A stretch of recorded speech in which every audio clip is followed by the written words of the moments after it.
Good morning, everybody. Welcome back to Season 4 of the WePlay Academy League. We are deep in the gauntlet. We're nearly there. We've almost got all 4 playoff teams lined up, but for now it's just Mouse NXT and Big Omen Academy, and we're still awaiting the challengers. OG Academy, Young Ninjas, that's our first match of the day. But, Launders, how you feeling about the gauntlet so far? Great. Actually, some news today. Linus is playing again.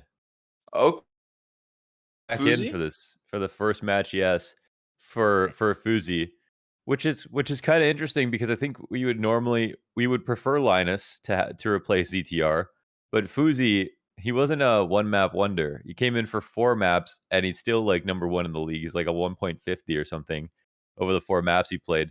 So I don't know if it might not actually be better. I'm not sure. I mean, Linus is still undefeated. I believe he won the 2 maps he played as well. Yep. So maybe they can't go wrong. Maybe the 5th doesn't matter on Young Maybe Ninjas. maybe it's all made up. It's all scripted anyways. Yeah. Here's how the script looks, folks. How's it going to unfold? We're still yet to find out. But Young Ninjas OG Academy on the top side. Obviously, OG coming off of a pretty heavy-handed win over Navi yesterday.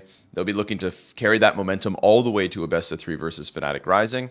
And then down there on the bottom side, it's on the bottom, but it's not because it's any less. They're all equal. FURIA beat Young Gods 2-0, the one Brazilian team that gets to go on and try to represent in the playoffs. Now they're going to have prospects to deal with later on. So, 2 good Mhm. games today, but I think that this OG Academy Young Ninjas one could really deliver. Yeah, I agree. I mean, I don't know who wins the Prospects game. I feel like Prospects likely, but I don't know. We've already had some surprises, so I I am gonna hold my breath. I think in this Young Ninjas OG Academy game, I think the story might come down to the 5th. I think it's great that LNZ has like agreed to come back to play on the team because last time I spoke with him, he said that he wouldn't be playing with the team probably this season again. So I guess since they're doing so well, they're so close, nothing else to do. Why not play? But for OG Academy, this is a pretty big opportunity to kind of break a team that has this revolving door of a 5th. Lack of stability is Yeah. always nice for your It opponents. kind of it kind of feels like, if OG are to be taken as seriously as they've shown us that they could be, right? With their occasional wins here and there throughout the regular season. We take a look at them now, pushing Inferno into overtime versus Fnatic Rising, beating Mouse on Inferno.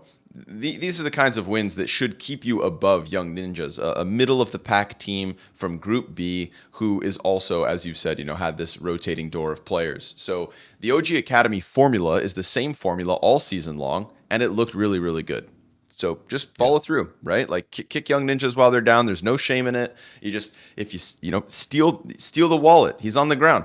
Check his pockets.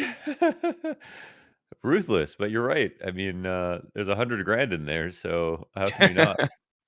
Got to do what you got to do, man. Yeah. And without, I feel like without Fuzi, obviously, LNZ is still sporting like a 1.05 rating at the moment, just over the last 6 months, and it looks good. He's not somebody that we can really criticize, and it's definitely somebody who for 1-to-1 is probably replacing ZTR with the same type of role, and he brings the same strengths. But what about that Fuzi strength? What about that I'm going to drop 30 kills on overpass and also get the best out of temporary type NIP? I think that's the OG Academy. I think that's the one that they maybe would have feared a little bit more. But we'll wait until we jump in the server to find out. Map pools aren't questionable with these two teams, or maybe less so than some of the other gauntlet teams we've seen so far. Yeah, OG. Well, the OG Academy are one of the new teams, so they are the ones who we are consistently seeing them get taken to new places. Like we saw them get taken to Vertigo yesterday. That might actually be a pick for NIP today versus them.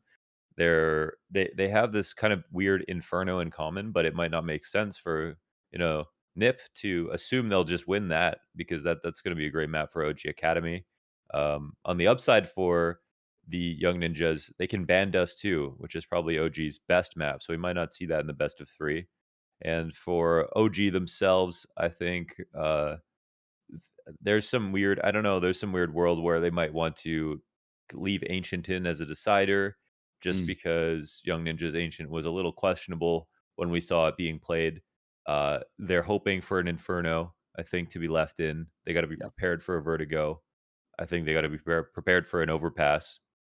So this one will be kind of cool. I think for Nip just being able to ban Dust 2, that's their one hard ban, and they know OG are great on it.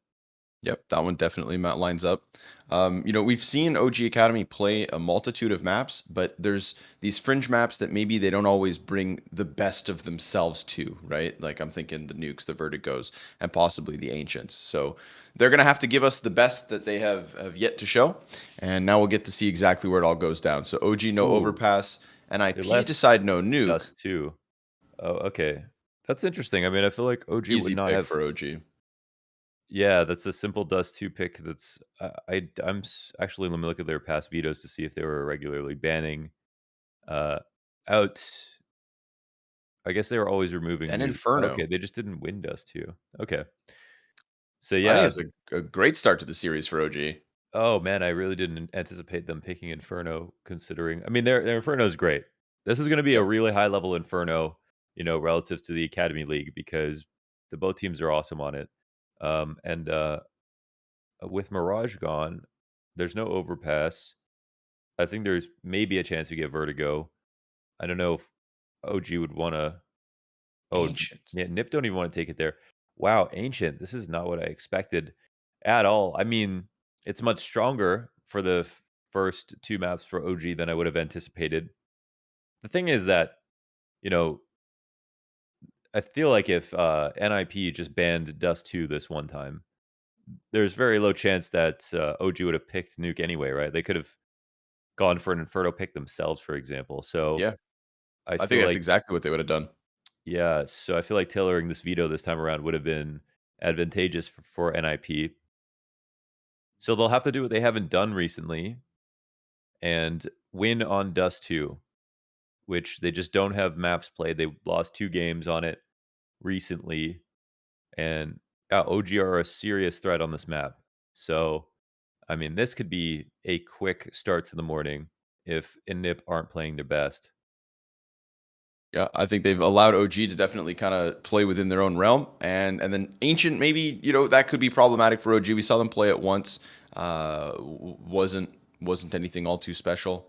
Um, the third map starts to become a question, but until we get there, this is 100% Young Ninjas taking on a team from a better group in the event, a team that on an individual level overall has looked better, and now have a comfort zone across the first two. So yeah, a little bit surprising. A little bit surprising in the map veto, but hey, I think if anything, if anybody wins, it's us. At least for the Inferno match, right? Because that Inferno game could be really sick if Young Ninjas are able to bring it. That is the exact map that OG pushed Fnatic into overtime, beat Mao's NXT. That's nothing to scoff at, And you yourself decided to pick that map. Let's go. Young Ninjas, they wanted to fight tonight. OG Academy going to kick it off on Dust 2, where we've seen great things. Without further ado, folks, it's the third stage of the play-in, the gauntlet. We're in the thick of it, and the pistol round begins. Yes, indeed. LNZ has had some experience playing Dust 2 with the main lineup, though he never really had many great games. So that is a team though when these players get moved up for the most part, they don't get a lot of space on the main roster.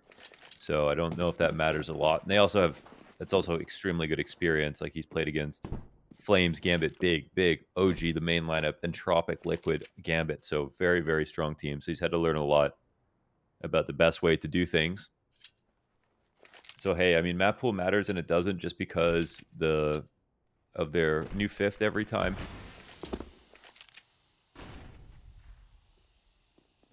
Let's see it. Adam's going to be a guy to watch. And he goes 1 for 1 off Cat. Temporary alone for a second.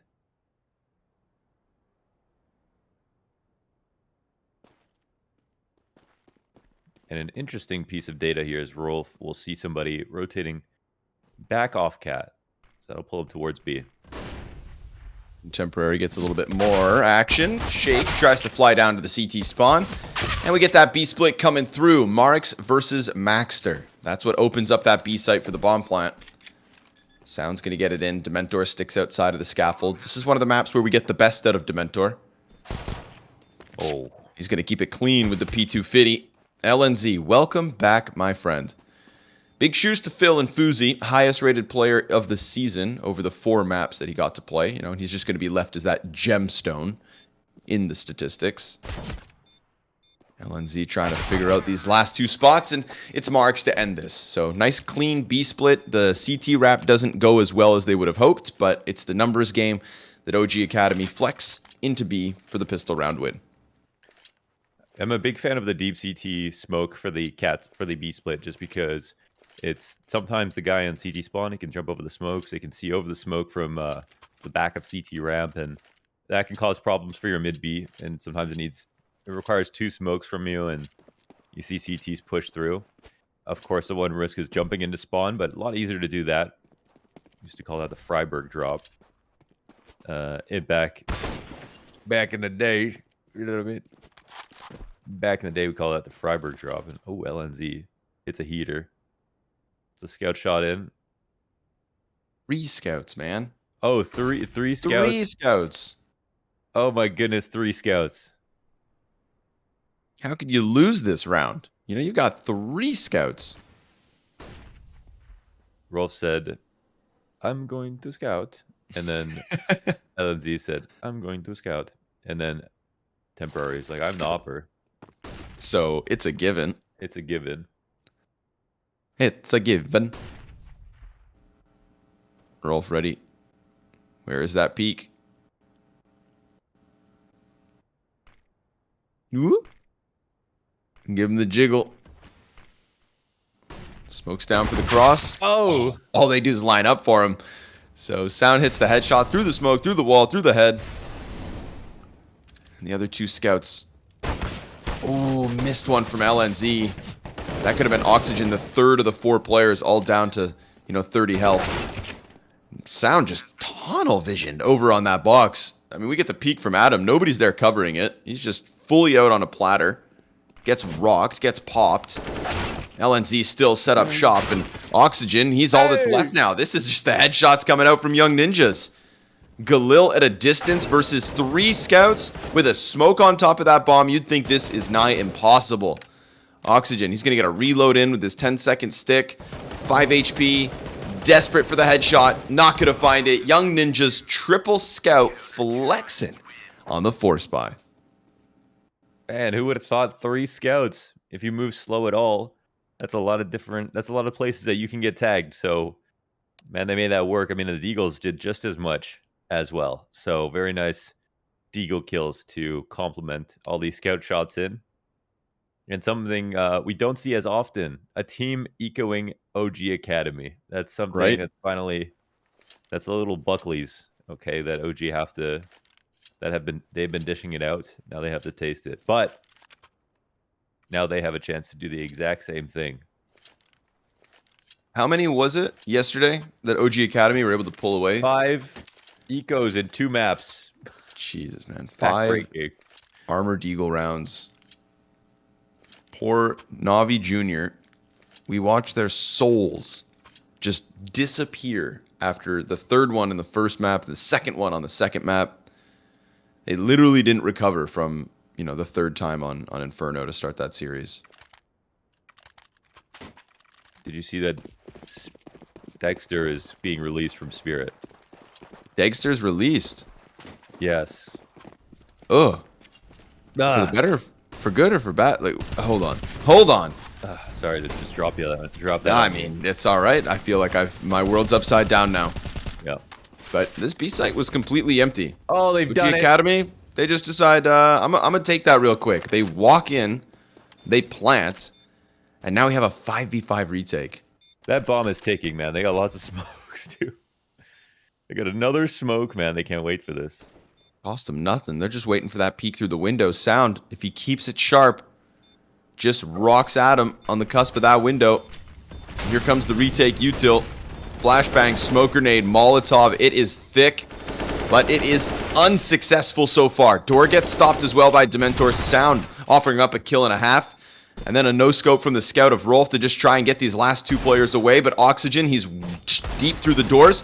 And you said they could do it themselves. Well, they will. Everybody's dead. And OG, it wasn't a pick, and then an eventual exec. They just walked into an open B bomb site and held in the post. Oh, man.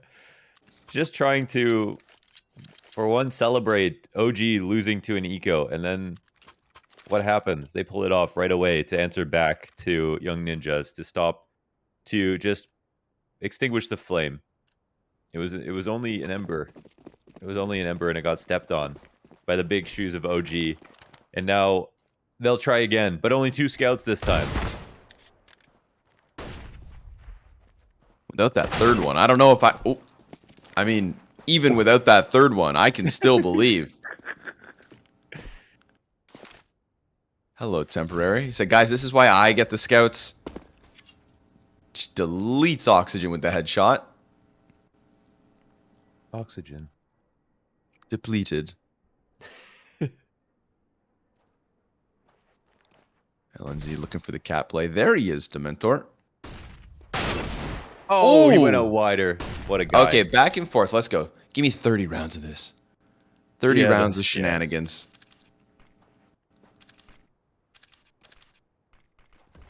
Nobody can win 2 consecutive at the moment. It's all in on long here from OG.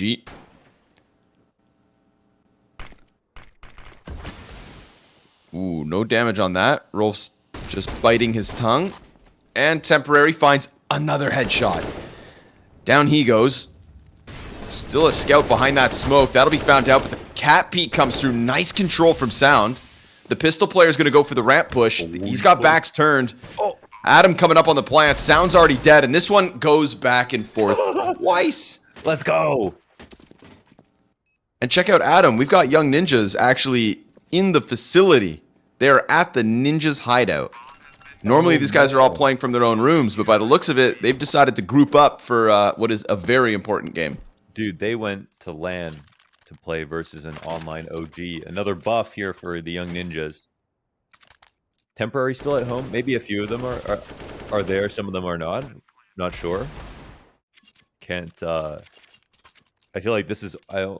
This could be the studio, but I feel like this looked like Temporary setup last time. But maybe did it actually? I don't know. I don't know actually. I don't know. But they got some people in the studio, which is really cool. I feel like the 2 guys to get would be Maxter and Adam B. Yeah. Sign off on that one. Oh, baby. Temporary. That third? That's the cherry on top. Very nice control. Gets the headshot in. Temporary's having a good game so far. Rolf tries to do the same thing, and you know, it's a Galil. It's a Galil. E for effort. Yeah. And then G for drop that shit. Oh! Marix? Well, the flash is gonna work. Oh my god. If LNZ wasn't breathing down his neck, you know, give him a little space and maybe he gets away with number 3. But it's a mid-hold here from Young Ninjas. Look at this third kill.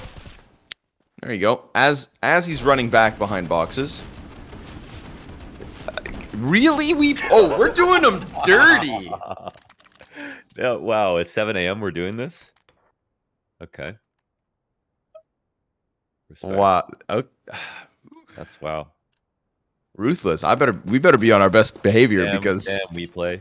Yeah, WePlay's taking no prisoners right now. I was fully laughing, but it's different when I do it, okay? Hit him with the slow-mo super zoom. Good thing he had like 32, 33, 34 bullets. Yep. He needed every one of them, but okay. Even though the Force Wars go back and forth and they lose one, it's not half bad. OG, I think we finally found the realm of what should be normal. Who's the gnome from Lord of the Rings? Gimli. Not gnome. Dwarf. Dwarf. That only counts as one. Never trust an elf. And my axe I feel like I have a soundboard here. What did he say about running? He said something about running. Like Uh, he can't run or something, or he doesn't like running. It's I know he doesn't like riding horses. I'm not sure Riding. about running. Yeah. That's why he has to ride with Legolas, the elf. AKA Orlando Bloom. Cousin of Anders Bloom. Mid walkout. They meet Rolf. He keeps it clean with the A1S. See, it was the gun's fault. Oxygen, though. Takes the headshot. Shake kills Adam. That one was catching a player top mid. Now Maxer's just going to tuck for a second. All they have left is this push out from Platt and that late lurk through mid doors.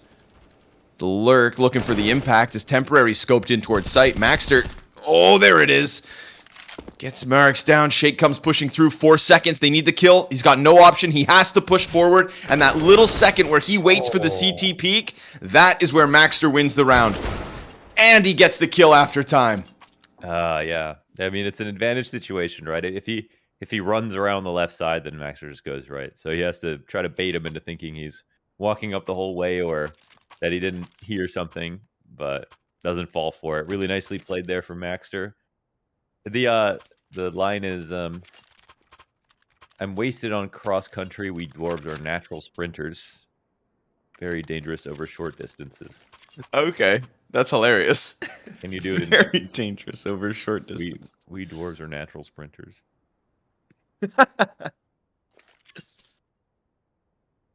I could see it, you know? Like crocodiles. Yeah, like crocodiles. Like crocodiles.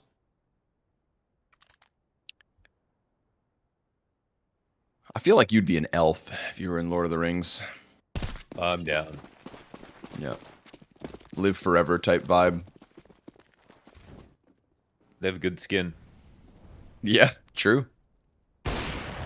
Ooh, dude, temporary's Is he on land? He's playing right very well at the moment, but he's actually back at his home, so he's not with the team. now. Oh, he is. Okay. He's like Searson, you know. Every good opera just wants to live in their cave. Yeah, but but today he's better than ever. That's the match to be good in. Is it home? Is it home? Yeah, that's the same camera angle. Okay. I don't want to say I've memorized their bedrooms, but I definitely recognize this Brain. one. Yeah, a little weird. Pistol's getting wrapped up. Oxygen can't manage on the cross. Last one's going to be sound, and he too toppled by Adam B. 5-2. Let's go. The young ninjas are here. 5-2 up versus OG Academy. Trying to finally punish OG Academy on Dust 2. Their favorite map. They haven't lost in history Ever. of the entire organization of OG Academy. 4 times versus the Academy League teams. They beat down Eternal Fire twice. They beat the Young Gods, and they beat Spirit Academy. And Nip don't even like this map.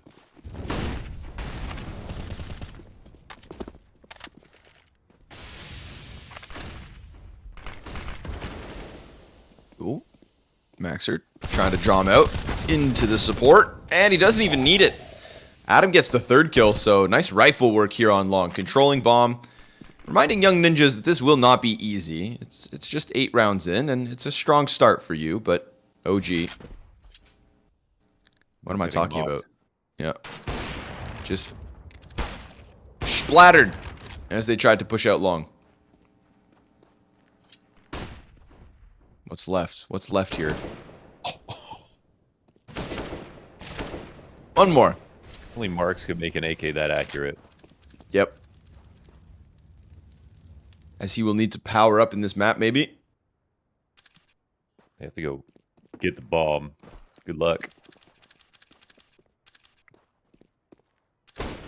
One of the most dangerous missions in the world.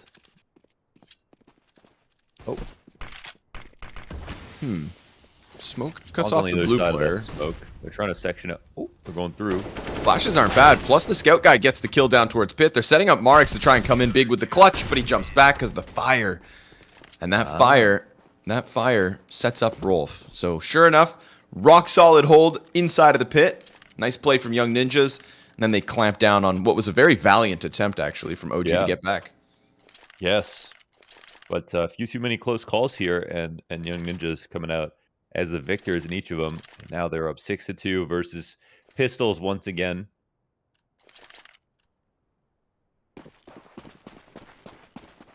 We've seen a B rush at one point or another.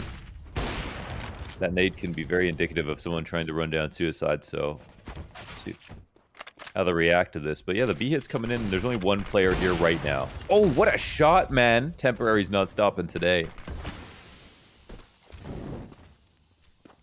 It just stuns them for a second. OG, yeah, falling flat. What do we do about that? It just gives enough time for LNZ to attack from behind. Young Ninjas, CT side looking stellar, but of course, just if you, I feel like normally you kind of write off the Deegs, you write off the half buys, but the whole thing is that OG's identity is built on winning rounds like that. Genuinely, consistently winning rounds like that. So yeah, I'm gonna get hyped for Young Ninjas if they can stop those time and time again. Like when they're not even close, you know, like they're always close. Yeah.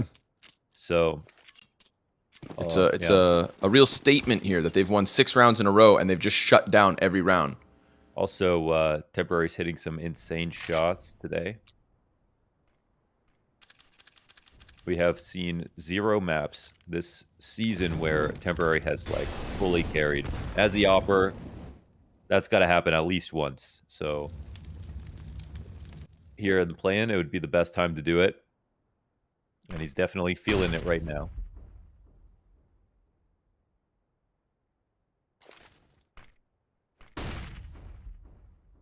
All they needed was Dust 2 to activate him. Yeah, who knew, right? Yeah. Maybe Temporary is just so relieved that he finally gets to play Dust 2. Yeah. Ooh, ow, ow, ow. Dementor almost dead. Damn, that was a straight pre-fire, right? Didn't even throw that smoke, so... Sound gets the duel 1. Still, though, good amounts of damage out of LNZ. Dementor 14, Sound 36. It's a good situation to molly mid if you were Temporary. If that was calm from LNZ. Okay. He gets dinked for 9 damage. That bullet hole right through the corner. So now Sounds has 1 HP. He actually hasn't moved because he still has 91. And he gets a free one. Ready for number 3. Test is there from Shake. Keep toying with it. And then he dives back towards the B site. They shall go. Rolf going to be ahead of that smoke. So Maxter, he's been reliable in these positions. Good for 1, sometimes 2. Pop up. And this time he's empty-handed. Rolf looking for the door duel. 2 rifles to the left, Opper to the right, and a door now wide open here for OG as they get 2 individuals from Young Ninjas to die with nothing. Uh-oh, the nade misses as well. Off angle by the car. Marks will win. Ooh, they got smoked. Oh, man, they messed this up. Rolf was a little bit unaware that they could be running up door side, which is one big problem for sure. But obviously also Adam's position is one of the best ones to play on Dust 2, but at the same time, if they jump up on that box, that's like a specifically good way to approach it. If you split up 3 ways, 1 crossing right, 1 crossing left, and 1 jumping up, then you see, you know, all angles over the big box, and that can be very hard to play against. So, yeah, if it's, you know, if he was aiming a little bit better there, he could have got a kill, and they probably win on any 1 kill, I think, in that situation. But they don't get any. Well, they really let Temporary down this round. He made that as easy as possible for them. I think he even told them they were going B after he got the last frag. Yeah, he would have. So they just simply had to be better. Yeah. Sometimes it boils down to that. It does. But that'll be a relief for OG, right? They're 10 rounds deep on this T side, and prior to that, the only 2 rounds they won was the pistol and that back and forth force war. Off the 3vx, they take 1. Then they go for the fast clash down long. LNZ already started to sprint over. Marks, Dementor, Sound, all working up along the wall. It's Marks at the head of this. He only has 29 health left after that first fight. And this smoke's got gaps.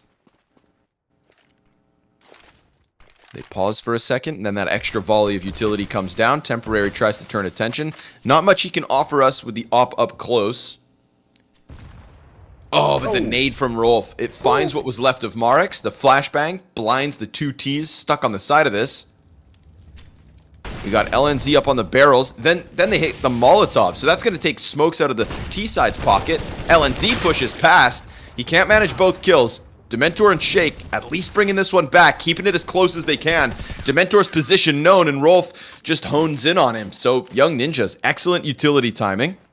Yeah, and could also the nades have been any more perfect right there? Nope. Every little bit of movement from OG was met by an HE, a molly, a smoke, or a flash. So, I mean, that was the perfect hold, really. And they had some interesting spots, but they used all their players really accordingly. You know, most of the time you don't have your opper watching the cat flank, but there wasn't any. So it's they win in one round. Oh, they get killed right back. They're back on an eco. Well, no, they're not. But Shake was only on a scout. In from Car. Oh, LNZ. Fire behind him. He's just going to look to keep fighting, but Dementor burns him out. Man advantage for Young Ninjas. Thanks to the temporary IGL. They only throw one smoke here on long. It immediately gets disrespected, so the CTs don't move too much. They see the change of pace. Looking for duels. Heads up fights here. You got to be cautious when it comes to peeking Marix. And Marix knows now that he should be trying to go B, but he can't exactly set up fast enough, and they cross back. 50-50. Let's see how Marix's brain approaches the situation.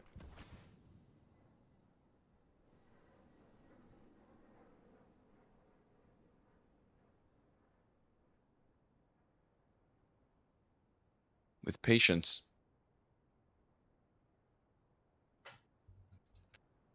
Luxembourgish stoicism.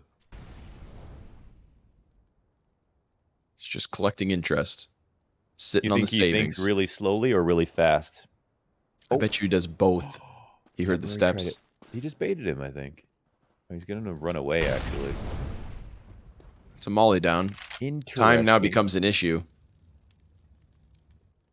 20 seconds left over. If Temporary has that vision from the cross, then you'd think that the B split's impossible. Rolf just going to sit beneath the window. Calling this scramble in from Marix.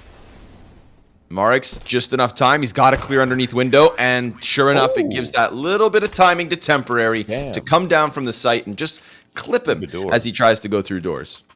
Yeah, it's a wall bang there. Yeah, he ain't missing right now, man. That was another nice shot. He was trying to do anything to give himself a chance to get to the B site, and he did get Temporary in a pretty good spot, but he can run from Temporary right now. He can't hide, though.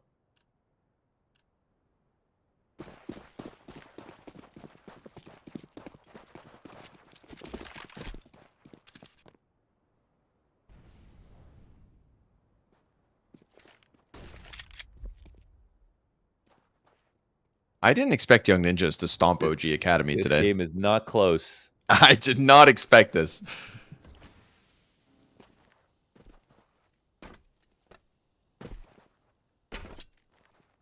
Wow. It's not over, but this is a Young Ninjas that is going to be just as capable on Inferno. This makes Inferno crazier. Yeah. I mean, OG definitely have more impressive results, even if they're mostly losses. I was gonna say maybe we kind of inflated the OG dust too. You know, they beat Eternal Fire twice. That's half of their wins over the team that didn't get a win all season. What we saw looked good. You know, I'm not questioning the formula, but yeah. Now that I look again, results to results. That's true. Okay, yeah, Spirit were. Young Ninjas don't have any results, and they don't have any Fuzi, and they're still 9-3 up over OG, about to be 10 if they can get through an AK and a scout. With 30 seconds left over, I mean, I think OG are taken aback. They seem a little, A, offended, and B, nervous. Because you've only got max 3 rounds left. Another molly comes down. I mean, you're working with 20 seconds after this. CTs know exactly what you're up to. Temporary has been sharp. Misses the first one on this, but collects the kill. Adam goes pushing into the long corners. That'll cost him. Marix takes down LNZ and Temporary, so he opens up this bomb site, plus the long kill is what's going to give Marix a little bit of support. But both players down in the 40s. Maxter and Rolf could definitely retake this, especially with the long con wrapping the doors. Oxygen looks back towards it. Rolf, ooh, blindsided. And that's a big pickup. Maxter going to have to show us a little bit of clutch here. Bomb planted behind boxes. No smoke to cover that from Platt. It's beyond the halfway point as well. He's taking too long. This one fizzles out. An OG Academy with just a scout and an AK-47. Go ahead and win a round they shouldn't, right? We talked about how that got shut down by Young Ninjas previously. Well, not this time. Not in round 13. There was also, I think, the third round that they won, where if anyone got a kill, that they would have been fine. But that was another situation where nobody got a kill. The long player stays alive. They're pretty good.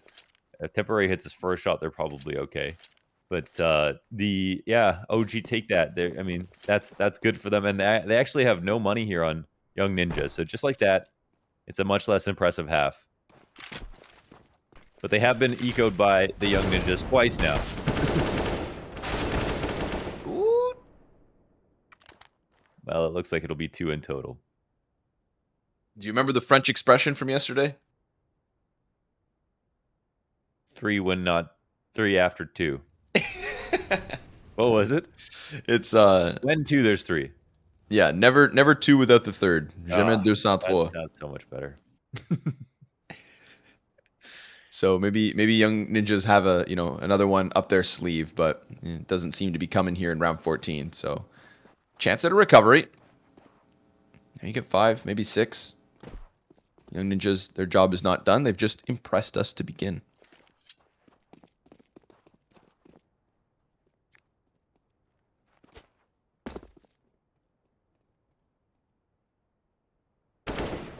Ooh. See ya. Clapped.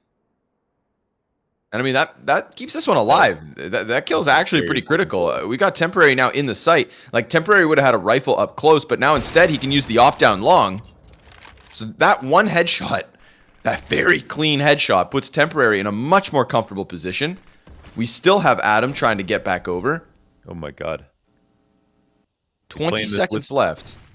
He's playing this pretty brave, but you know what? I think he should, based on the way he's playing right now. So they could, yeah. They have a molly for him. He gets moved back, but he comes back for the fight. I honestly long push. Respect it. I respect it. He had to hit the shot, but I think he put himself in a position to win that round. Had to hit the shot though.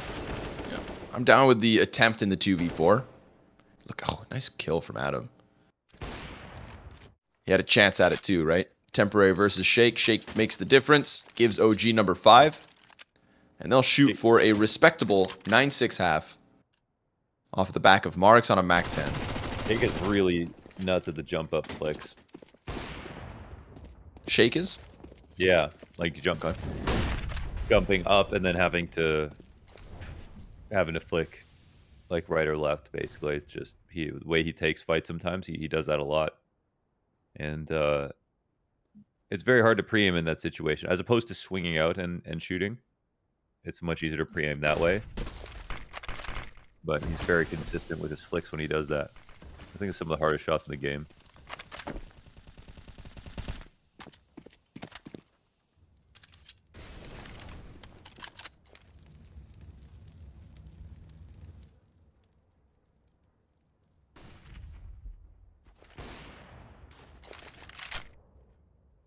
Wins the fight.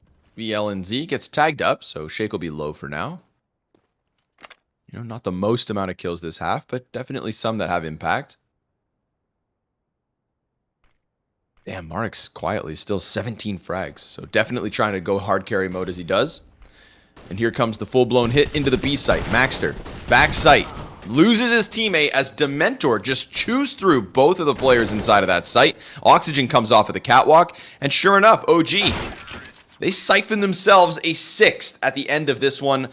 Pretty big recovery. 3 in the final 3, and then round 10 was their 4th. Like, that was just, for a little while, a scary dominant half from Young Ninjas, but it got cracked back open. And OG, we know they can lean on a CT side. We know that they like Dust too, and we don't know what Young Ninjas will show us on the offense. No idea. I think. I mean, they should be good. They have good entry fraggers, temporaries carrying. There were some good elements here.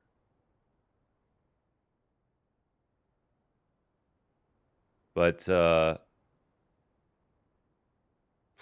mean, it's a good enough half for OG Academy based on what we know. So we'll have to watch. I think we'll have to watch Deventor. I think when he makes the biggest difference, it's because he's this mid B rotator on the map, and he has big CT sides sometimes. Right now, Marks is doing what he always does, but I mean, almost everybody should be expected to do more. I think on OG at this point. I feel like Oxygen's going to be playing long as the anchor. He's been nuts there. Sound is super solid in B. And Shake hit a couple of key shots in the first half. But I mean, in totality, you know, they've only got less than 9 kills, 8 kills here.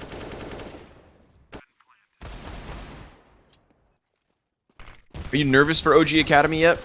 Do you have high hopes for Young Ninja's T side? But I think, I don't know. I was just thinking about who I feel like will win, but I don't really know. There's no way to know. Not that's the thing, right? We still have this big question mark of Young Ninjas on Dust 2 in general, let alone the T side. But I'd be a little nervous just in the sense that like Young Ninjas individuals, they're here. They're here today, very much so. I did not expect a temporary 17 kill, half. Mm-hmm. Even LNZ, I thought that it would be tough to fill Fuzi's shoes, but he's doing it. For that reason, they hang on to their 3-round lead. A little bit of presence seen in the tunnels. We got Sound leaning all the way back. Glasses soon to be on. Chilling. Holding for the peak. Look at this, man. Look at that hyper focus. Sees the util. Misses his shots. Sees everybody. And Dementor comes out from the window. Oh, damn. It's a clean entry from Adam. 2 Glocks from him found. Maxter with 1.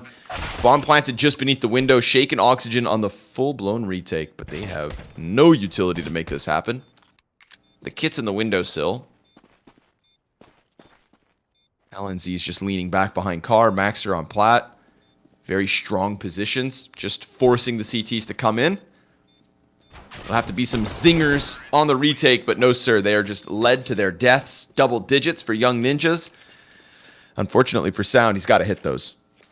He did have a lot of chances right there. You got to hit those. Pretty annoying. I mean, they couldn't kill him either for a very long time. So there is that. But as soon as they're getting closer and closer, he's got to do it. I mean, he used a P2K. Like, you get what you pay for. So they had Adam and Max, though. When you have them coming into your site, they are the can opener and the hand together, okay? And the site is the can. And they will always open the can. Okay. They're storming inside. Oh, God. Rolf. Double headshot. Shoestroming actually has, those cans, like, they have, like, the little, like, it's got like a pop opener on it. Like, because it's, yeah. Because it's so pressurized from the disgustingness. Like, it opens like a can of soda. But it's fish. Yeah. What is it? Rotten fish? Yeah, some kind of like I don't want to say rotten, but I mean, people use the word escapes me. Foods that people use. Petrified?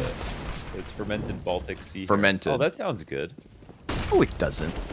It doesn't. Don't lie to the people. I like herring. Fermented?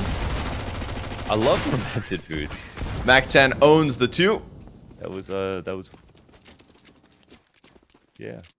I mean, I had a lot of they do a lot of herring in Denmark. It's very divisive as well. Some people love it, some people don't, but I had lots of herring. Well, next time we go to Sweden, you can try it and I'll watch from 30 feet away. I thought it was rotten and I was like, okay, I'm not going to eat rotten food. Yeah, that's a line I don't cross either. This is cuisine.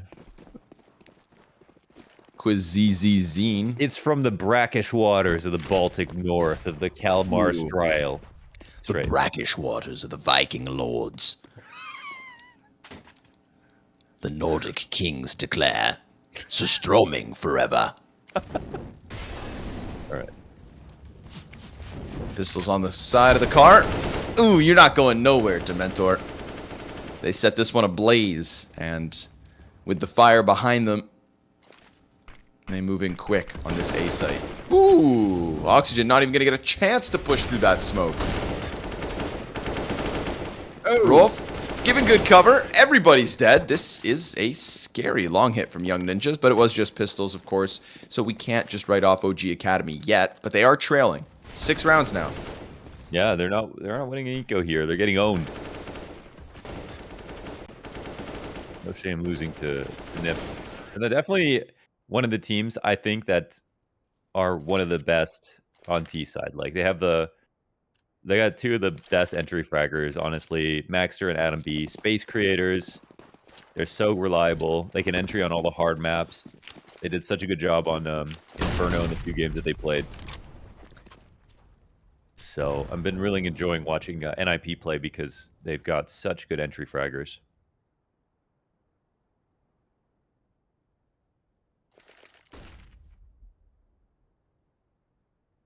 Oh. Oh, wow. That is not as easy as it looked. That's well done.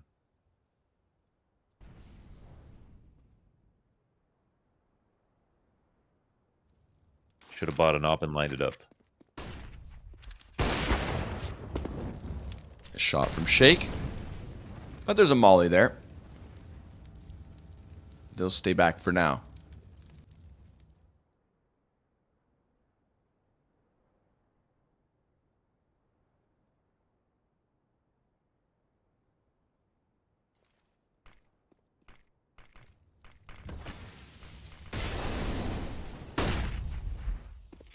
Oh, there he Catches is. a kill towards CT. Revenge. But are they running upper B? Yeah, they are.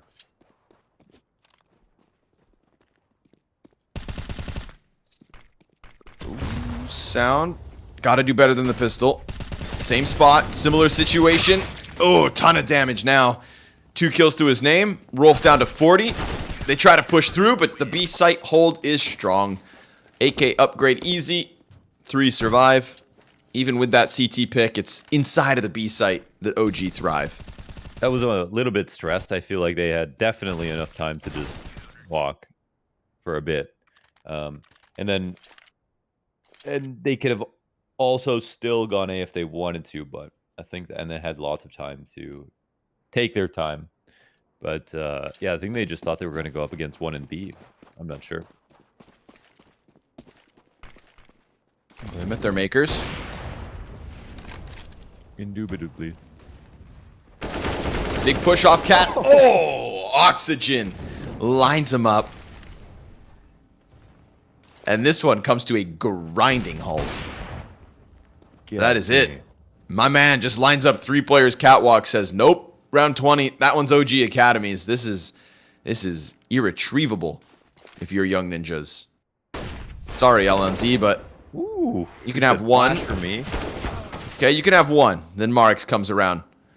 And when Marix shows up in town, you leave. You leave. He's at 20 frags now off of the back of that last one.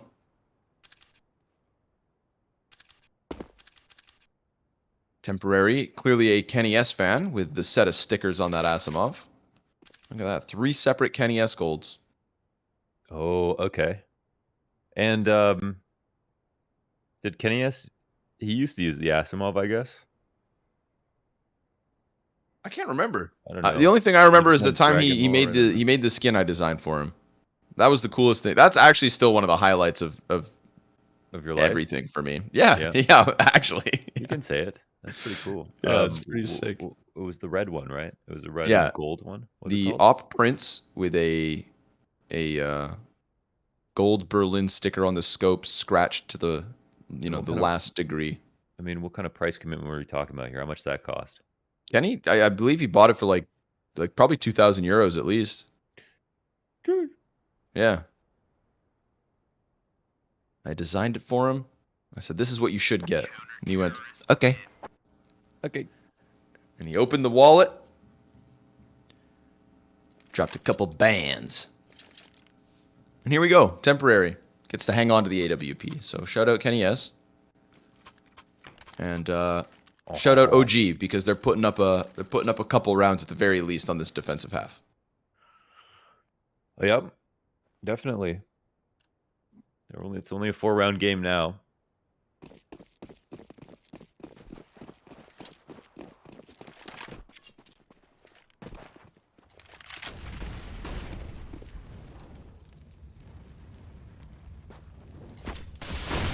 Ooh, they're gonna push. Oh, shut up. 3. Dementor just helped 2. out. All right. Damn.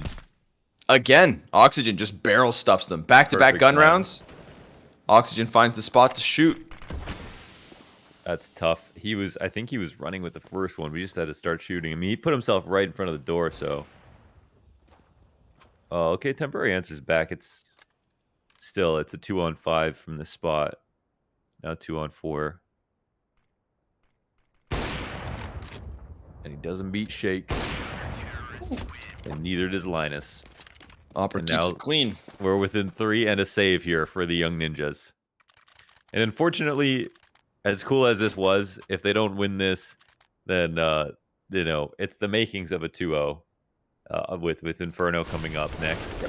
If they win this, it's kind of like maybe they get 2-0 because they're playing so nuts that they took out OG on Dust 2. Maybe they're playing good enough today to beat OG on Inferno as well, where they're definitely very solid. But it's all predicated on this win. Oh my god, that's Ouchie, man. a thick nade. Adam is happy to be alive. Yeah, maybe it would have been better to just stand in the fire. Accept your fate. No. Oh. He can be a run boosty. He's done. He's done. See ya. Oh, it didn't kill Adam, it killed Maxter. Adam my lives. God. What? Adam lives. But he was in the middle of that pack. Oh my god. Another one. Adam dies. This is all utility damage. Nobody has shot at them yet. Rolf, 9 HP. Couple missed op shots. Temporary comes through with something, and then Dementor, the 3K spray down. 4 frags for Dementor as he masterminds the utility round out of OG Academy. God. Nobody shoots. It's all HE. All utility damage. All of it. Up until Beautiful. Dementor comes out. And just see people dying. It's like Battleship, right? You look at the kill feed, you find out people were there. You like Battleship? The last time I played Battleship, I played it with my French-Canadian girlfriend, and we ruined the game because in French, J's are G's, and G's are G, and we miscommunicated. So I can't play Battleship anymore. Okay. Well, they finally won long. They've done it. This is something That's all they were it looking for. They tried to rush Cat. They got shut down by Oxygen. They tried to rush long. Same thing. But now it's worked.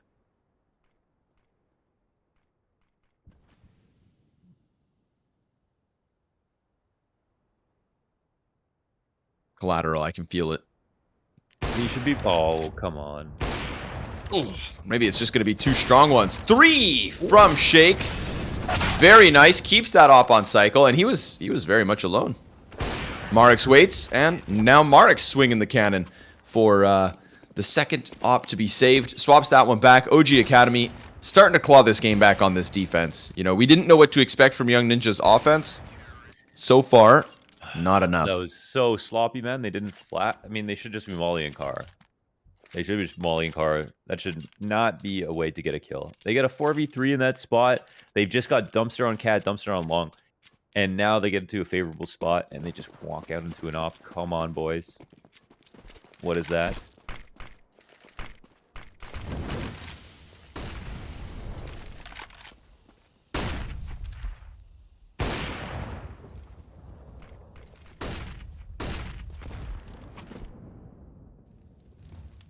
Dip damage here. Maxter with the AK. Oxygen. Not the end of the world. Gets away. Here it comes. Another question here for Sound. But he goes wide, does a ton of damage, so softens them up quite nicely. Up, finds one, and then tries to go back as the mid push kind of distracted him. It's Maxter in a 1 versus 3. Now, 2 of these players are very low. This is one of those clutches that's like oddly winnable, even though he's low HP as well. Comes down to the timings and the fights. And first Oxygen down. Nobody there at all behind him. Just a separate 1 versus 1 that he gets through first. Shake on 100 HP. Full belt of utility.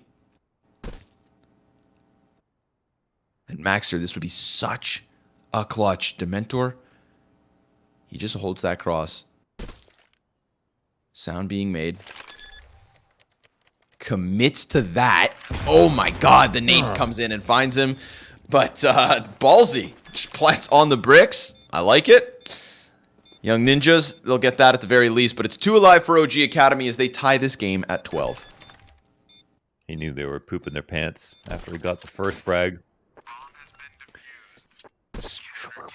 2 op saved, and the game is now tied on the retake. Oof, I don't know. And maybe they didn't. What if they don't know the car molly lineup? Surely not. It's not like we've ever seen it before. You know what I mean? It's can't leave the map in if you don't. Can't. It's just it can't.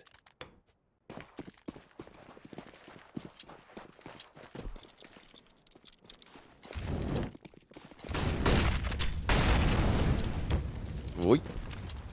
Temporary off the angle. Oxygen down.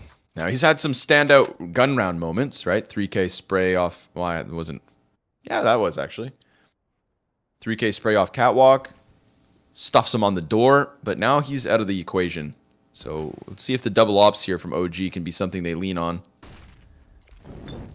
Trying to throw Dementor up close. So 2 players committed to just holding them off cat, and there's 5 terrorists grouped up here. The fact they're not playing long will not be a problem, but oh, missing shots sure will be. LNZ and Adam, they bust through.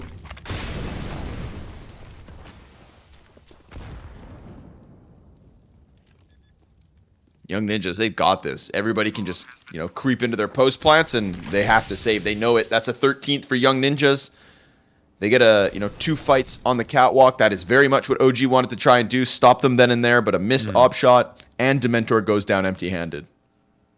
Very high activity CT side normally, pushing a lot, and for the most part, it's worked out really well. So I don't think OG will be too scared about the fact that they went in for that. Thing is that there was such a big lead for Young Ninjas coming into the second half with the pistol as well, that even though OG have won all these rounds straight, just one and NIP are back in the lead.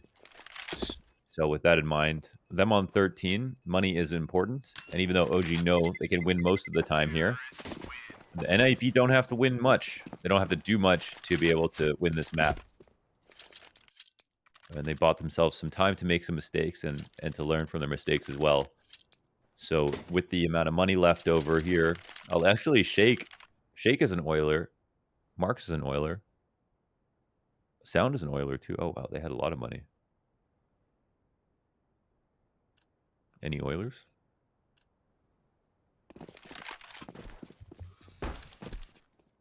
Oh, he slipped off. Top of the head, a little too greasy.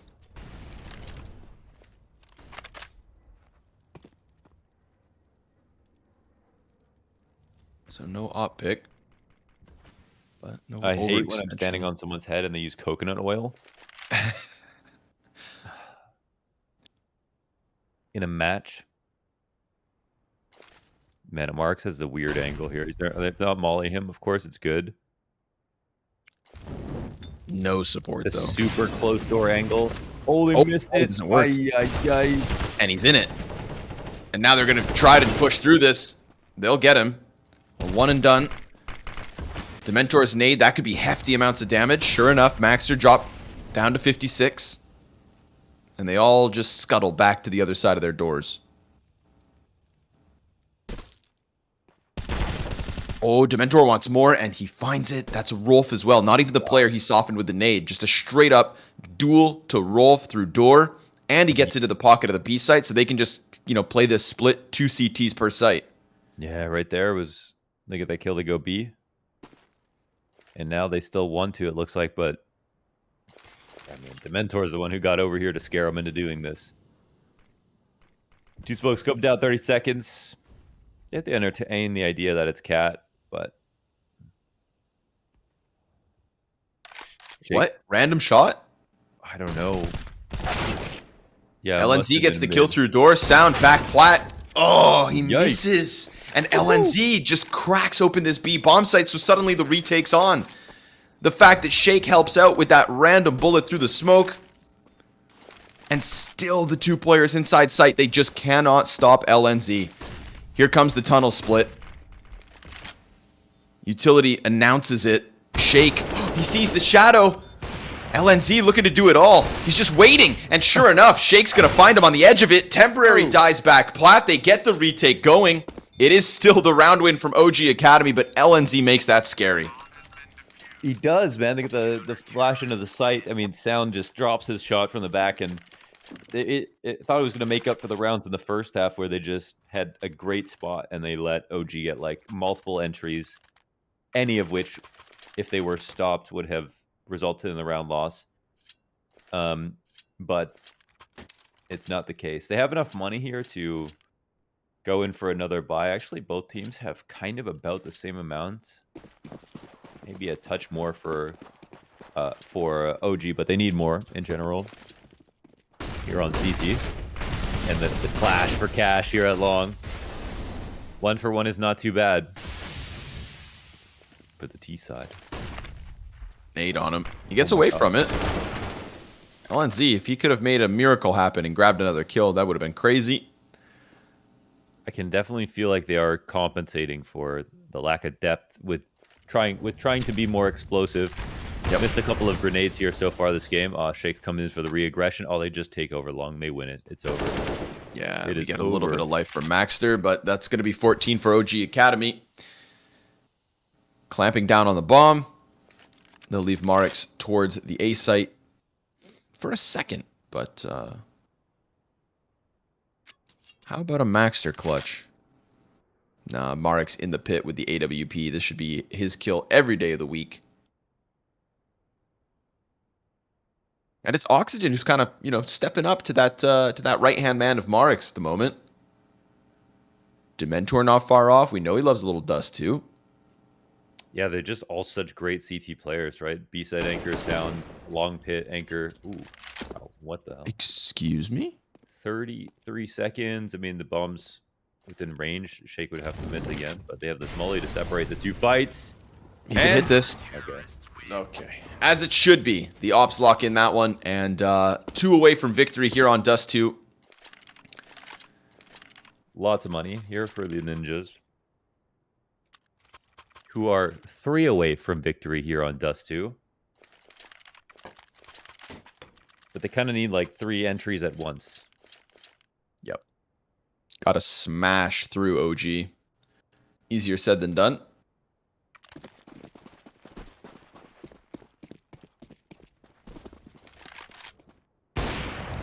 Oh, little freebie there.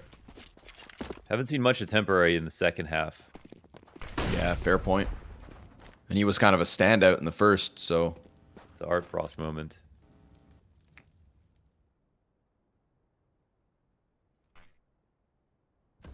What if Art Frost is going to Spirit me? Oh my god. Oh, actually, though. No chance. No chance. I can't believe Dexter. That's crazy. Crazy. I just need to know what's happening. I need to know. Spoil the season. Give me the script. 4 players on Cat right now. What if he is? No way.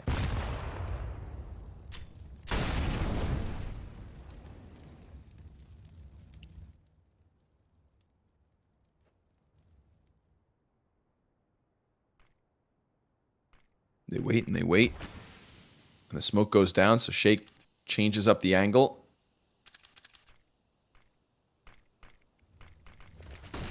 More smokes, more util, more pressure. And they've effectively got him off of it. Fire in front of them as well. The pack is out here just hanging around on the cat. They've still got long doors locked in, OG. Looking for their impact. Adam B, he finds that kill on Oxygen. That is a big pickup. Suddenly all now Shake. He has to turn back, but he wins it with just the pistol. Sound, he's trying to come off of the ramp. He's got to step it up, and Rolf just takes 2 heads off.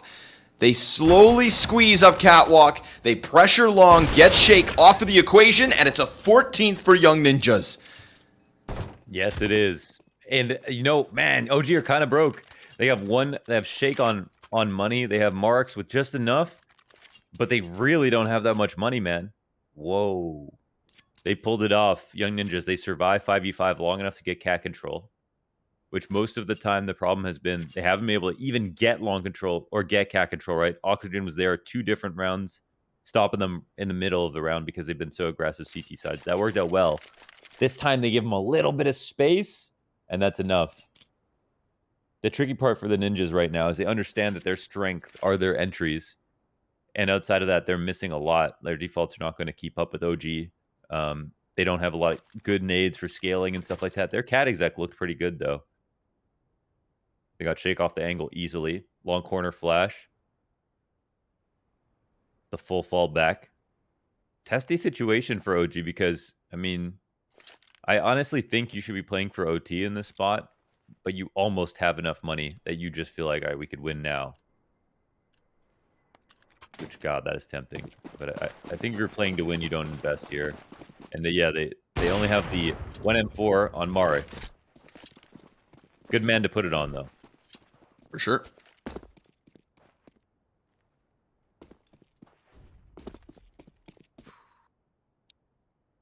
Can this be one of those rounds from OG? One of those classics. Try to fight both sides of the map. The perimeters get pushed by pistols and cleared. Young Ninjas easy does it. Mark's not able to find anybody. And so Young Ninjas, I mean, listen, they let OG come all the way back, but I'm very impressed with that cat play. They did it so cool, too, so calmly. It was a nice Weighted attack. it down.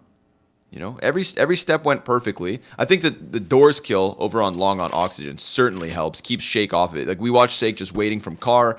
You know, then every piece of utility forced him to change up his angle. Then the door kill comes through at that perfect time. But hold your horses, because Marix is ahead of the 5-man hit. This could be God mode, but instead, Leave it to Adam. it is absolutely nothing. Adam hits him.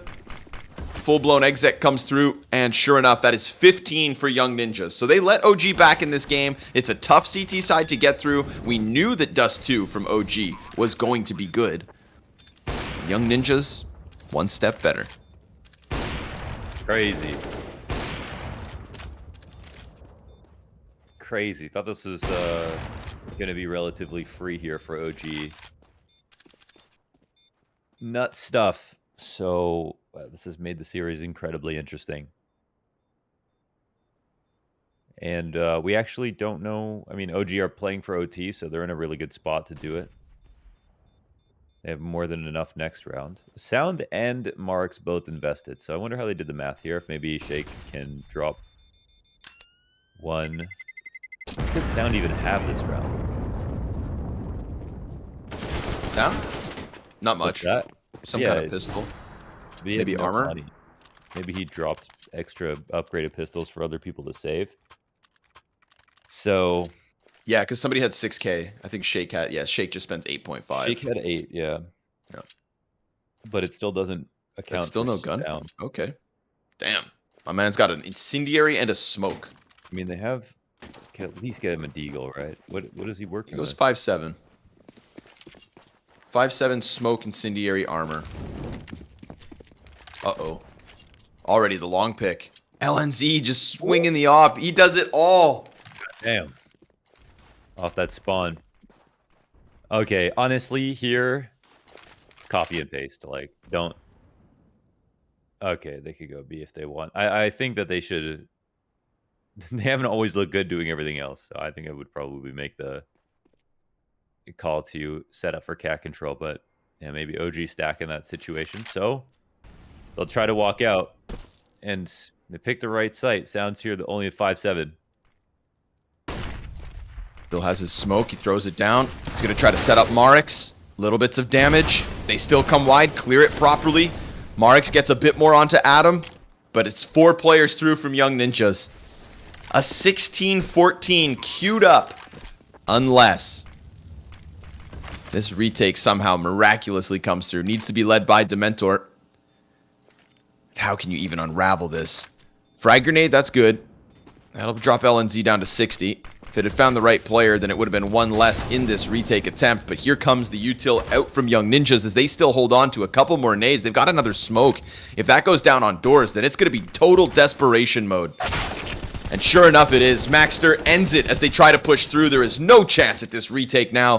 Dementor, desperate as ever. Young Ninjas pick up Dust 2. Hell A yeah. CT side that started to bring it back. An OG Academy that we know loves this map, but is also capable on Inferno. We said this series could deliver, and damn it, does it on Dust 2. We'll catch you guys in just a few minutes as Inferno's up next.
Welcome back, everybody. We're a map deep, and Young Ninjas have done the unthinkable. They've shown us that they've got it. Dust 2 16-14 over top of OG Academy, the OG map pick, which very well could have been Inferno instead, but they went with Dust 2 thinking that they had the edge because we didn't know what to expect, and Young Ninjas were able to deliver. Now we look at the results on Inferno, and OG, I think they're just as happy to be on this map. I don't think this series is over by any stretch of the imagination. But Young Ninjas will have to show that what we've seen previously from them on Inferno can even go that much better, right? This is an OG that's nearly beat Fnatic Rising, that has beat Mouse NXT on this very same map. Why wouldn't Young Ninjas be the victims on Inferno as well? It's a great question. Yeah, this is not a great veto from Young Ninjas, but they've already done the hard part and taken a map. So now that they have Inferno, I mean, they have guaranteed at minimum 3 maps, and they have a good chance with the pressure off to even end it here because they know themselves they can play well. Temporary was really good, at least in that first half on Dust 2, which is a solid sign for the Young Ninjas. LNZ played fine. The entry pack, as I'm going to call them, Addy and Maddie, Adam and Maxter were super solid. I think it was exemplified in that last round where Marks didn't even get one on that ultrasound off angle. I think they've got a lot of reasons for teams to be scared of them, and they pose a unique threat here to OG, where they don't play Inferno like any of the other teams in the league. So I would say still right now I would assume that OG will win this map, but I also thought they for sure win Dust 2. Right. And this is so Young Ninjas coming out of Group B and kind of, tilting the scales back a little bit because we've got FURIA Academy making the run on the lower side of the play-in. And now we've got Young Ninjas who we thought, like, after we watched OG win yesterday, Young Ninjas, they're further on in the gauntlet just because of, the way the seeding worked out. But they've delivered. They've exceeded my expectations on Dust 2. And on an individual level, they look really good. We got that very solid first half out of Temporary. His CT side was very stellar. It did kind of taper off a little bit. And I'm curious to see what we get from him once we jump into Inferno. I also remember, I feel like Fuzi having some impact on Inferno too, the one time he maybe played it.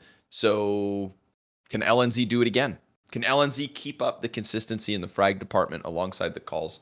Because I think OG Academy, they have a groove here on Inferno that not even the likes of Mouse and Fnatic could really take away easily. This could be a bit of a grind. That even that last map, that comeback on the second half, felt like OG were getting right back into it. Young Ninjas bust through a couple of times. I will give praise to Young Ninjas in the sense that they avoided those half-buy wins that some and most other teams actually fall victim to, including, those top dogs I just mentioned. That's what OG Academy gets over everyone, but for some reason they couldn't get it over Young Ninjas today. Mm-hmm. Also, shout out to Rolf. He had a good. I was just looking at some of T side stuff. Rolf actually led with a 1.43 rating on that T side. Temporary only got 5 kills in the second half, and that was a game that went 30 rounds. So he started out 17-9, and it's okay to taper off on T side, but it can't be that much. It's 30 ADR in half number 2, so that comes a little close. And on Inferno, it'll be even harder to find T side impact, but he definitely won't be just bopping pretty much at all. So that's a positive thing. OG Academy have been, as I've talked about a number of times now, very good at punishing Academy teams for leaving Arch open at different timings. So this is something that the Ninjas should watch out for. When it comes to their T side, they both have great A attacks. I think we'll have way more Arch plays from OG and way more lane hits from the Young Ninjas, which some might say is more ambitious, but they're really good at it. I mean, Adam and Max are very scary when it comes to entering lane. Their B-side hit is really solid too. It's really nothing bad to point out about their executes in both halves. It should be a pretty damn high level Inferno, and I expect it to go 30 rounds. Let's go. More of what we got on Dust 2? Yes, please. Dementor had a solid game on Dust 2. Sometimes it can be a little cold from Dementor at times, but I feel like as the season's gone on, his consistency's followed up. Inferno can be one of those maps where he puts up some numbers. Rolf. Ooh. First man dead. We get LNZ turning his attention back from Banana. He gets shot in the back. Dementor comes around the top of the wood wall, and now all of a sudden that bomb, it belongs to the CTs. We've got 2 terrorists in underground. Not 1, but 2. And now that Adam's dead, Temporary emerges in his place. Dementor's right above it. Gotta get the headshot, and he will. 2 kills in this pistol. Closes down so that OG Academy's CT side starts strong. They said, press Z and follow me, and went down mid along the right wall. You like that PUBG reference? Oh, I mean, that's the glory days. I don't think anything was, nothing like for 5,000 hours of playing CS, that's the only thing I could do. Then when PUBG came out, it gave me that feeling of playing CS for the first time. So what a game. I remember one time I was watching you stream it, and you had 5 red dot sights in your bag. Because as good as you are at shooting things, Mo, stronger, right? Your inventory management skills, they weren't there, man. But hey, you had fun. Tech 9 into the alt mid. Oxygen dives back. I don't think I've played a game that had an inventory. Yeah, would make sense. I can't think of what I might have. None of the fallouts or anything like that. So, no Arma. No. Well,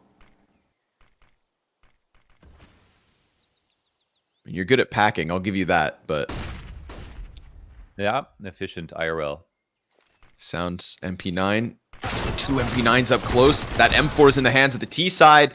Oh, it's happening. It's happening again. No we kicked way. off Dust 2 with the back and forth force war, and nobody could really do this to OG Academy. Not to the level that OG Academy do it to everyone else, but here they are. Look at them, Adam and Max, dude. Addy and Maddie. They don't stop. They always get a kill. Those Tech 9s chewing through the apartments kills.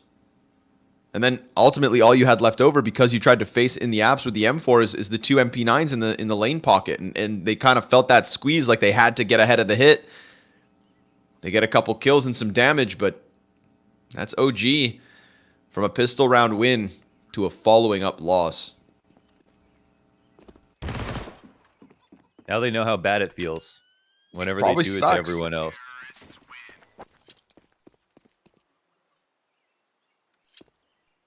Damn, that is. I mean, it's backbreaking when they do it to other teams. It should feel the same for them. They literally lost the Force War in the first half of Dust 2. I mean, that was back-to-back rounds where they pulled off the eco, and then Young Ninjas did it again. So, literally, so far, they've been better at it than OG, which is not something I thought anybody could be better at than them.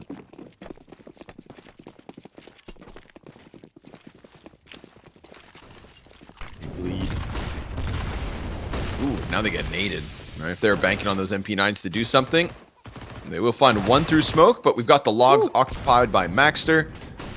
More util comes through as a quarter of Marix is shaved off, and LNZ senses out sound. Wow. Caught that walk up. Very nice. Marks up close. Marks back a bit. Ooh, clapped. LNZ's good. He is good. He's good. He's good. He and like the players who, again, people are like, well, why didn't they keep him? But the idea is, I think if they weren't going to use them on the main roster, which they moved them up and tried it, that there was no point in keeping them on the Academy roster. But what happened was, I mean, Fuzi and LNZ, they both, first of all, they were so good they transcended the Academy roster the first time. So they were really good in the Academy League. And then they got a lot of main level experience. So, I mean, it's also weird to, I mean, I guess if you just don't see it working in the future. I understand why you would want to try some new players. But at the same time, I mean, just because somebody isn't good enough from 17 years old to 18 years old, in a year after that of development, if they're playing with the coach, if they're getting more experience on the Academy lineup, could they not become a lot better within a year? I feel like you could take a bet on a brand new player. Maybe they're all looking for Monacy. There's just not many Monacies in Sweden. I'm just going to put it that way, okay? Sure. There's not many monacies in NA. There's not many monacies in most countries. It's I think you have to also give some players some time. I think that's. I mean, there's a lot to play for intrinsically in this league. I mean, there's no rush. Right. I like it that way. That's why I like this new Navi Junior project, because they went with incredibly young players in Frozik and Demon. Oof. And they've already found a Monacy. You know, they did that, and now they're taking a different road. OG on the low road right now.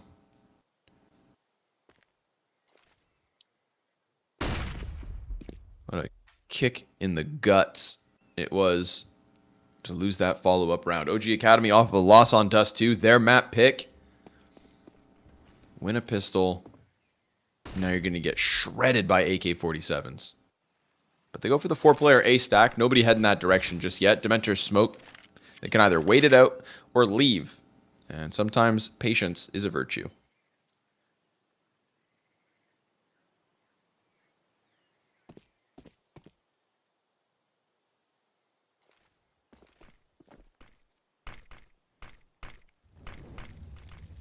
We got a P2000 on Dementor. And somehow this guy gets a kill and add him down to 30. Okay, he dies as he should have long ago. A single P2000 holding this bomb site, and it actually does damage, but now everything else should just fall away, right? We've got a little more util left. Oxygen with a smoke grenade. Yeah, they decide to save this. They're met by another T-smoke, so there's no way you're getting in on this. Go ahead. Hang on to what you got. As soon Maybe as go OG catch an are exit. scared to push them is the day that it's over for OG. It's the day that it's over. As soon as they're too scared to go aggressive on CT side, and they actually respect their opponents, that's when it's over.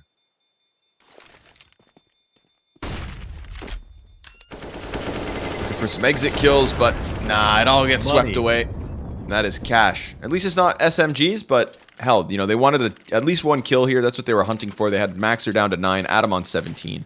Could have been, but isn't. And the guns come out for OG Academy. So recovery mode begins. Where's the OG facility? True. We need Marks on land. Where do OG ever boot camp? Sometimes we've seen them boot camp in Copenhagen. Yeah. They do the pop-up shop boot camps. Yeah, classic. A lot of people be going to. They did the Anonymous. It was Anonymous in Warsaw, I think, last time. Right. It's a cool looking one.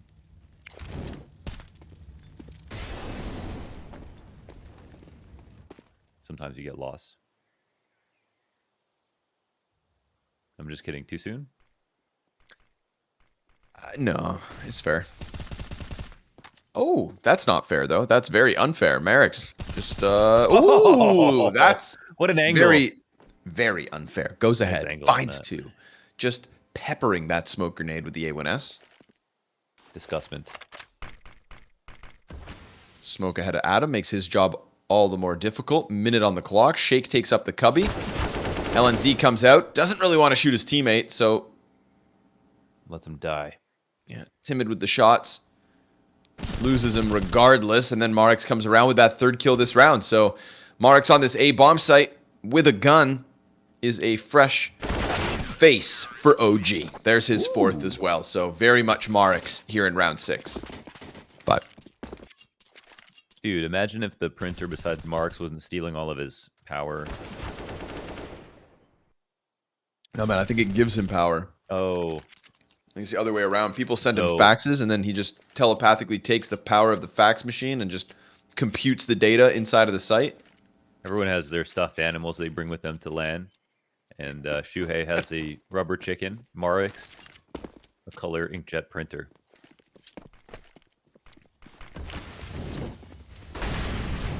Ooh. LNZ, fight up close. Damn, Oxygen tries to push it down mid. Thought that Molotov would be enough to keep the T's back, but it's He the believed in contrast that that actually flash. forces LNZ forward.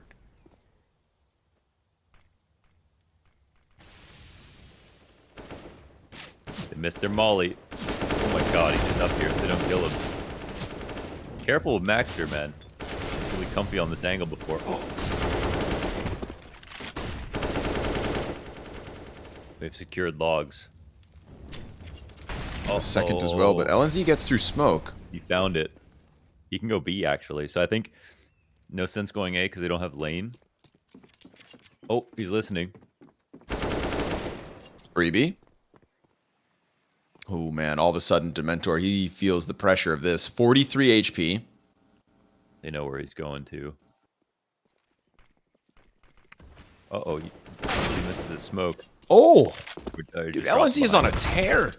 He doubles back towards CT. Shakes a couple steps ahead of what he expected. Rolf was spotted, but the lineup's a little off the mark. A couple smokes back and forth. Creates a pocket for Shake to push around coffins. T's getting ready. Temporary. Set on fire. Smoke goes down. Blocks vision for a second. Shake still comes wide with the kill. And Rolf sees it. Ends it. That's a fourth for the Young Ninjas over top of OG. Probably should have smoked himself. But, yeah, that's round one there from Rolf. And, yeah, don't talk enough about Rolf. He's been pretty damn good. Another frag for him. Wow, that's it. I mean, they win banana, but LNZ finds the exploit. I was saying OG are the team that are really good at finding that arch gap. Not many teams have found it versus them, so real big move from LNZ. And this was it the same round that he killed Oxygen coming down mid? Yes. Felt like a year. LNZ catches the first one coming through the smoke. Ooh, Dementor just gobbles up that flashbang. Oh my god, and then to Maxter. Yeah, when he can see, he can shoot. But so can Rolf. So the trade goes back. And the apartments gets cleared out by Adam B, doing this all on his own, right? A dangerous game sometimes to play a solo AK and apps. You lose that bad boy, suddenly you could have problems, but not Adam. No, sir.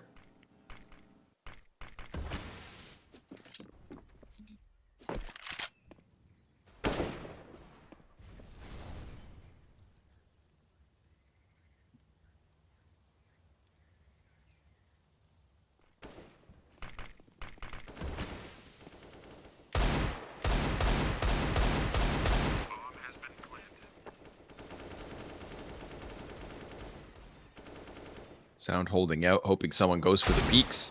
Sure enough, Rolf puts his head right into the center of that crosshair. It's all about the parting gifts. Shake. He's on the angle and he's getting pushed by Temporary. So 3 players clear the board of OG's players. Young Ninjas, 5. On a T side, only 7 rounds deep. Dude. Yeah, they're doing really well. I mean, they don't. OG just don't look that scary right now. So now that they have their full buy again, we'll see if they can change that story. I don't know what they do differently except just execute better. They can still continue to fight banana like they were. Got logged last time. I think we know Sound wants to be aggressive, so why not keep trying as long as he's confident. Smooth move, but nobody there for Shake to topple just yet. Flashes, man.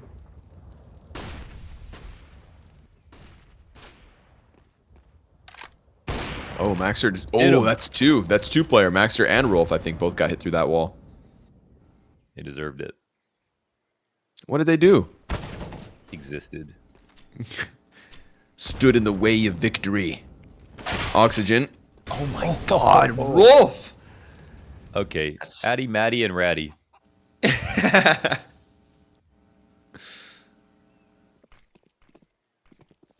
we get the smokes over towards the arch side. It's going to be LNZ at the front of this. Sound on the other end. Fully blind. He doesn't shoot. He just waits. He holds. LNZ suspects something's up. Got a crossfire here between Dementor and Marix. Dementor good for 1 kill. Pit player and Marix trying to swing it around, trying to stay on a swivel. The drop down from Adam, not going to get caught. And that's 1 CT left over as Young Ninjas just tear through the A site. They got so layers. Yeah, man.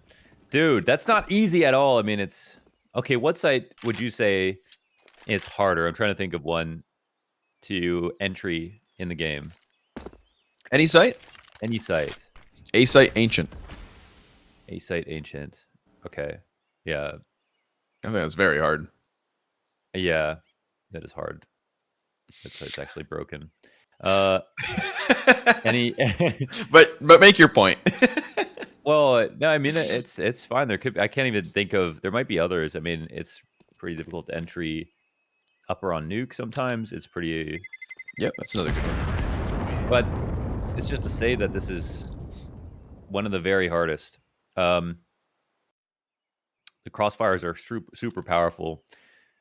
It comes down to minutia. You know how you're dodging on the pillar, how in tune you are with the flash timings, so that you can get around corners. They've been very precise about their flashes, getting the operas back, getting a little bit of space, just enough. And so good at refragging, so good at not getting tunnel visioned.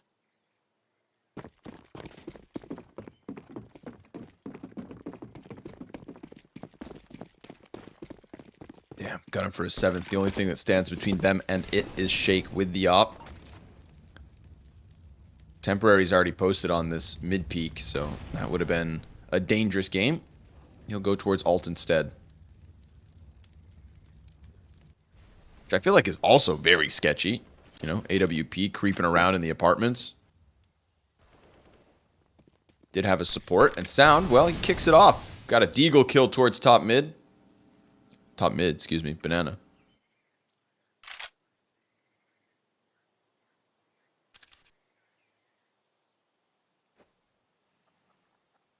And the op comes over. Shake creeping over like a tank. This could be one of those rounds. You can never write them off, OG. This is their secret sauce. Smoke on the CT cross. Oh my god. Adam. Oh, dude, the nade was perfect. The mentor is boosted on the new box. Oh! What? How does that bullet like curves up? He couldn't even see the head, I swear. I can't believe you even hit the headshot on the way down too, though. What the? Oh, we got to get that queued up. Temporary posted on Coffins. Hits a critical shot to keep oxygen back. Marix. No armor. 5'7". No kit. No nades.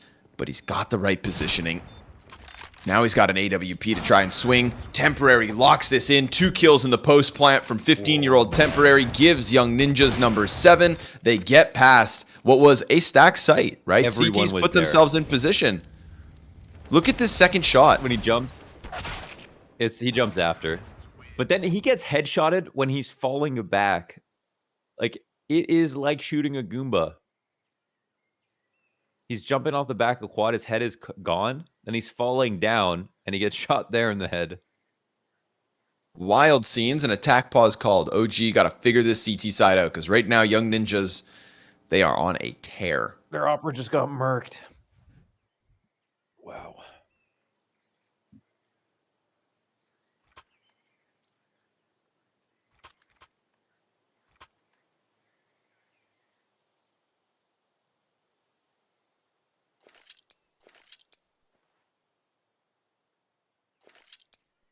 Damn. Linus 10 and 5. Let's go. Again, more of what we saw in Dust 2, right? He was doing a good job there. Yeah. And he carried that over. Had some double entry rounds himself.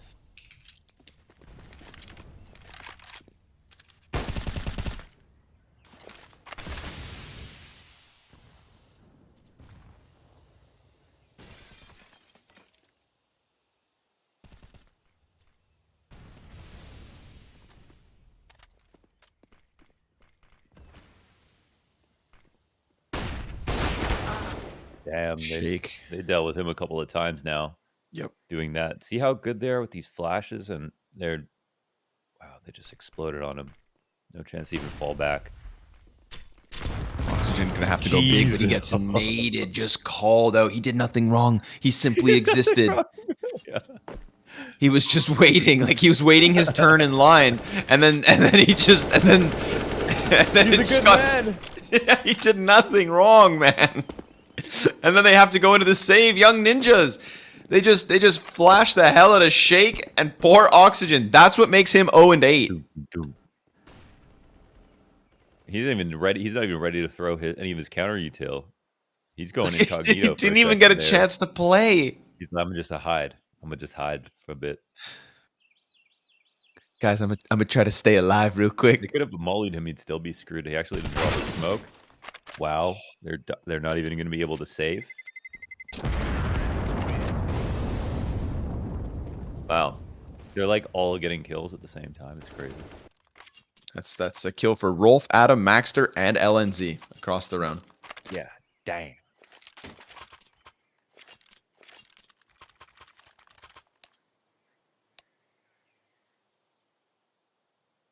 Welcome to Sweden.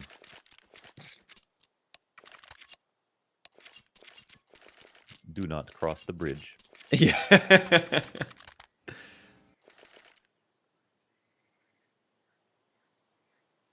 You can't even come to Malmö. I'll send you to Huevda.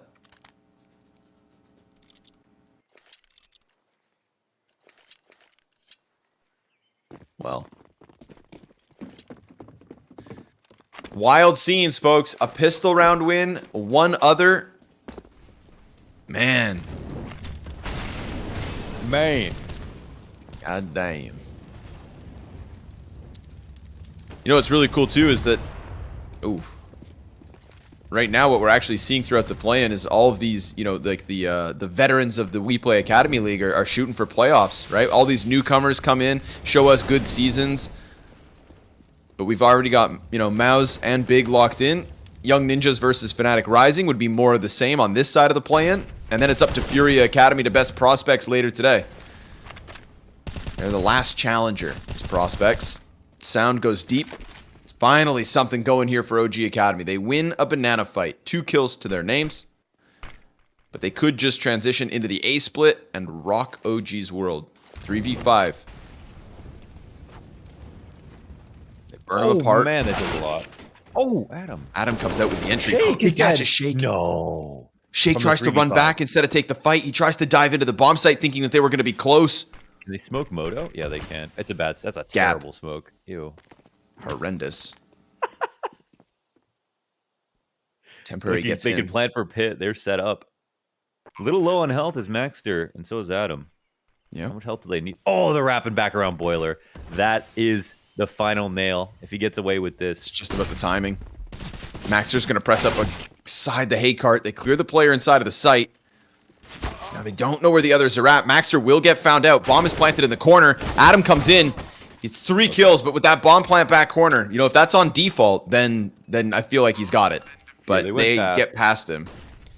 They get beyond. Still, actually, 3v5 attempts. That spot is now called default. In the back corner? Yeah, they changed. It's changed. Okay. So it used to be default was the lane, but then you don't always, because you don't play in mid when you plant that bomb. So what kept happening was like, you know, fast flank or something would just ruin your round. But now that plant is basically super good for pit. So that's the new default plant.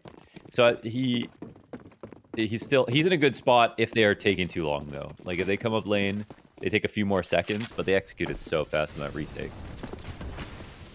That was the play though, for sure.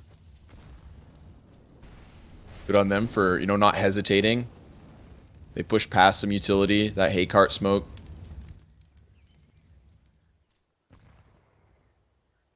Waste no time, waste no chances.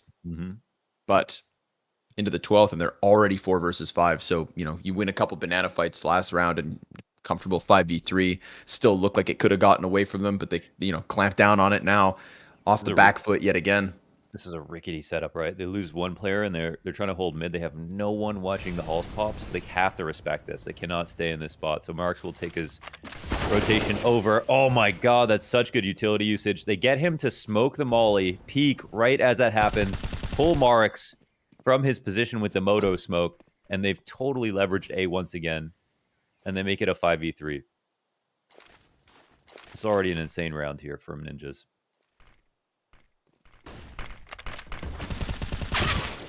Oh, LNZ through that library smoke. It's an attempt from Marks, but only the one inside of the site. So right back to the winning ways, Young Ninjas. That was so good. I mean, that was top shelf right there. They got that depth. Yeah. That was the risk that OG were taking, knowing mid control is coming. Okay, fine. But there's no one watching the halls pop. They know waterfall's possible. If that happens, they're totally screwed. In this setup, you want to have 2 mid, and then 1 standing on the barrel, watching watching that jump, watching it from pit. So they get Marks off. They get the lane player to smoke the molly inside mid, peek him, dead. And just aim-wise, they're right there. Razor sharp. Either they let someone get 1 kill, or they don't even let that happen. They instantly kill them. No other options. No one's multi-fragging versus them on these holds.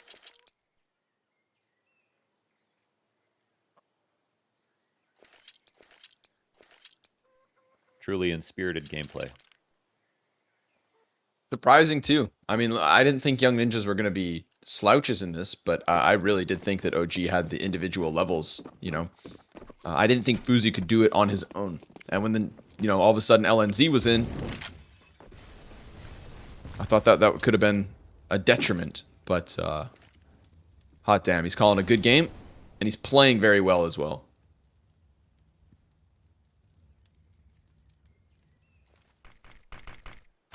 Got him up to 13 frags as well. We've seen the sharpness in his entries around on A site. Nade sends temporary back a bit. The pistols are in the right position. But OG, they've kind of lost that that little oomph that these rounds tend to have.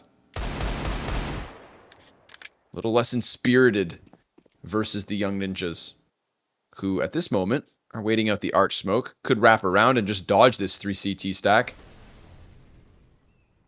Going through the procedures, smoking off arch, smoking off library, Dementor, bullets, and a smoke to the head. But the Deagle comes through from Oxygen. That's an AK now up in the apartments. Potentially problematic.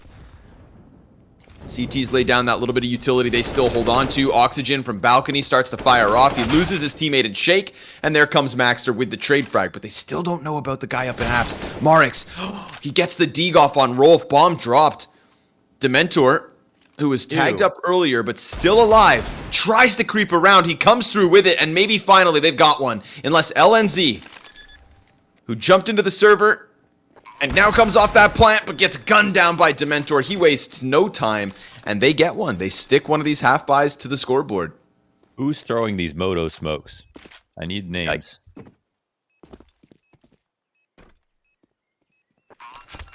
I'm no rat. Fess up, man. I saw nothing. What do you owe him money? I saw nothing.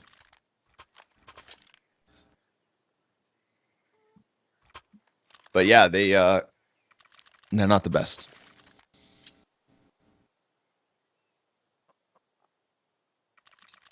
They would have been better off not smoking it, right? Because look how he dies in Graveyard. He's trusting the smoke falling back. He would have just been watching Arch instead.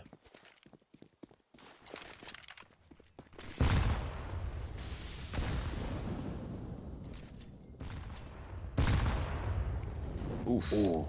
Hefty utility damage. Well, they get Dementor down to 11. Yeah, they won the last 3 rounds of the first half on Dust 2 as well. OG Academy always hanging on towards the ends of these. Sounds out. Got Dementor and Maxter incredibly low. Rolf half health. Sound about there with him. So they exchange blows on Banana.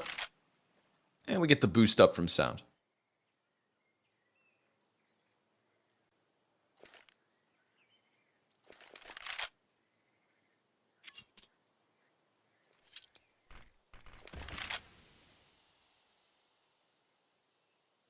B hit coming in.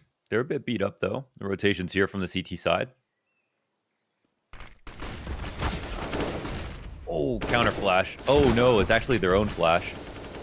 Not Little ideal. too early. Dementor comes out. sees a player blind. LNZ with the trade. 30 seconds. Flash to try and set up Marix. He's going to run in on this. Dives back as the coffin plant does come through. And the planter gets off the position. They've got Maxter with the op. He's holding it back. Banana waiting as the Molotov burns deep coffins. That's going to keep Marix back for the time being. Smoke grenade, the last of OGs, gets thrown. Oh, Oxygen's got another. Marix, he gets past that little bit of fire. LNZ in the backside. Marix very low up first. 13 health, gets owned by LNZ. He draws another one in, catches that headshot onto Oxygen. Maxter, he's going to have the back of the other opper as he comes through and they close. Double digits, Young Ninjas, a T-side post plant that banks in from LNZ. 17 kills after that one. Yeah, shout out LNZ for this one, man. That's a clean couple of frags.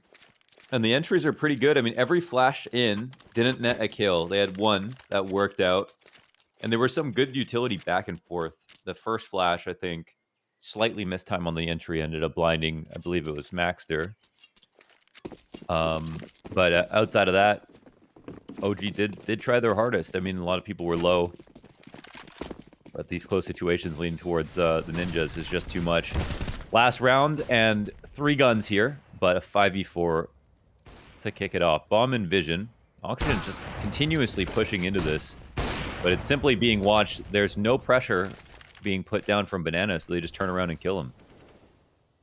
I think he felt like he had nowhere to go. And Adam is coming up to the end of halls. This could be an opportunity for Shake. Let's see how carefully they approach this. Temporary, juggling bottles.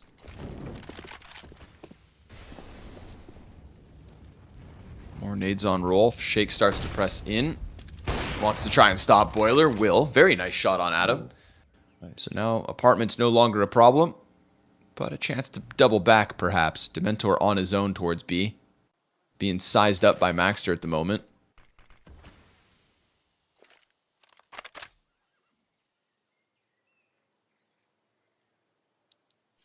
Looks like they picked a good site to go to. Oh, but a second smoke has been dropped here for Dementor. Oh, interesting. I mean, he blocks the CT smoke, and it's a little poofy for him now. He's got the little pit under wraps. 2 kills. Temporary answers. Tries to dive bomb, but oh my god, missed shots. Temporary hits that on call. Oh no, he doesn't. Oof, just gets owned. It was close. Eagle comes close. It looked close. So, I mean, a good half overall from Dementor.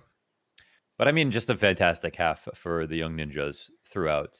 They did so much here. I mean, they blew like one position. You know what I mean? Like, for the most part, they were just by far and away the better team. So much success. They had that Moto smoke round. I think that was the ugliest. Apart from that, like, they won spots that they probably shouldn't have. They dealt with so much pressure.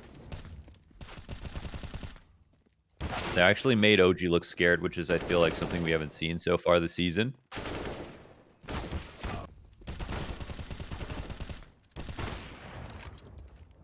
I'm scared for OG. I gotta say it. 10-round T-side, we haven't seen blowouts like that. Dementor's trying, Marix is trying, but where's the rest of the team?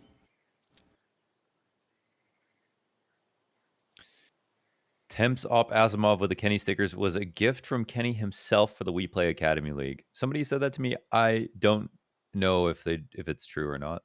They don't have any. Doesn't seem like they have many tweets themselves, but did just send me that DM. No reason to lie about something like that, obviously, but that'd be interesting. Kenny S, a fan of Sweden. Yeah, I was gonna say, like, what's the connection there between Kenny and Temporary? Of all the operas in the Academy League, what's Temporary? You know, what's the connection?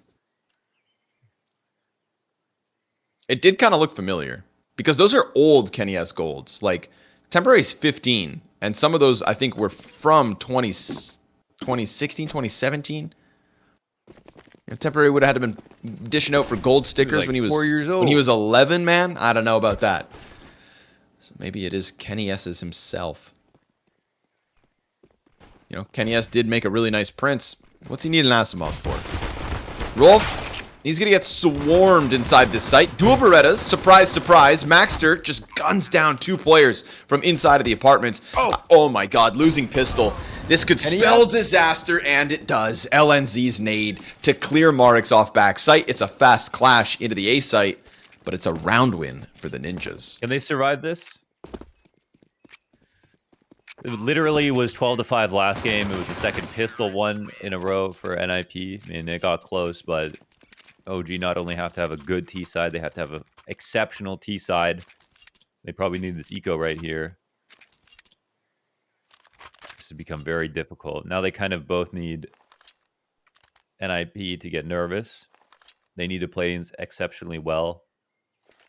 And they got to beat the odds here on a very good map. They're just both so good at this map that it's going to be hard to believe. I'm going to look for holes in NIP's Inferno CT side. They are a bit worse. They're still 53% to the 58 T side, but that's just because they're insane on T side Inferno. That is NIP. OG's T side. I think this is where they made their comeback. It was to a loss, but they got to overtime versus Fnatic Rising. That was by a T side as well.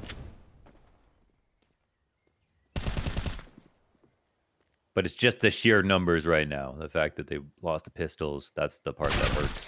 Yeah, I mean, the first map also comes back, but hey, that's Dust 2, where Young Ninjas showed us nothing going into it. We know what this CT side can do, and so, you know, we should have less faith in this, and I think I do.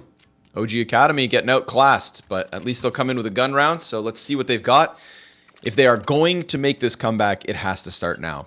Cannot leave yourself, you know, 3 rounds. 2 actually, because they'd already be down 13. You just can't. You simply have to win now. Now or never, OG. The math sucks. Numbers are not on their side.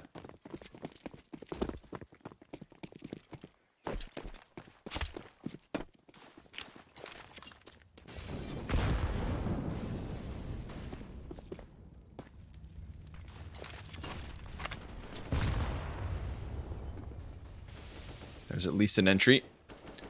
Adam gets caught up into the apartments.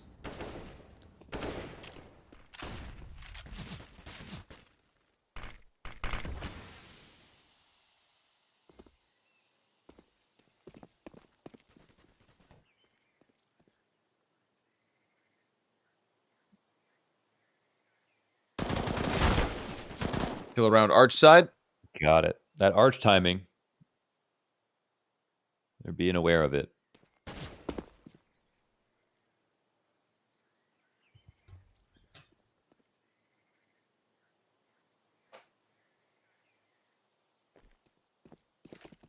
Three have moved over towards the A site. Some of this action is going to be heard. Smoke's coming down. Their own smoke. Shake. Ouch. Sits on the They're side of fighting it. Ghost right now and getting smoked. Got a player back site. He's hanging with it on. That's one. Gets cleared by sound. There's the trade frag back from Rolf. They just push through the smoke. They disrespect it. They swarm it. They don't go for the retake. They just clamp down on the hit as it comes in. Young Ninjas 13 to the board. And unfortunately for the T side, it's going to have to be armor and pistols, right? They got one of these through in the last half. Now they need one nice and early here for this T side. Yes.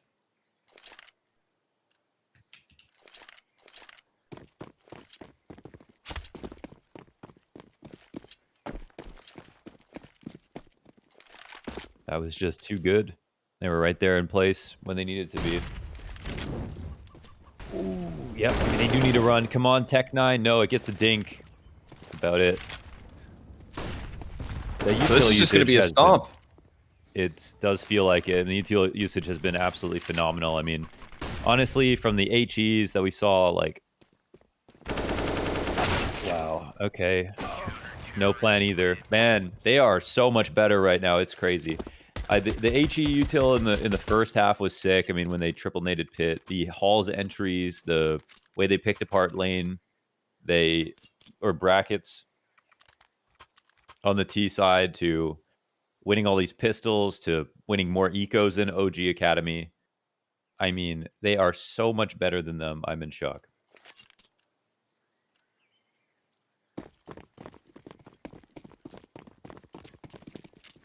Not OG's day. Young Ninjas, not going to let this chance slip. Shooting for a chance versus Fnatic Rising. One of those two teams getting into the playoffs. Assuming they can close this, as they will. Temporary. Not even a challenge. This is a gun round. And he dispatches of those first two players as if they're just playing with pistols. Spam almost kills Shake. Could have gone from bad to worse. He'll sit back mid. They're going to try to use Marix to maybe jackknife open something inside of the A site. It's going to be a low HP Shake to grab bomb and come and join them. Oxygen's walking up. Getting closer and closer as the two CTs sit inside pit. Adam pops up, kills Marix. Oxygen's in the site, but he needs the bomb to come join him. And Adam gives himself a little pocket to play around with. There's a gap on the side of Moto as well. This is both teams with challenging Moto smokes. And Shake's got no chance at an entry here. He genuinely needs to save. They have to keep this AWP for the next one because it's all they're going to have to try and keep Young Ninjas from a stomp of a victory on Inferno. It's just the one. And LNC is going to find him. One of the most one-sided maps the entire season, and it's on what I feel like is the most even map possible, with both teams being exceptional so far, at least in terms of relative to each other in the season as well. So absolutely astonishing performance here for the Ninjas. I mean, I don't know, you know, Adam and Maxter, honestly, Rolf had a great series too, but these two across the season when it comes to entries, I feel like even they never get 30 kills. Like, that's just not, they can't do that entry fragging, right? But they are every bit as good as the players who are regularly getting, 30, 35 kills, with the way in which and consistency in which they are getting the frags, especially for what it brings to the T sides. And oh my God, the last thing that OG need right now is Temporary having another good map. Just the back-to-back headshots. Adam inside of the apartments. This is it. This is OG, who showed us so much promise throughout the regular season, who have a win over Mao's NXT on this map, in overtime versus Fnatic Rising on this map. They had a great veto. I mean, they had the perfect veto. This is a very bad veto for the Ninjas. But a very bad result from OG. They will end this season not with a bang, but with a whimper. As this 2v5 is going to have to do the unthinkable towards the A site. Young Ninjas feeling it every step of the way. Their groove is going. Adam deep down into the pit, sees the cross towards Library. Temporary's going to find a third kill on this round. And Temporary, standout series with LNZ wrapping around Arch to put the nail in the coffin. Young Ninjas, Fnatic Rising for a spot at the Season 4 playoffs. That is now confirmed as OG Academy kick the bucket. That is absolutely phenomenal, man. I mean, this sets it up so much better. Like, if this game is close, I think they both probably lose to Fnatic Rising. This is about as good as you could ask for NIP. Unbelievable CS today. Like, hats off. They played so well. OG were insanely impressive yesterday. They had a great veto coming in today. They lost Dust 2, a map that NIP don't even win or don't even play, period. And then they beat them on their best map on Inferno, probably. What can you say? Everyone played extremely well. T-sides were super sound. Nades were on point. LNZ came through. LNZ, 22-9. My guy, taking up Fuzi's shoes and also calling with it. So, ZTR is not here, but I feel like LNZ and Young Ninja is fortunate for the chance to just combine for this. He does them absolute justice, showing up with not just the calling, but the kills. Temporary, great series. Dust 2 looked good. Inferno looked good. A little bit of a slower second half on Dust 2, but so be it. They irked out the win. At the end of the day, that's all they needed was 16 rounds in Dust 2. They get that job done. And unfortunately for OG Academy, we don't get to kind of send them off with some explosive, exciting CS. It is just a stomp here on Inferno. So that's it. Young Ninjas, Fnatic Rising tomorrow for a best of 3 in the playoffs, where then the double elimination kicks in. You get second chances, and you can maybe just try to steal away the season from Mouse. But that's all she wrote for now, folks. We will be back in about an hour's time. 1 hour from now, the next match goes live between Prospects and Furia Academy. We still need to figure out who's going to be in that finals of the other side of the gauntlet. So have a break and come back soon. We'll see you guys there.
Welcome back, everybody. We've got certain teams locked into playoffs in Mouse and Big. We've got certain teams awaiting that last best of three. Fnatic Rising versus OG and Astralis Talent versus who? That's the last question that we have to ask ourselves. And by the end of the day, we're going to find out. It's either Prospects or it's FURIA Academy. And Prospects are now the last inaugural team this season to have a chance at making playoffs. The OG Academy fell. Young Gods, they fell. Apex Rebels, first hurdle. But now we've got the Prospects, and with what you could consider a decent chance, in fact, of maybe going up versus Astralis Talons. This is Prospects who won 7 maps across the regular season, have wins over the likes of Fnatic Rising and OG, and, FURIA Academy, who have kind of showed us hot and cold, great promise, best season yet, but we also have to sit and ask, for a team that was only getting 1 win per season, can they really kick it up into that next level and get to the end of the play-in? That's a good question. Prospects had a very decent season, and that's why they're here waiting for FURIA Academy to play. But their biggest wins of the season have actually come on Ancient, and that won't be a map played in this veto. So that's an advantage, at least a small one for FURIA to think about. And I think Prospects outside of that still are obviously a very scary team. I mean, I actually am not sure, who I think is just supposed to win this game. It kind of feels like it's supposed to be Prospects, but FURIA Academy are getting better. I think they had pretty inconsistent season, but overall they got the 2 over Young Gods, which was very promising. Kawes continues to be one of the best players in the league, and Prospects, we don't actually always know who their fifth is, if it's going to be Spooky or if it's actually Slide who has come in to play for them. But both players are very good. Yeah, they've got promise. I think this could actually be another one where Academy Furia maybe have a decent map pool situation over top of Prospects. Because like you said, Ancient's not going to be a problem. It's not going to be a part of this. You'd assume the ban comes through. And just the same way that Young Gods kind of got dispatched of, without that, maybe Prospects without their specialty pick could also be in some warmer waters. But they are at least more fond of Overpass. 9 games played. But at least within this season, we never saw it, actually. So I take that back. What we saw was a lot of Ancient and a lot of Mirage. And then the occasional Dust 2 and Vertigo towards the tail end of things. And those Dust 2 games were just won by the skin of their teeth. 2 16-14s. So FURIA Academy, I think they'll be happy to play Mirage, which ultimately is Prospect's second best map after Ancient. It could just look it could look good for Academy. The veto could make things a little bit more even if we do sit here and consider Prospects the favorites on terms of individual level. So I think Prospects, they can probably take a map like Mirage and be in their comfort zone at least, even if they can't take Ancient in this situation. And we could have a spot where Overpass is picked by Furia, though it's certainly not guaranteed. It might be a nice punish to take to Prospects, who don't really have any insanely good results, even though they play it quite a bit. So they also didn't play it in the Academy League at all. And then finally, I think it's possible that Vertigo gets left in between these two teams. And maybe a good chance here for uh honestly either team to win, but there's also the chance that Prospects just go for Vertigo right away. I mean, they lost to Fnatic Rising on it, but that was 12-16. They beat the Ninjas on it. So yeah, I think obviously Prospects had the better map pool overall, but FURIA Academy have their best map banned right away. Right. Which, it's a bit of a shame because we saw a quick turnaround from that Ancient game, right? They were able to beat Fnatic Rising 16-10, but remember that's where they started the season and showed us losses. Like, I was a bit disappointed by Prospects at the start of the season. We kind of had a lot of hopes for them coming in as a team that, gets to play Counter-Strike elsewhere. But here we go. Okay. The Mirage ban, that is odd. That's a map they like to play themselves. I figured, FURIA Academy would be a bit comfortable, but that brings in the Overpass pick, and where the hell are Prospects taking us? I think Vertigo they'll probably take. FURIA Academy's Vertigo is pretty crummy, so yeah. Okay. And then they could leave this to Dust 2. I think, I don't know if it gets banned by Furia, but maybe Furia ban Inferno or okay, Dust 2's out. Got to Nuke or to ban Inferno. Nuke, I guess. I don't know. I guess they could take him to Nuke. I mean, they have the option. They can play either of the 2 remaining maps, I think, at a comfortable level. They slightly better win rate on Nuke, but I mean, both maps are not like insanely good for prospects. Nuke? So, okay, they'll take it to Nuke, and I think uh, Nuke is probably. I don't think FURIA Academy have played Nuke so far. Yeah, they have not played Nuke so far. They have 4 maps on it, up and down results, random teams they played against. So interesting. I don't. I don't think this is bad for any one of those two, either of those two, or either of the last 3 for prospects to have taken it to. But Nuke is kind of just. It's just. I don't think either team's going to be insane on it. So it'll Right. be a real brawl if it comes to that. Um. So yeah, I mean, I think prospects should be able to handle FURIA Academy on Vertigo. Their Vertigo is not very good. That's for sure. They are sporting 4 losses in a row. Young Ninjas, Big Omen Academy, Apex Rebels, and a team called Meta BR. Meta BR. From Yeah. outside the league. And if we keep it within the league, none of these 9 games played by prospects in the last 3 months have anything to do with the WePlay Academy League. We didn't get to see their overpass. But obviously, this is where Furia were able to eliminate Young Gods yesterday, a team whose overpass was in question. They bullied them around on it. You know, I think Furia Academy very capable on this map, and this could set us up nicely for a cool map 3 where we've got questions around both sides. It could get a little sloppy, it might get messy, but that's when sometimes it boils down to who wants it more, who's playing better on any given day, who can minimize mistakes really. So map 3 could be interesting if we get there. But I think that, I do think in terms of their opponent's map picks, I think prospects have a better chance of winning Overpass than Furia will ever have a chance of winning Vertigo.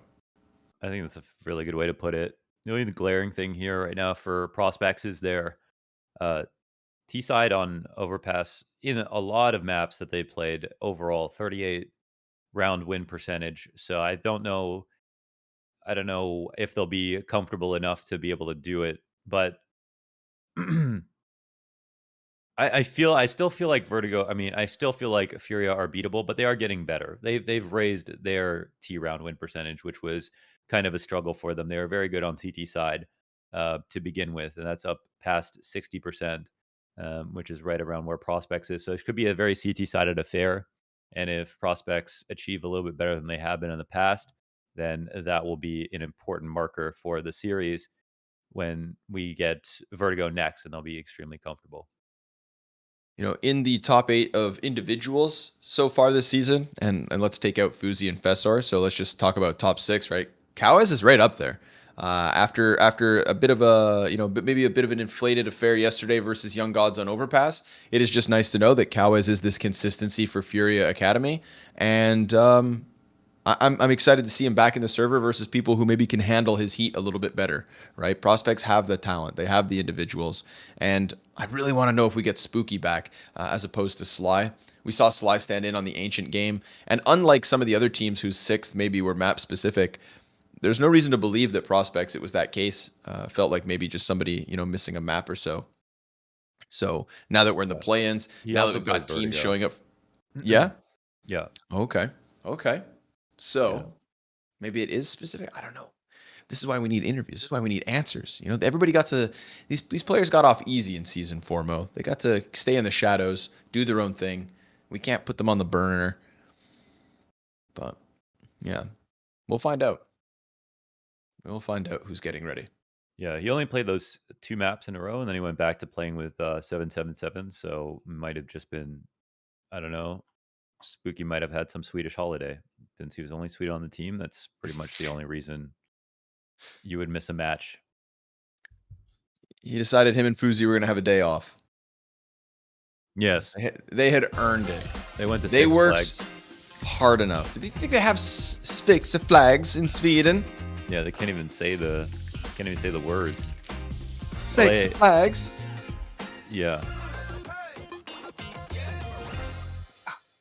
Overpass, folks. That's where this one starts. And someone's taking a nap.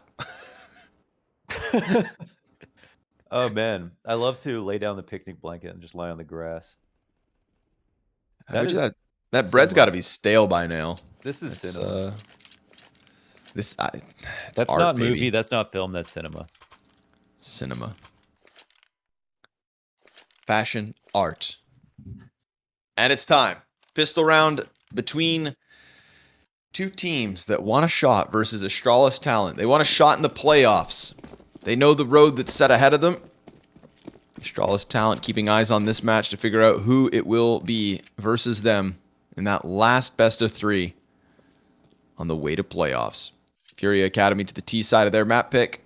Urson down in connector. 2 players floating above him on bathroom side. Now actually a second inside con.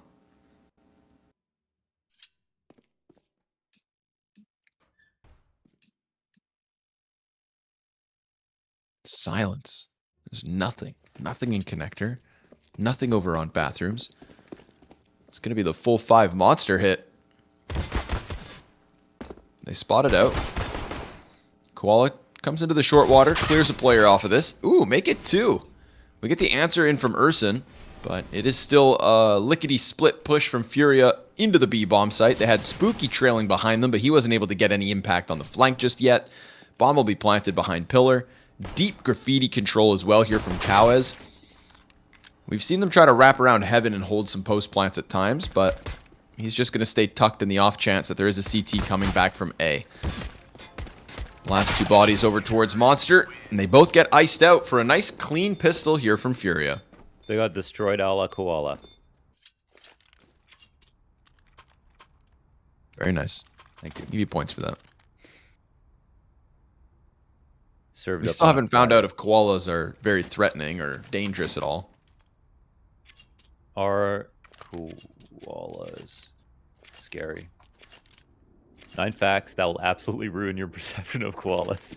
These ferocious little animals may look like a little cutie waiting for a friend, but that's far from the truth. Koalas are plagued by a highly infectious strain of chlamydia. Ew! Ew, what? They can be more aggressive than a crocodile. Oh Koala my young God. eat their mom's specially made organic poo. Ew! They are fast enough to chase an ATV. What? They don't have the brain capacity to learn anything new. Their main source of food isn't even good for them. Oh, man. They make an unexpected noise that terrifies most listeners. The noise part I knew. It is horrifying. The chlamydia is even scarier. Highly infectious. They're just disease-ridden, junk food-eating, poop-sucking tree huggers, man. Ugh. Koalas. Okay. Well, FURIA lost a couple pieces. yeah, it looks like they're about to get ecoed. Not Sorry, I yet. didn't mean to call that, but look at the stair slank. Look at the stair slank. It's coming. Oh, my wait, God. they It's heard like, him. They heard him. They heard him. yeah, they got him smashed. 8x just making a ton of sound. He's actually pinched, but still alive for a second. ZMB catching him with his head turned. So a little recovery here from FURIA. Spooky. Oh, that headshot into Descenti. Koala. Here he is looking for more, but nope. He gets denied by it, and Prospects to survive. AK's grabbed. It's a couple kills on that B site, and then a squeeze inside A to take momentum right back. That's why you want Spooky, man. Wow, those shots. He is kind of a coward, actually. He's pretty aggressive. Really, really good rifling aim. Lots of headshots. They have fingerprints that are nearly identical to humans. Oh my God! So we could use them as okay. We could blame crimes on them. Bring a koala to a crime scene, and you'll never get caught. They're not hugging you. They're regulating body temperature. Oh my God! Even when they're appearing to be nice to you, they're just using you. That's all I got. Wow, that was a roller coaster. Thank you. So yes, very dangerous man right here on your screen. You know, David Attenborough's got the job of reading nature documentaries, and you know he narrates those really well. But if he ever passes, dude, bless him. I think you get the next one. But instead of like nice facts, it's just the horrifying stats. Yeah, it'd be the History Channel version, which is animal conspiracies, evil facts. Oh man! Oh, they're doing it back. Dude. Yeah, they 2 are. from Cowes. MP9 gets the bomb drop. Here comes Jimbo from the site. Cow has 3 kills as he gets his hands back on that AK. But the bomb could be the biggest issue. Very good from Spooky, the way he used his smoke right here. And Cowes misses a small timing. Could look back, but he's starting to walk away. Spooky's on the inside of bathrooms. He could be missing timings. Let's see. Oh, yeah. Oh, man. They get Tunnel taken vision. care of. So full recovery mode. Bruninho gets dinked. Spooky ends him. Decenti 38 HP, 1v2. 25 seconds, and he's going to get split from both sides. Prospects recover despite Cowes' best efforts. Spooky's hella good, man. That was a best part about him. I mean, he plays like FURIA Academy. He just doesn't stop peeking. Believes in his aim. I don't think they're used to that, actually. So that's working out pretty well. Yep, have a celebratory sip. Let's see in terms of maps here. Yeah, he's played 10, so he's had sub in for 2, but him and 8X are kind of neck and neck in terms of rating at a 1.60 and across the 10.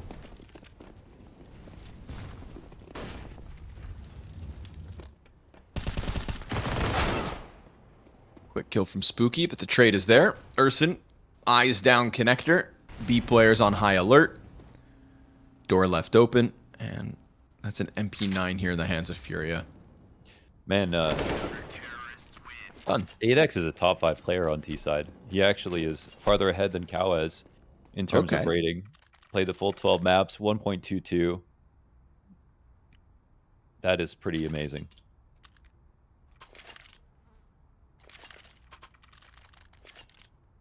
Well, he's without kill for the moment, but it's nice and early. He's actually the only opper top 10 T-side rating. Regali is next up, but he eclipses Regali, so that's really, really cool. The oppers definitely have struggled on T-sides here in the league.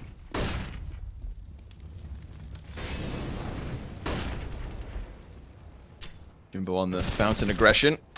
Spooky serves up the distraction towards playground, comes through with 2 kills. There's another player there, and Koala may be thinking about the long fight, but he doesn't suspect that Jimbo's pressed close. And Urson comes in with an additional follow-up. So this is just the T-side absolutely smothered out as they tried to play through playground, as they wanted to make something happen at A site. And, you know, you contrast that to what Young Gods did yesterday, which was a lot of just, you know, turtling up inside bathrooms, playing bomb sites, being a team that's just far less confident. That's 00 Prospects deciding to take the fight straight to Furia in their gun round, and they own it. Man, they really are. Yeah, they're playing like they're just so much better than their opponents. I think their confidence is sky high.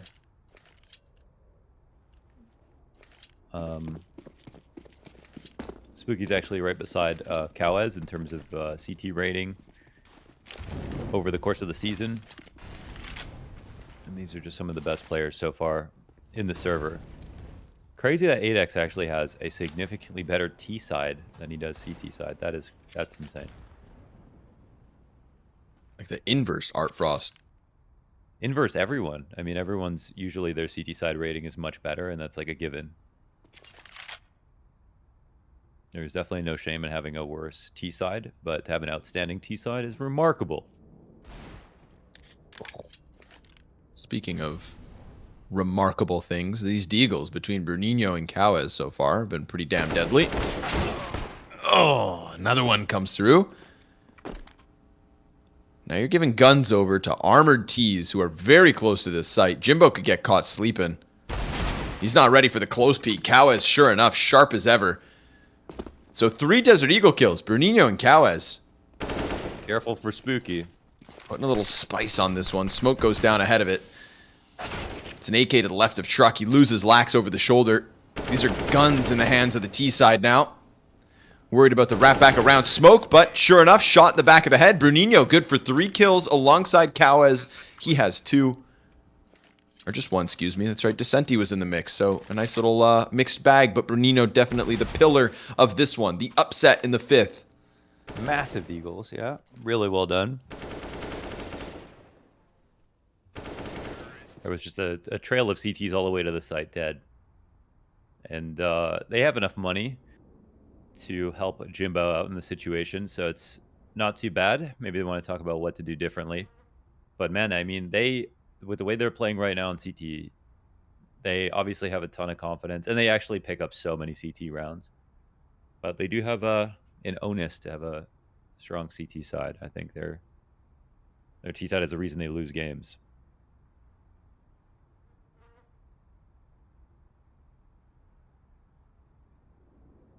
Is this the one Academy team that doesn't seem like it could feed into the main roster? In prospects? Because Let me rack my brain. I mean, a language barrier, right? Yeah. Everyone else is either international or homogenous to the same region, right? Yep. Yep, exactly. Yep. Prospects just doing their own thing. Crazy. You know, maybe prospects or 00 prospects will one day be one of those teams that kind of like, you know, unlike Mao's NXT, which for a little while there was this call to just like switch the main and academy rosters the same way Gambit did it. Maybe prospects will just be sold off as a core, as a team. You know, use this to True. as a platform, as a showcase of talent. They're like everyone's academy. Ooh. CMB puts his head on the silver platter. Urson, because he wasn't spotted, gets this false sense of confidence from Descenti, thinking he can just jump around, and sure enough, they may have won with the Deagles in the last one, but right into the guns, and it's a clean 3 out of the side of prospects. But these are the two big heavy hitters so far from Furia, Cowes and Bruninho. Oh, we saw the gun, so 8X on full alert. Slams down Cowes, and Bruninho just grasping for anything at this point, but he gets dinked in the process, so only one death on the way of prospects as they regain that footing that they lost in the last round. Ooh, yeah, the way they're playing, I mean, I'd be tilted if I was Furia. They're pushing up every single time. They're updating info constantly. Like, they're creating all these small timings, but they just don't think they can lose, so Furia will have to prove otherwise, and I don't know if they want to keep going back to A. I mean, most of the time, if the CTs are pushing this way, the first thing you want to do is establish to make sure they can't push. You should be able to kill them out there. And then like going over towards B, it might just feel like, all right, if we do that, we're getting flanked. But sometimes it's a good option anyways. But yeah, they're going back to fight this. I think it makes sense. One of the conversations I would have, we can't win a default, we can't win this game anyways. So we should at least be able to get them back to the sites, if not kill them. Might not be actually true, but that is what you kind of have to say to yourself. Look how much slower Furia have to take this playground section now. Conditioning in full effect. Never quite sure where the prospects are going to strike. It's been the tale of the last few, but they all see that it is now clear, of course. Get this one moving. Yeah, that is a great example of conditioning. There's, a minute left. They haven't pushed at all, and they are only starting now to press up against bathrooms. Flash is coming. One spotted. Ooh, and he gets away. Wow. With almost everything. 70 health, and he's all the way back on site. No overextension, no chase there from Furia. No fire to punish that one. That was a very long-range duel one. Jimbo comes in, gets his dink. Second peek from bathrooms. Jimbo's got them both. 8X goes wide onto long now, bolstered by the fact that the rest of the team is dead. It is just Bruninho with a quick answer back with the op. 4 players on the other end, and this one's going to fizzle out. So 6 to the CT side of prospects already, and FURIA Academy not having nearly as easy a day here on Overpass as they would have hoped or have had as of late. Yeah, they're getting mauled. They are getting absolutely decimated. Counter-terrorists win. The timings are buttery smooth.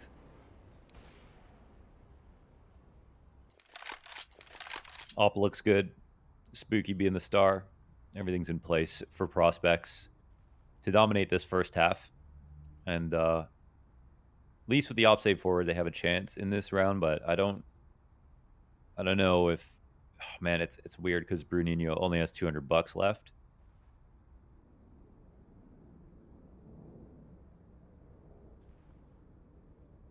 Maybe you do want to. This is a very fringe situation where you would never buy without saving this gun, but you might be thinking about it. It's a hard economic decision because on the one hand, you know that the other team probably has some money left over after the rounds they've won.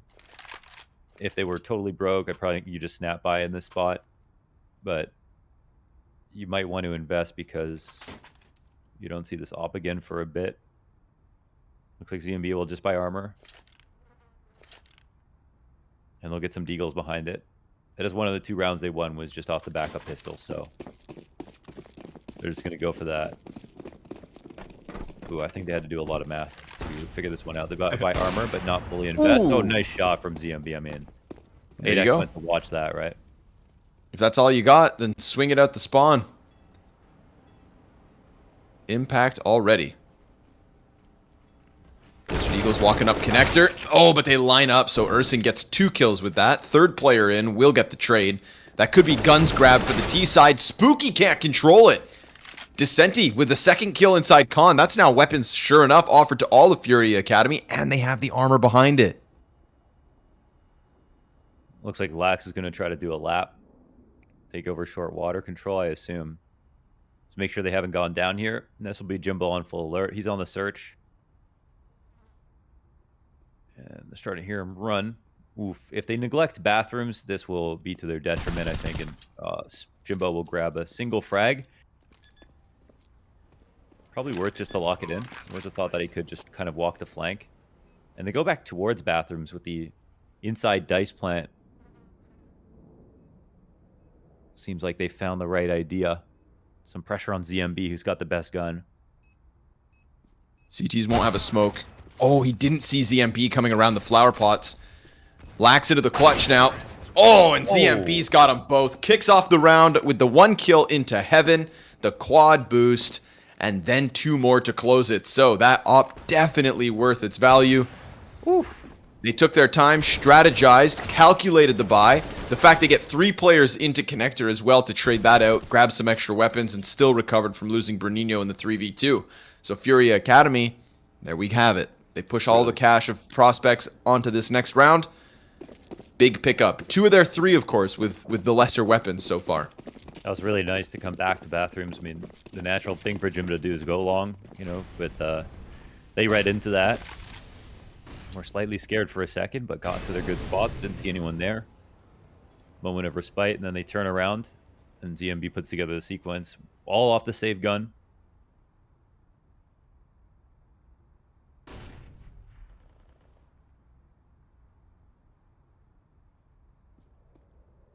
Very low buy here for prospects. You know, almost no utility left, so this is an enormous opportunity for FURIA. A good T-half could be end of the line. And Spooky will die pushing. Was ZMB holding that angle, waiting for that? Uh-oh.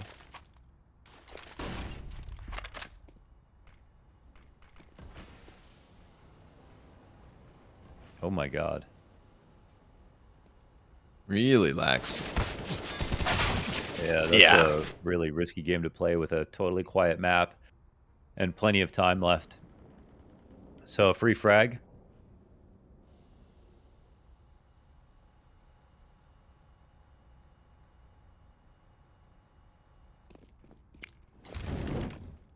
Exec comes in over top. Oh, an 8x caught trying to catch that connector play.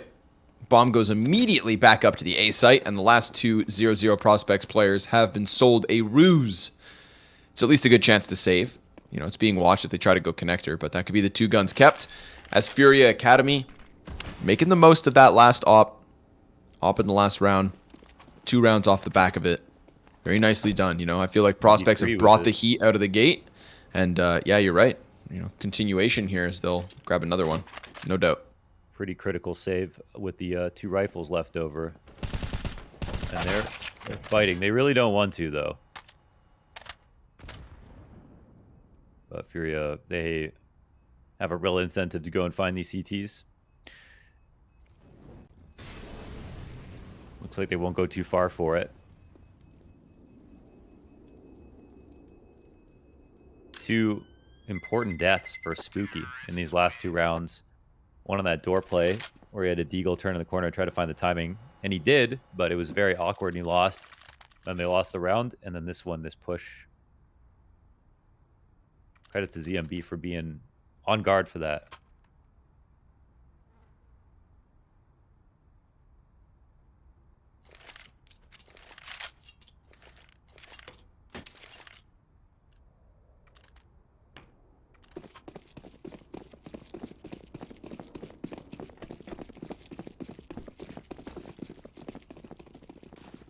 Two in a row, a likely third, and a chance for Furia to just get aggressive, looking to just bully this B site.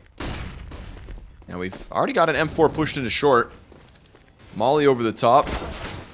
That'll make things more difficult, but Jimbo still delivers a kill right out the gate. Frag grenade finds damage. T-side find footing in the post plant. Utility's still going back and forth, and they're going to boost the player up into heaven. I believe there's somebody waiting, though. Yeah, Urson, he's right here with the M4. What does he know? Nah, won't even matter. Cowes decides to end things on his own terms, opt from ZMB, and they get past this one. You know, they went for the straight-up rush. They got what they needed. Sure, Jimbo gets a kill in the middle, but that's not what they're looking to do. They're just looking to follow through, and sure enough, Cowes will. So, just don't die to lax, and it's all good. We get a nice, strong round at a FURIA Academy, and they are right back into this game at a 5-6 score. FURIA showing some improvement, some resilience, and picking up a few more T rounds to kind of speak to how good their T sides have actually gotten on the map, where they play it a lot, but they usually just overperform on one half, and now have found an insane amount of leverage in an elimination series versus a strong opponent on a weak side.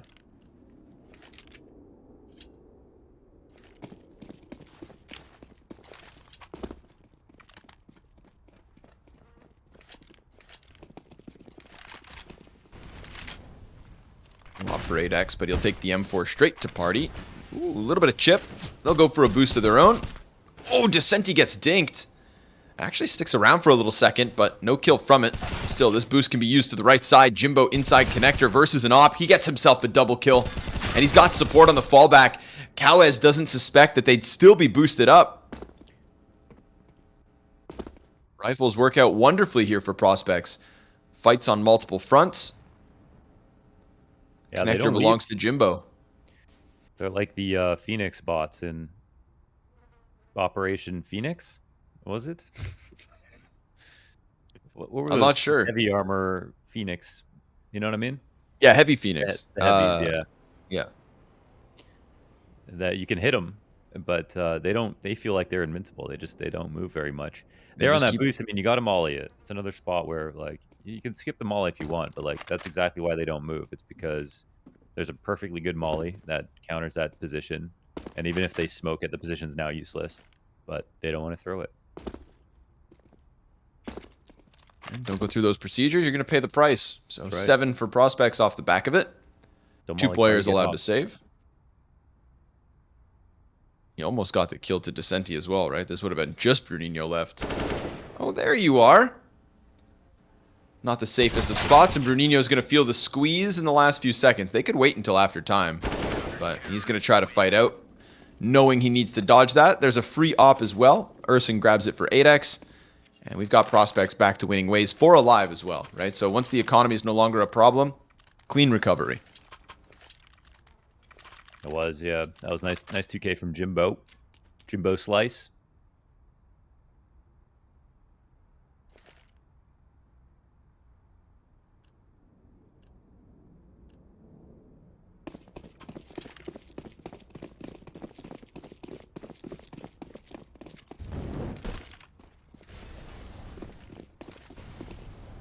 A little bit faster this time from FURIA Academy as a setup for their kind of fast control smokes. Can go for long in this position if they'd like to.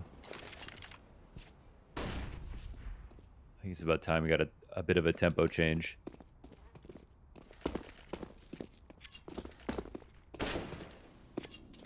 They'll find nobody in stairs. Top bathroom setup's actually a pretty good reaction. And Spooky, wow, he melts one down through the wood panel on the B site. That's a stairs player out and some info as well. And they still don't know about this A setup, so they might walk into this. Yeah. And another one from passive. Jimbo. Doubles down. Back-to-back rounds, Jimbo. Couple of kills here, couple of kills there. ZMB surrounded and swarmed. And he's going to find nothing. Damn. This is flawless out of the prospects. That's pretty massive. 3K from Jimbo. Here he was last round, actually, right? Or was this that one? Yeah. Yeah, this is 2 rounds ago. The connector and the boost. This just couldn't have worked out better. I mean, the T's were like, all right, we lost this kill through the stairs spam. They're probably in a passive position. Maybe they're long setup with that rifle op on site. But no, top bathrooms the entire time.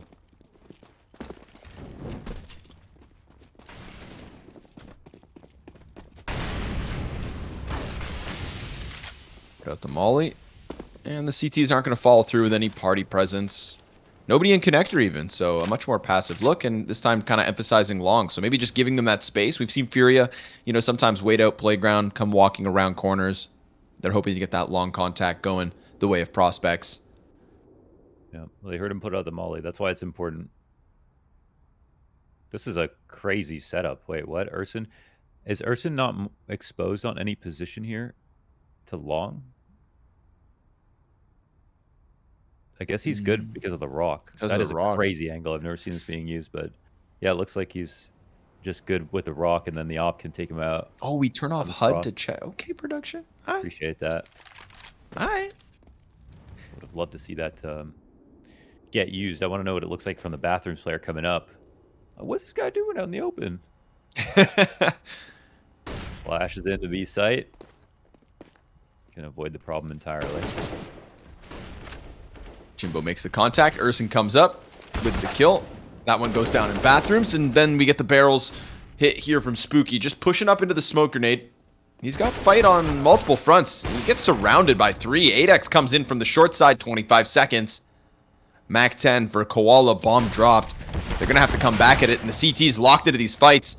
If they want to try and press into 8X, they're going to have to get by Urson too. And Urson falls to the Mac 10 of Koala. Huge. Commits to the SMG and a 6th for FURIA off of a close range fight. SMG v AKs. Man, I think he had to like triple dink him to get that kill that fast. That was nicely done from Koala. Pressed up close. And the setup looked pretty good from prospects, but the approach with the lurk smoke on the side of the site, plus player drop it in. There was 3 points of attack to put the most amount of pressure on Spooky as possible, and they got Heaven at the exact same time. And Spooky, angry, will now pick up the AWP. Versus a full B. Is that the right call? Let's see. Oh my god, they are not ready for that. Oh, Spooky dives. Fast fight. Jimbo's on the pillar. Usually good for a couple, and sure enough, he keeps it consistent. Can't manage a third. Now it's Lax's turn. Oh, he hits the dink, but Descenti slides right through him. Slices right through him. And as fire hits the feet of ZMB, he's already in with the plant. And that goes a little too far. Urson on the flank. It's pretty fast. Yep. Timing could work out nicely for prospects. Short players a little bit more enamored with the Heaven boost. Oh, he gets just that first one. 8X has to run in with the pistol, and that's where FURIA Academy are going to end this. A nice, solid 7-round T-side. Promise from prospects. And all in all, just some good CS. Yeah, it has been. Very, very nice for FURIA to get back into the game. Prospects, T-side, nothing to write home about. So I honestly, even though prospects look super confident, some of these early rounds were really great. FURIA did what they needed to do here. I don't know. I think they should be feeling pretty good moving into half number 2. They kind of just had to blow it at this point, actually, based on the stats. And it's not even small sample size. Like, prospects have played a significant number of games, only getting 40% of their T rounds. So they'll have to overachieve as well, just like we saw from FURIA just now. As far as I'm concerned, though, FURIA have been powering up. That they have? Prospects are playing like they're the better team. That's the part that I'm like, okay. Yeah. Very true. You know, active moves. Also, 2 of the rounds for FURIA Academy, one by way of the Desert Eagles. Cowes goes big with the Deegs, and then that one round where they save a single AWP, also kind of, you know, mustering together a good strategy for it. So FURIA Academy, I feel like they were you know, playing with less at times and still walking around with some impactful wins. It's a third of their rounds accounted for off of the lesser buys. Jimbo, good numbers, right? He's putting up a good showing. By the end of that half, finishing with 16 kills. Spooky right there with 15 frags. Urson not too far off behind them, but now they'll take to the T side and have to show us what they've got.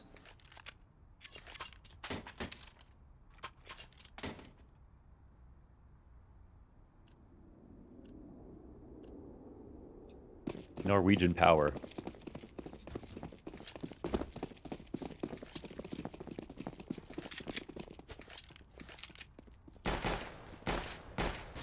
Ooh. Oil power. And like well managed too, you know? Yeah. Yeah, dude. Norwegians, you know, Norwegian oil? You have facts? No. I would like to know. Okay. You can't just say well managed. Like that means anything. What does that mean? That sounds like you have more. Oh, wow. CMB's on a tear right now. Like the bomb is his. What? Oh, he walks right into this. All of the T's are gone. But Spooky has the bomb. Okay, I've got the fact for you. But once this pistol's done, because there's clutch potential on Spooky. Except, oh, he's looking the wrong way. Clapped. So shot in the back of the head by Decenti, and that's going to end that. But yeah, so Norway, realizing that its oil reserves won't last forever, invested a huge portion of the surplus revenue from its petroleum sector into the Government Pension Fund Global for Future Generations. It is the largest sovereign wealth fund in the world. Oh, wow. Worth $1.3 trillion in assets. What? For the future generations of Norway, knowing that those generations won't be able to rely on fossil fuels. They spent all of their money in investing on it now. You could buy an insane PC with that money. Norwegian oil. Well managed.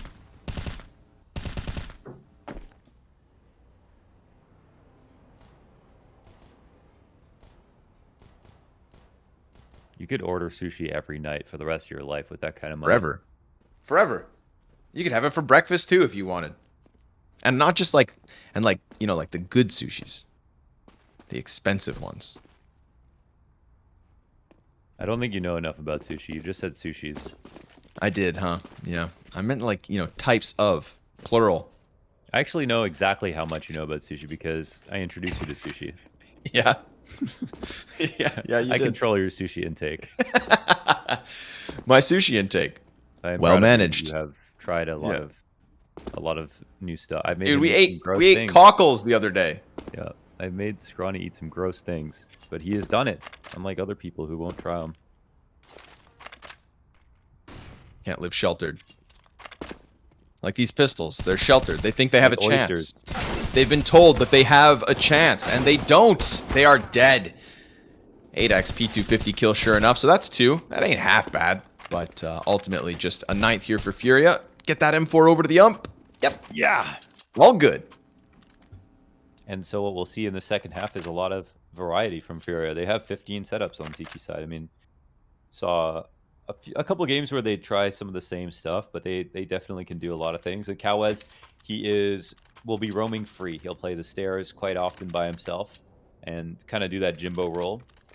But, I mean, probably a step up individually. Even though Jimbo had a great half, though, so he was playing extremely well for himself. I think that'll probably be on par for what Kawes expects. Here's one round where he is in stairs.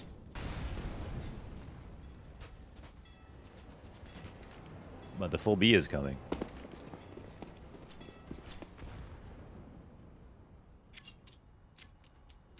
It's a good setup here from Furia in response. Wallow in the corner. Fernino draws him in. Ooh, Lax comes through with the kill. No hold from the CTs. Not a single frag. A good amount of damage to try and set them up. Kawes comes in from short side. Well timed.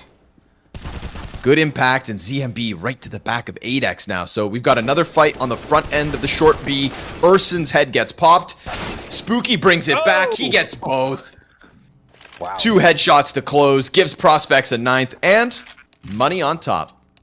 Yeah, damn, nicely done, Spooky, with that clutch. It's mirrors what we saw in the first half from Koala, and that'll be to tie up the game. So the full B works out. I mean, Furia were in a great spot there. They had stairs rotation. They had 2 players right and left side monster. They had 3 players in the B side, and they had info on A. So there's basically nothing more you could ask for them except for hit your shots, and neither of them could in the best positions possible. So at least they know next time that shouldn't happen, and they were on the right track. But it does cost them the round and maybe 2.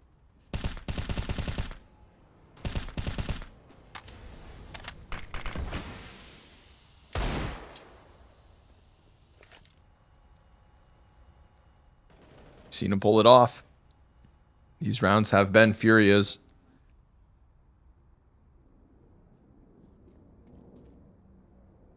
This is weird. There's a player behind 8x. Yeah, right? But now he's going to catch the koala kill. So it goes back and forth here. And Descenti's behind Descenti. He's been spotted. He gets found. Oh, the layering gets really weird in bathrooms. Bathrooms is one of those weird spots where you've got 2 lanes divided by a wall. You've got some right angle corners. The timings can get freaky in the bathrooms. Yeah. And this round's an example of that. Bombs planted on the A site. Scout from Kawa is good enough for 1, but again, the T's just breathing down the necks of any counter-terrorist who think he has a flank. CMB, though, grabs the Galil. Keeps this one alive. We get the bank player to come back as bombs planted on the other side of this. He's going to tag up Bruninho, deals with him. 8x and Jimbo lock in the post plant, and they give Prospects 10. Well handled in the end, but good damage. Nice shot there from Kawaz on long. I like the patience.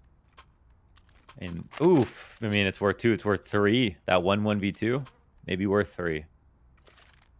Another chance to get the money back on in order here for Prospects. I think the same would have been said if they lost that clutch. So Spooky is made up. I mean, he kind of allowed Furia back into the game with a couple of deaths he had. Not because he made like any specific bad misplay, but he just got killed in important spots in the first half after having a good start. But yeah, he's made up for it himself here.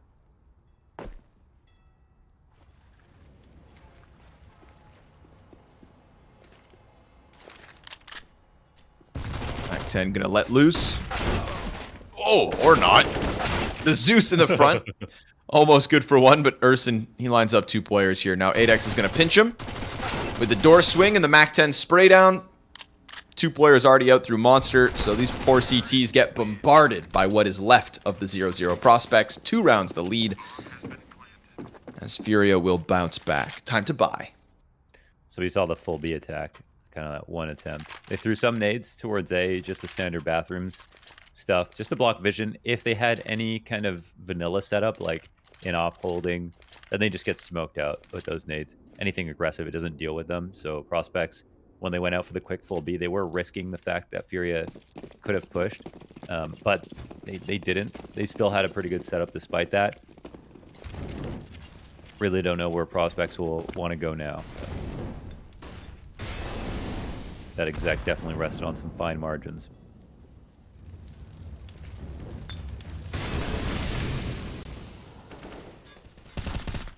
Kawaz has a little bit of a pocket here. Spooky gets tagged up, so he's not comfortable.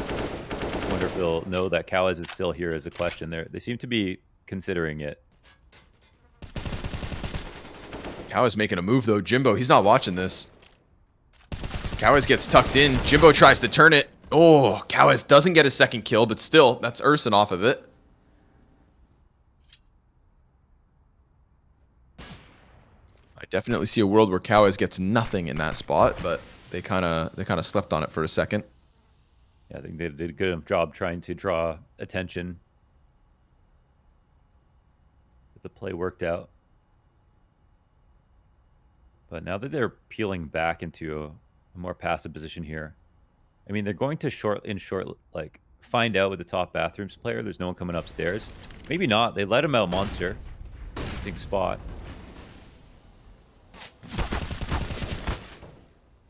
Nino gets the headshot. Stays alive by the skin of his teeth. Descenti comes to support. Koala's got a nice corner spot. Again, continuity in the damage, but 8x. He wins the duel on the low HP. Spooky comes through with the kill to Graffiti, and now ZMB scrambling back down connector as the plant comes in. If Spooky backs into this, oh, that could have just put Jimbo in such a bad spot, but instead they will both survive. Into the post plant they go. Spooky on the site. Jimbo's going to die to that nade. Dunked on. And now the peek comes wide from ZMB. He's trying to figure out where the hell Spooky got off to, and he hits the headshot. Reacts as he snaps it up just fast enough to give Furia 10. Prospects try their absolute damnedest, but it's just not enough. Another 1v2. Another 1v2 1-3 this game. Nasty second shot there from ZMB. I mean, very cerebral clutch in the first place. This is a good spot to play for Spooky with 41 health, and I mean, right on the nose. I mean, if he misses any more bullets, Spooky ducks, falls in a pit, resets the situation, goes into a time scramble. We don't see that world. ZMB deletes him.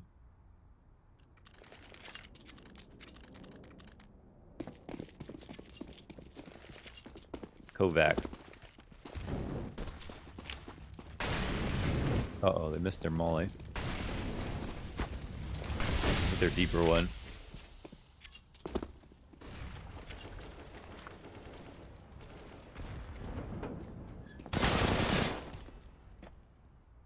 Where'd he get hit from? Call from his teammate, maybe. I don't know. Yeah.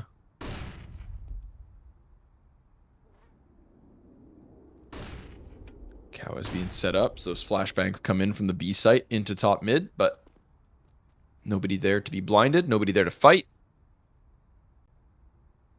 8X finds the timing. Oh, he gets it! Oh no, but then he gets caught in the open. He tries to go back towards ladder, and Bruninho extends in. That could have been a freebie, but instead it costs him his own life. 30 bullets deep in that spray. Yeah. Pretty lucky to have finished it. Splits on towards A. Back dice molly. They'll get moved out. And tucked nicely into bank at the moment. 2 players here. Oh, Descenti will pop them both. Person back.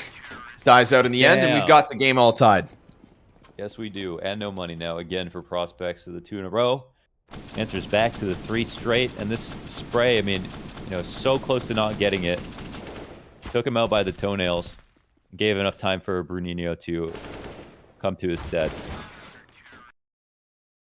And Descenti delivers inside of that bomb site. Takes away what was left of it. Prospects. I mean, Eagles only. I'm not exactly seeing why Prospects T side is that bad. It looks fine so far. Definitely making this game pretty scary in each of the rounds.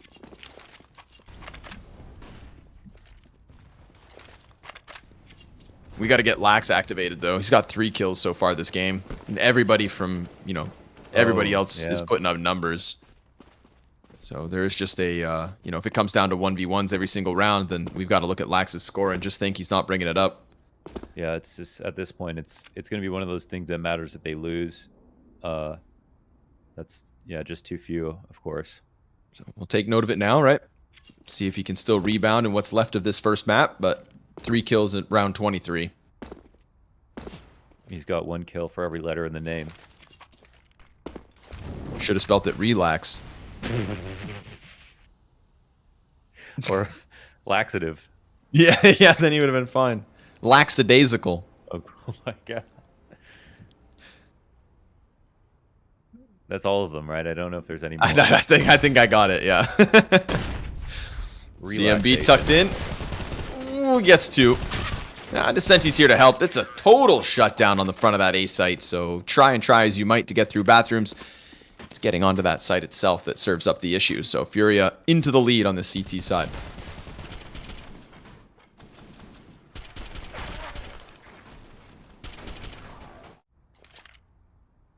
Can't think of any more.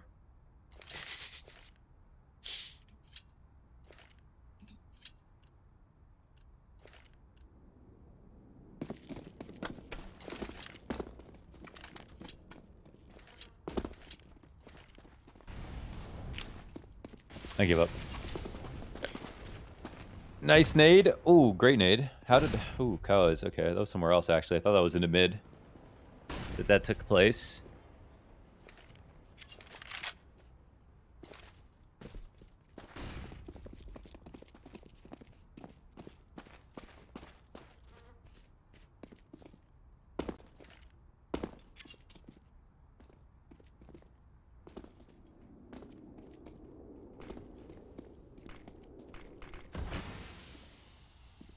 Gonna go for the full boost. Yeah, it's a full passive Furia, but look at the speed here from Prospects. Oh, Nice boost too. Yeah, very Almost nice costs peak him. 4 health. Yeah, very close. Leave it to Cowes. Does he have an angle? Oh, He's got a good spot. Oh my god, he actually cannot see. So Holy hell. Spooky's just going to simply be in front of him, but it looks like Cowes. Well, oh my No, god, Spooky's Spooky's going to it. see him. Or turning from flashes. CMB gets the kill. Spooky starts moving. Cowes is still in his spot. He is still yet to make his move because he's still smoked off. He knows he's got players all around him. But, I mean, Jimbo's planting right exposed for this. If the smoke fades, Jimbo's dead. But the smoke's still up. What is going on? How long is this smoke? Finally fades. There must have been another. There had to have been another. I mean, that's unbelievable. And then he doesn't get anything for it. That is just unreal. That was like a 50-second smoke. The hell are they putting in those canisters? Bank Peak comes out from Descenti shut down. I can't believe that Prospects get away with that as there's a player stuck in bathrooms the entire time. Seriously, what is even happening? Cowes with 4 health. If they resmoked that, then they resmoked that. They added an extra 15 seconds. That's, I mean, why would the T's smoke that? I guess the T's could have if they planted front sight, you know, just in case or something. Pretty funny situation to be gray screened for that long while all your homies are dying.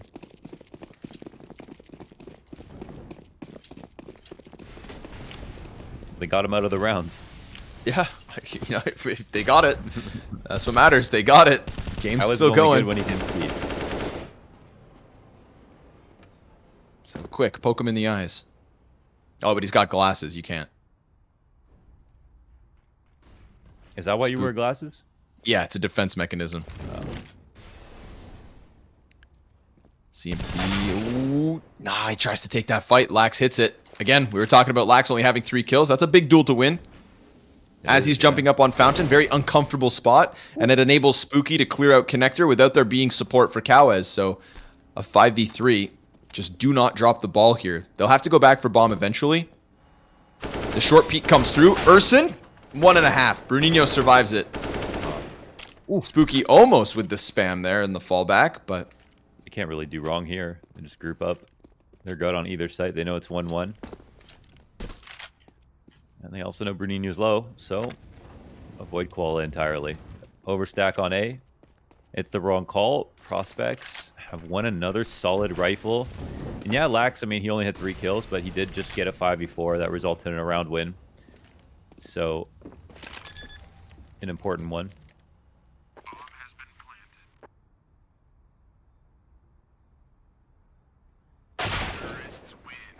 I mean, yeah, Prospects playing pretty damn well here on T side.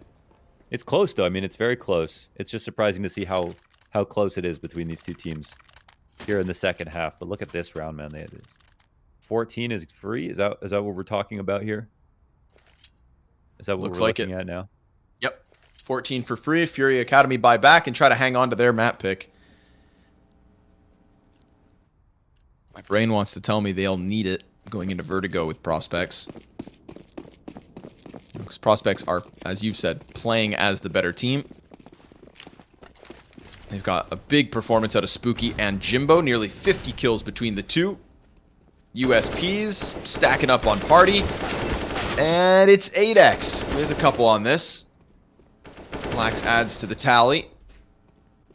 Picking him up where he can, as just Koala's left over. So yes, sure enough, 14 off of the back of that last round. Very important turning point on map 1. God damn. The play-in is all that matters.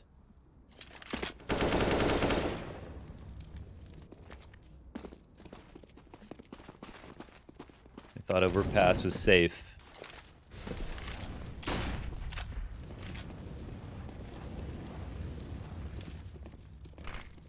They'll find him. Oh, they'll find him all right. With a Zeus in his hand and an AK kill into the 1v2. He's trying to go back. Oh, he gets into CT. They saw him, though, for sure. Imagine he wins before this. Okay. Oh, damn it. See, 14 is free. 14 is free. Expensive, but they've got a sovereign wealth fund.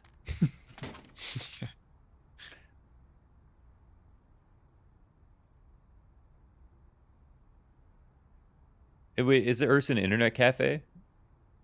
Normally? Usually. Sometimes. It's only a sometimes thing. It's Urson and 8X, the two Romanians. Oh, okay. Ah, Spooky has a similar kitchenette to me. Well, kitchen, but it's like a half kitchen. It's like a kitchen and a wall. And he's just gaming in the kitchen. I like gaming in the kitchen. You're closer to the fridge. Yes. Then you don't forget to I eat. can get to the fridge in 5 steps. That's great. I do have long legs, though. Sometimes I close my bedroom door, my office door, excuse me. You know, I've just played video games 8 hours. I forget to eat. But if you're in the fridge, you're good. You're cold. Here we go. Gun round that's got to stop it. Prospects on the cusp of 15. Oh, gap in that smoke. Spooky. Oof, gets Spooky dunked on. So. Oh, okay. I was gonna say it's so annoying with these smokes. So dead. So dead. And 8X, just a set of eyes. Looks for the kill through connector. Could come from the left or the right.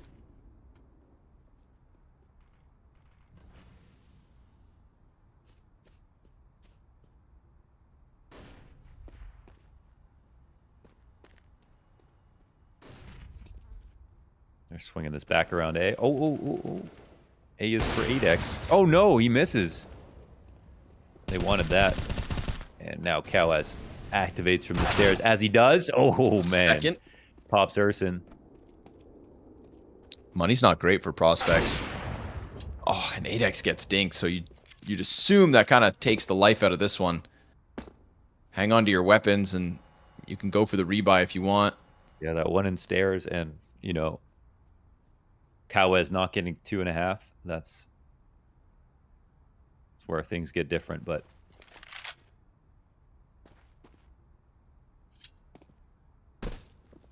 they save this. It's not ultra terrible. It just comes. It's like a round 30 game right here. It's what we're building into.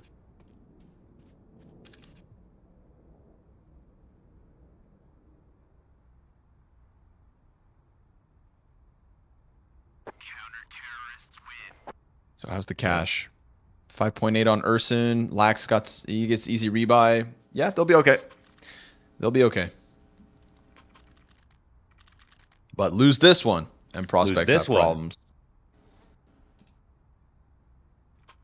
Yeah, can't lose this one. Not affordable.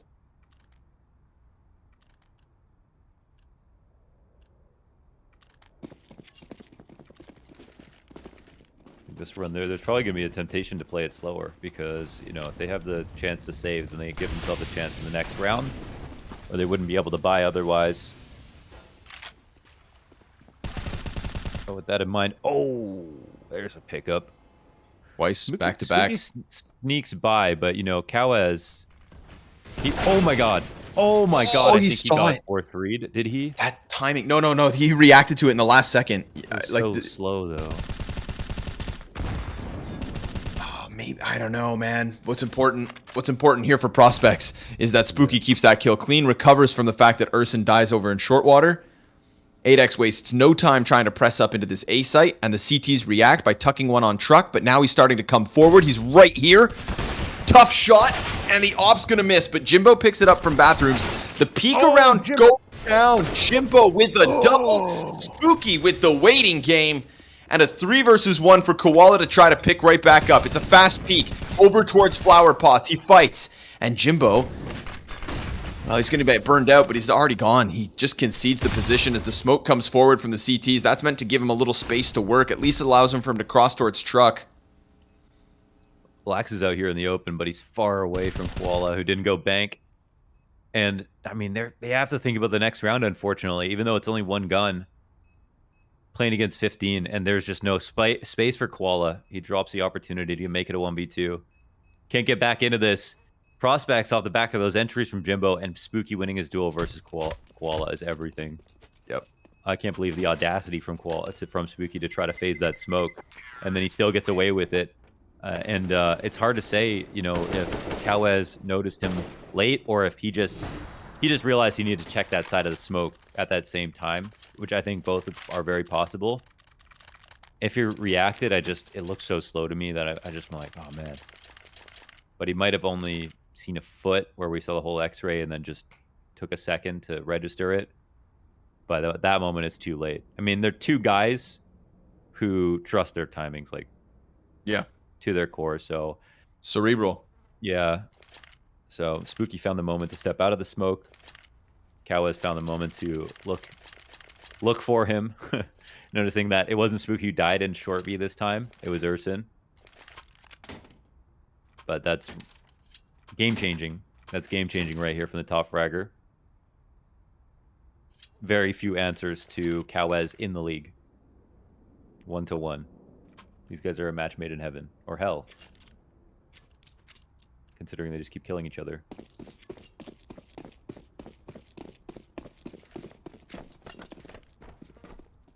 Oof. Not the best spot for FURIA. We go for the boost. Nets them nothing. 2 map points. Now, Shortwater, that's been the place that they've lost the opening kill back-to-back rounds. And again, FURIA have this affinity for it. Descenti in the corner. Koala watching door. Cowes still tucked in side of connector. They could go for the monster walkout instead. And if that's the case, then all they have to get by is Bruninho, his 5-7, and that incendiary. It's the perfect call, really. Bruninho see him? Looks like he did. Yep. Calls for the short player to turn his attention. Bruninho's just looking for his chance to swing out. Could a flash come through to help? Not even. Koala, he just gets the kill straight up. Then Spooky traded back out. Descenti comes in. Jimbo splits it. Cowes can't get his kill. Jimbo allowed to make a bit of a difference. ZMB peaks, and they have it. They survive it. Even though the call looks so good, the trade train there from the Brazilians is so slick. It is. Honestly, they probably should have started throwing grenades. Like, at that point, if they got spotted from Bruninho and didn't see him, so he alerted them to come off short and watch. And a really important duel won there from Koala. But you don't lose much to start using some of your utility. Like, they had short opened the entire time if there was any kind of short setup. They have that cross, so they basically had a golden opportunity with the amount of space created, but didn't. I think should have then believed in a full exec versus a force up. But even after that, we have a situation where the money isn't perfect for the CT side. At least ZMB has it up. But somehow Bruninho has gotten stuck on this 5-7 still. Is there a gun for him? Oh, I see. There might actually be. Yeah. Down in the dirt. So it'll be Koala MP9. Bruninho sure enough on the M4. He did his service in the last one with that 5-7.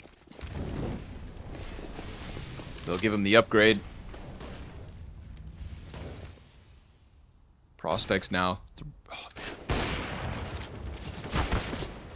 CMB misses the op chance at shooting down someone early. Cowes comes up from connector. He's got a gap on the smoke. He's got 2. He lines him up. Lax gets caught off the side of the fountain. Cowes, as the opera slides out, he slides in. Here comes 8X. Trade frags his. Bruninho kills Spooky. We get a very fast push coming out from Koala. He's already inside T-spawn. The prospects are getting wrapped. Cowes is dead. Bruninho trades back, and they've got it. OT locked in. FURIA Academy. Let's go. Well earned to get to overtime. They crawled back after some crushing economic losses and brought it back on CT side. 8-7s both ways. No advantage coming here into the first overtime. Prospects, they dropped it. They had 15-14. 15-13 with a 5-7 in the B site. You know, the lowest buy possible. They couldn't win there. They don't win the following. And now they have to do it all over again.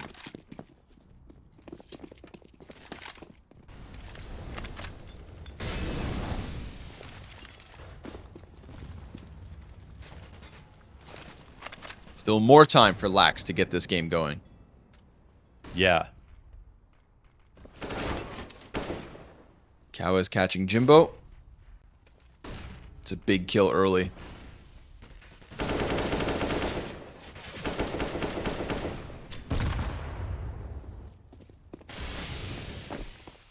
Black's going to try to attack it from above. Makes a ton of sound. Fine. Back.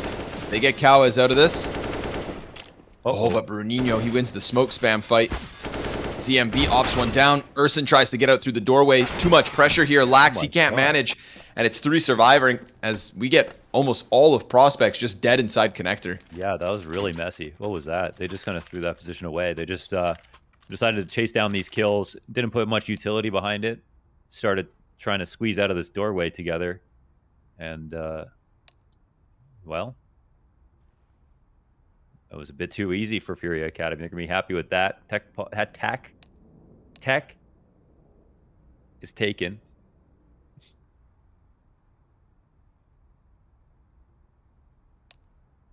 At least the money's fine, but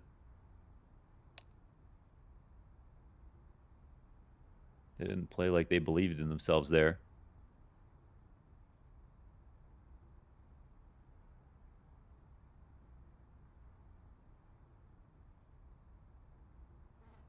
Actually, attack. Get these problems solved. Get this overtime back on the road.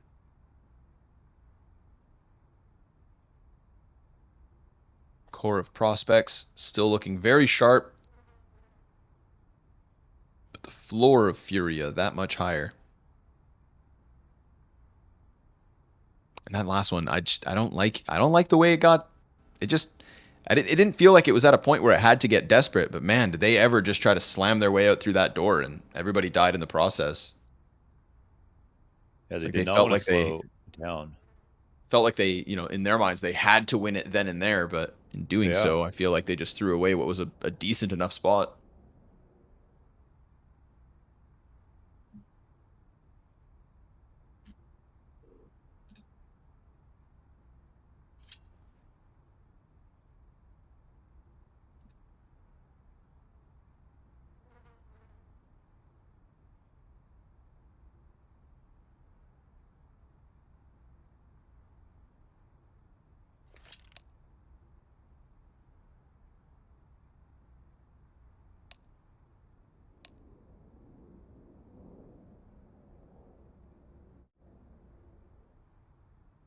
Person is leaning out the window. I dig that. Yeah, get some fresh air.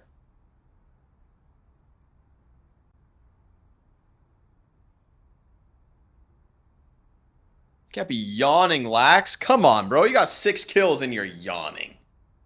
There's no time Light to work. yawn. So you see that trade last round, boys? Yeah. Light work.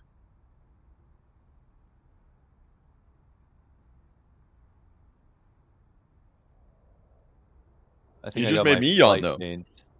He just sent a yawn through the internet. He sent a yawn over the Atlantic Ocean. It is contagious. You say you got your flights changed? I think so. Nice. So you will be at work on time. Yeah. Excellent. I think I would have been either way. I just wouldn't have been happy. Right. Yeah. It would have been a very uncomfortable first day. Good thing, dude, how it just randomly came up while we were casting. Know. That's so funny how it just finds a way. Too funny. Well, for the better.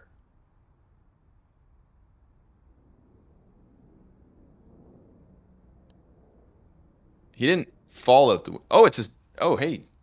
Hey, Dad. Man, Counter-Strike's a very stressful game. Where did Urson's dad come from? He was just leaning out the window. 40 minutes playing against FURIA Academy, and that's what happens.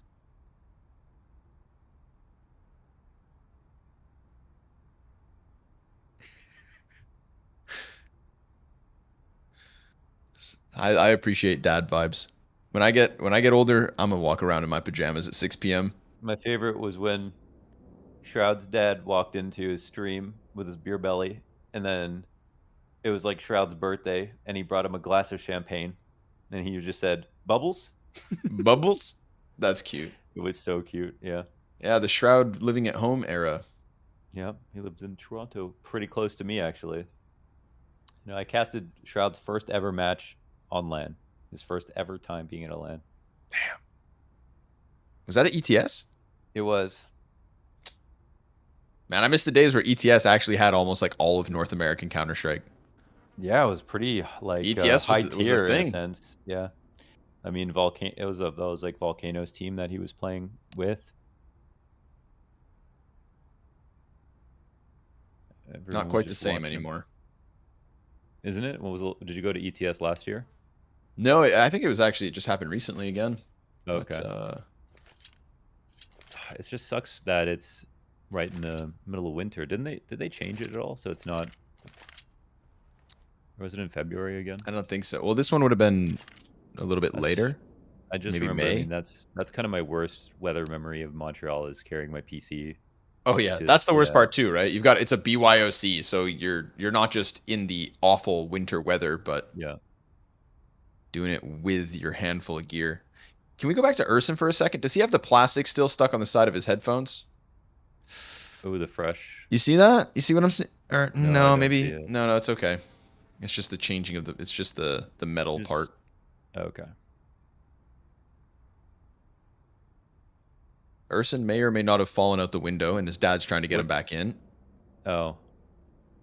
What's the last like land did you go? So you've been to BY, like you've been to ETS where you brought your PC, or like did you play? Yep. Yeah, I played twice. When was that? When was the last one? 2018. Oh, okay. And then, or actually, that was I when guess I the last last 2 played years Counter didn't really Strike. exist either, so it's kind of weird. Yeah, Work yeah, from home. exactly. And I think I went in 2019, but just Sophie and I. So we just went and hung out and played games, but I Yeah, wasn't okay. like playing Counter Strike matches. Yeah. It is funny watching people sleep at their PCs and stuff. If not, I just got a hotel room. You know what I mean? Like I did like the deluxe version Yeah. because I don't want to sleep in a chair at my PC. That just seems uncomfortable. I think it's bad for you. I mean, yeah. But if you've never gone to a BYOC, then I think that's how you It's have to so do it the tight. first time. It's how you have to Yeah. do it the first time. Just make it a total gaming fest, especially mean, if I you're there with your slept- friends. When I casted it the first time, that's when I went with Sadakis. I slept on the floor of the classroom. Yep. And that was because that's the, how do you say it? It's like electronic school or something. Le École de Technologie Supérieure, ETS. Yes, exactly. The, I could the say that Superior on Technology whenever I want. School. So we slept on like the 5th floor or something, just in the classrooms.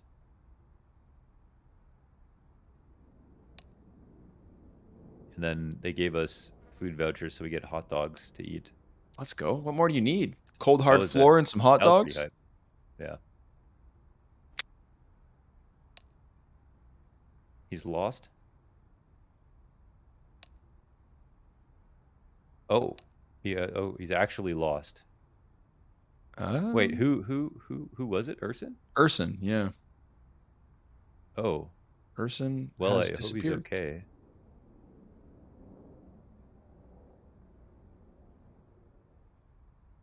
I feel like his dad just needs help with something. Oh, his dad's. I mean, his dad's. And- Oh, like yeah, You like know, his and dad like asked and him like to he's help not with checking his something? phone because he's just trying to solve the problem for his dad real Yeah. quick. Because That's you can't really get lost in your own house, right? no. But the window is open, and that's kind of suspicious. Like he was just.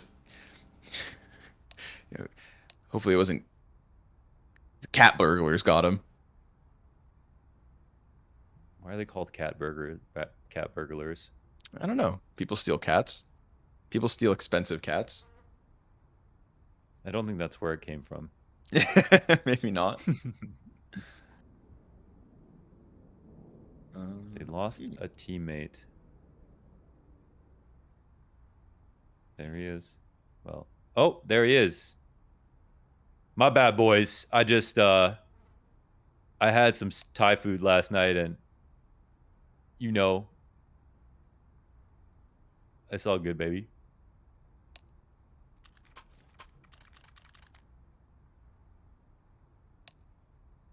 Take a swig of the iced tea, and we get back under action.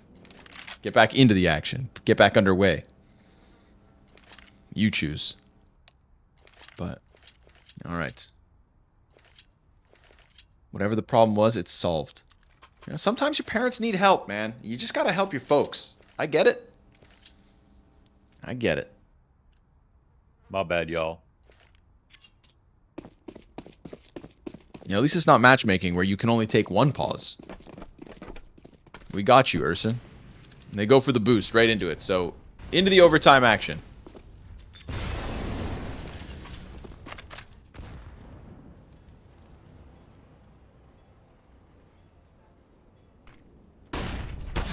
Nice flash. Nice flash. Spooky gives it cover. Jimbo with the second trade. Urson's going to get smoked off Con. Brutal. That allows for the CTs to push out. He times the spray well enough to get ZMB down to half. But there's no all-in here from Prospects. They double back. Plenty of time to play. Run, run, run. They just heard 2 rotating out of the stairs to B. Now they've got to go CT. The CT's like, oh, crap. Wait, who's playing A? Quick scramble back up.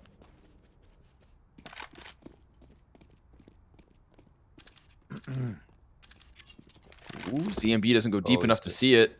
Now they're going to be close. Sure enough. Never peek Just them up close. There's no reason to. Tries to keep it minimal and still dies to it. Now Urson pressed up against the bank smoke. Got to watch this. Descenti, he's coming through. He's trying to come through, that is. They kind of get body blocked. Not able to push along with that flash. Urson inside of the smoke. Descenti's going to try to get out again. Goes for the spam because he just can't move. And a 2v2. Molotov for the bomb if needed. CT smoke it. Now Spooky's got a problem. Pete comes in from Cowes. Wow. Another dink. It's 17 health for the last 2 Prospects players. Descenti gets on bomb. Taps it once. Gets one of the kills off the back of that. Fakes the stick. Jimbo spams. No trade yet from Descenti. And the time's going to expire. So Prospects, they will tie at 16. Damn, man. I can't believe they won that, but okay. ZMB does make a really big mistake here in trying to, you know, peek down long. He can just peek that from bank with his op. He's farther back from the wall. He just doesn't get killed there if he does that properly. So, I guess you could call it a mechanical mistake. I'm not sure, but when you go up tucked against a wall like that, you're not even going to be able to see with your camera before your arm sticks out. If you're farther back, you're totally fine. Otherwise, you know, the rotation, it's like just in time. So you know, that shouldn't have been an easy way for Prospects to win. Especially not versus the op. And these are some critical moments. Wow, the short play's coming through again. Kind of go past it.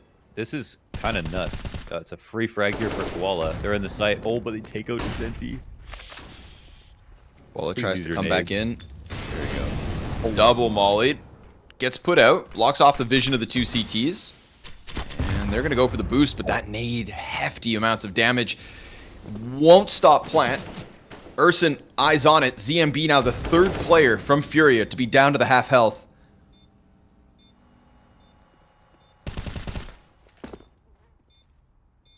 We got 2 stuck inside of the water, down beneath the heaven. The T's wait. Retake begins. Spooky shuts down Koala first and foremost. There's another player over on short. Oh, ZMB dying. Let Spooky just kind of loosen up a little. Bernino stuck in this position. It's last round of the OT for Furia's CT side, so they have to try and press this issue, and they all get shut down. Headshot after headshot. It's 2 terrorist round wins the way of Prospects. Damn. Tell me how they're going to win this game with Lax on 9 frags. He has really come alive in overtime, almost doubling his kills now. So, when they need it, they get it, man. They get 2 rounds T-side, but it was 8-7 halves. I don't know if they were better really one side or the other. Both teams were pretty solid. But I can't help but feel like they're happier to be on CT again. You know For sure. what I mean? Yeah, for sure.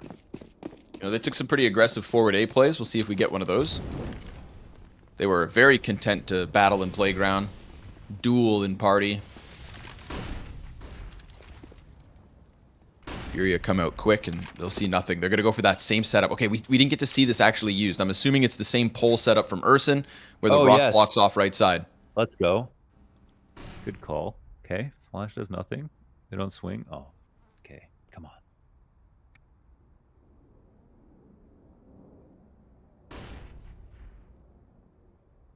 So, damn, they're Urson has maintaining to- so much info not falling off the flash with this setup.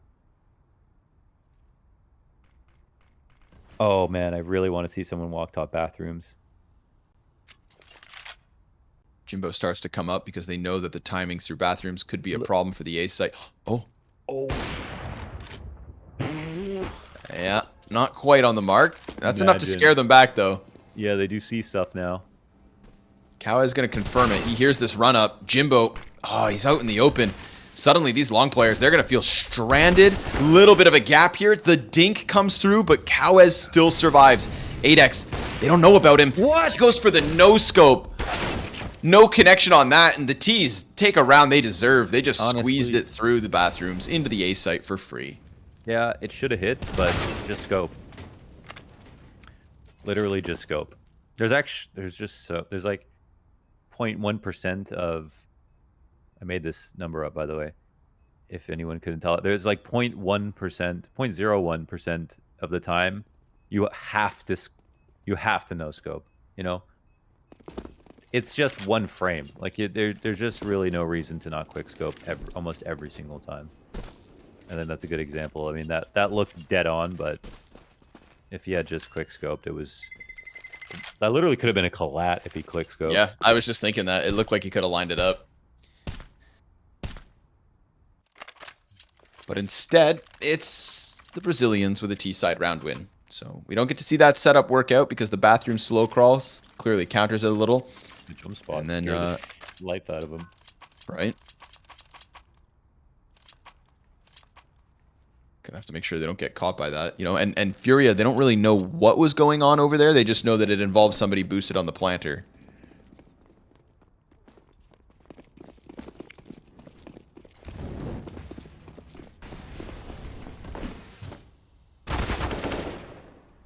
Ooh. 8x tries to get aggressive fountains. FURIA, they could win this with a sweep of the T side. Yeah, they could. And it looks doable because they just caught Lax on the other side of that smoke with just blind spam through smoke. They line him up.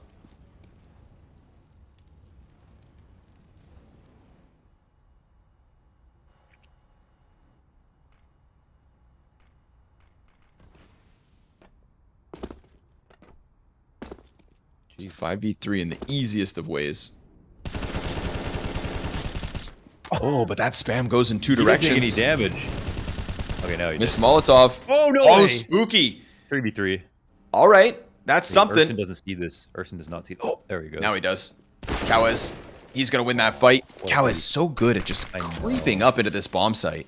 Sneaky. Now he's on the dumpster. Jimbo. Wow. Not cautious enough. Runs right into his own death. So FURIA get what they should, which is a 5 versus 3 into the round win. That is going to be double OT secured at the very, very least. And honestly, no sign as to why they can't win another one and just close this here, push us into vertigo. I don't know, yeah. I mean, they feel so even. Does feel like Spooky is still the better Cowes today, even though Cowes is still kind of just right keeping up without Spooky. Who knows? I mean, without Spooky, I think Lax is a huge liability. And they might lose still, for sure. Ooh, I might have to point out the 9 and 23. You know, arbitrarily, you just got to get to 10 kills and people stop talking about you as much. Single digits this many rounds in, it just looks awful. Think about how nice a score looks like backwards, right? Only 9 deaths. Wow. That's not quite how it works, sadly. And so we've all been there, but you just got to get 10 and then people just stop talking about you as much. They just don't notice you. Unfortunately, we have 8 brains.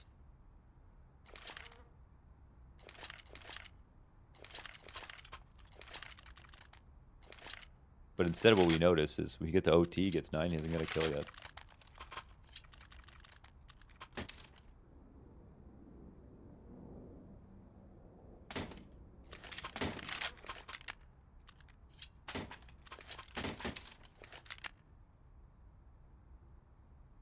You said we have 8 brains, but all things considered, 8 brains are pretty good brains. Are they? I mean, compared to like fish brains. What about dolphin brains? Well, dolphins are mammals. Yeah. So are apes. Yep. So they've got good brains. Well, mammal brains. Capybaras are mammals. Shit. Okay. Yep. Well, dolphins and apes then. That's the line. What about octopus? Damn it. Those things are hella smart. I think. Those things are pretty smart, but they're aliens, I so don't I even mean, know how smart they are. Yeah. They're great. Jimbo getting lit up. tag to 36. They don't do that two-man long A setup, but they will still leave 8x just on top. Koala not watching for the boost. Oh, spooky. You gotta get those. You gotta get those. He honestly, after he missed the first, he might not have wanted to fight there. Koala is not having the best game, so maybe it makes sense to try to do that to him. Oh, Cowes. They want him dead. They want him dead. Okay, they got him. Finally. Meanwhile, Lax dies out.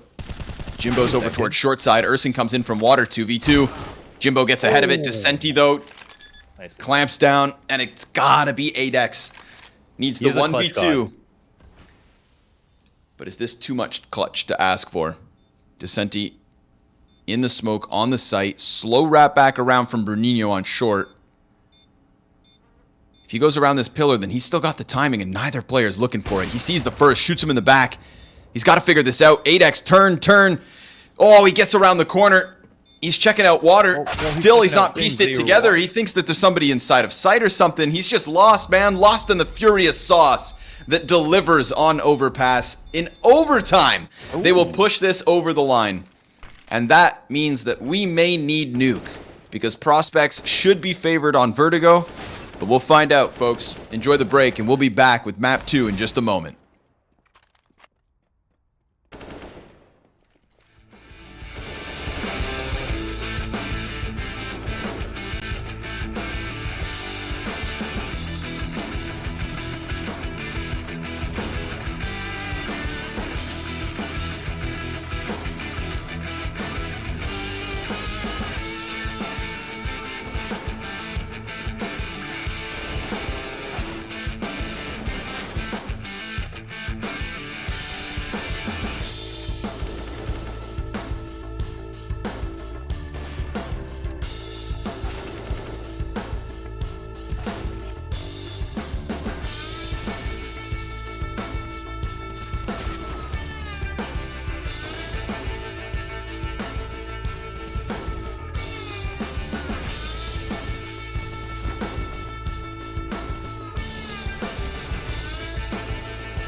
And so, after all of that practice throughout the regular season, so many maps of Overpass played, FURIA Academy stick the landing in overtime versus the favorites of 00prospects, at least in terms of the series. I think we can call prospects the favorites. And yet here now they are, one map away from elimination, going to be cut shy of getting a chance to play versus Astralis Talent to enter the playoffs. But they fall on Vertigo, which is a map that we've seen prospects play, we've seen FURIA play, and we like what we see with prospects. Yeah, there's not really many redeeming qualities here for FURIA. They didn't win in the regular season. They even lost Apex Rebels, which was their only win in the regular season. They at least got a somewhat decent result versus the Young Ninjas of getting to 13 rounds, which I guess is all right. I mean, that was even a match where Temporary had a pretty good showing overall. But I don't know. I don't think their Vertigo is good. So I think they'll have to play even better than that. And Prospects, I think this is a very fine pick for them in the veto. They are, FURIA are looking at like a 45% average win rate on both CT and T side. So they have to shoot far better than they have done so far. And then there is Nuke coming up next, which is kind of weird because it's not super good for either side. But I think the 1-1 is pretty likely based on what we've seen. So I don't have much faith in FURIA here. I guess it is possible for them to win just because it's not like they don't play it at all. They play the map. It's just prospects are very good at Vertigo. Very good. They play it. They don't necessarily always win it, or they don't play it with conviction, whereas the prospects should be able to do this. So, I was thinking actually prospects 2-0, but obviously FURIA Academy putting in that extra little bit of effort. Really going above and beyond was Cowes. I think especially in overtime, the amount of times he just walked up onto that A site, found what he wanted to, like killer instinct and round winning moments out of Cowes and OT. It's kind of in the Cowes and Bruninho show that I've been getting behind with the FURIA Academy formula. So maybe they just go absolutely above and beyond and can take this one away as well. But I think we're going to Nuke, and I think Nuke's going to be weird. I think once we get there, we can call it a toss-up, and then the better team just walks away with victory today. But prospects, show us what you've got. Show us why we consider you the favorites on Vertigo. This is a map where lesser teams can get demolished. It's a map where you can run off of the building and jump and spread your wings and fly, brothers. Fly. That would be fun, wouldn't it? No? I'd be. You just land in traffic? Yeah, the landing part, it's not so easy in the middle of the city. Gunfire! That'll wake you up on a Saturday morning. Carnage. Oh. What? What? Sly? No Urson? No Urson. And maybe Urson had something to do. Maybe he just had something going on. So he's able to finish the match out, but I guess they've got to get in Sly. I mean, Sly's been... All the substitutes this season have been pretty damn good. So Sly is not going to... I don't think he's going to slack here. Let me just take a look at his Vertigo games. He did play with the Prospects in their match versus Fnatic Rising. Didn't win, but did pretty good. Actually played it a bunch on the Apex Rebels back when he was on that team. All right. Well, at least they're not bringing in some slouch. And again, the rest of the prospects, even if Sly wasn't comfortable here, you'd think it should still be enough. But Descenti gets 2 as bomb goes down on A site, 3v3. Koala's locked into the spot. We get Sly and Lax back into the kill feed. Bruninho's hunting the clutch. She's up, gets the fight towards short first, and Lax, he gets almost as many kills in the first round of Vertigo as he did in the entire game plus OT on Overpass. Did he ever get? Did he get over 10 kills? I don't think so.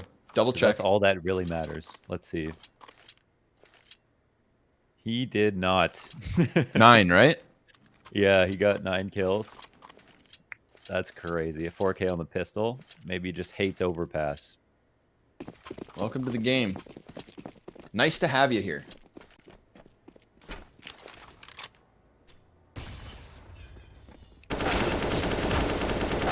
Sly with a couple.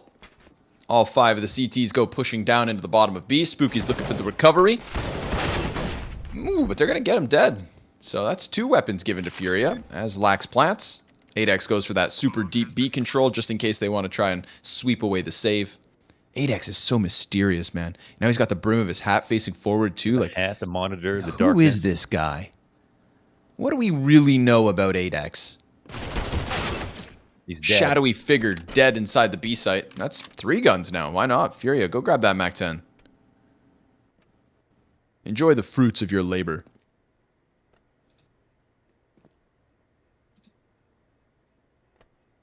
You ever just take a fruit roll up and take it off the paper and put the whole thing in your mouth? No. Insane. Think about me. You know me. Think I could live by that level of chaos? No, man. I measured out each I measured out every single bite and made sure to have, perfectly ratioed portions throughout my fruit roll up. Come on. Yeah. No, I'm disgusting.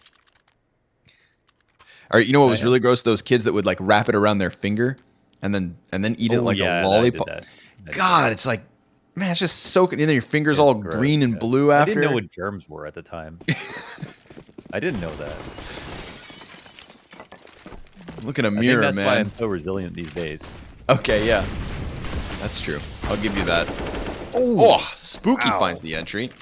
That is FURIA Academy busted open on the B site. Opera's not going to find any kind of an angle, and Koala has to come over construction with the threat of Jimbo's peaks, but... oh, that's... I've never seen that util before. Doesn't go the way they'd hope. Mid player actually dies out, and now suddenly we've got a little bit of retake potential. Sly on the close wall. He's got a Spinks sticker. Shout out Spinks. Sly the turncoat. Ooh, can't finish Koala either. So Lax suddenly 19 health in a 1v4. Unless he gets another 4K, it's a retake, baby. Furia, they get on it just in time. Actually, with even more time than they need. So, unfortunate post-plant there from Prospects. Dude, how are you going to get like a sick entry like that and then just kill the dude who did that for you? Oh, you know. Sly, the turncoat.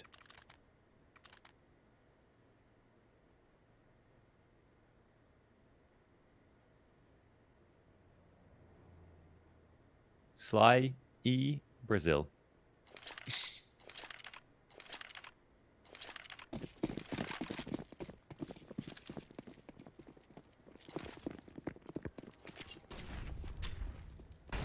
That could be momentum. Three rifles here for the Prospects. Sly has been punished. He's on a deagle. No more guns for the rest of the half. No more utility. It's free? Hey, maybe they weren't expecting an op here.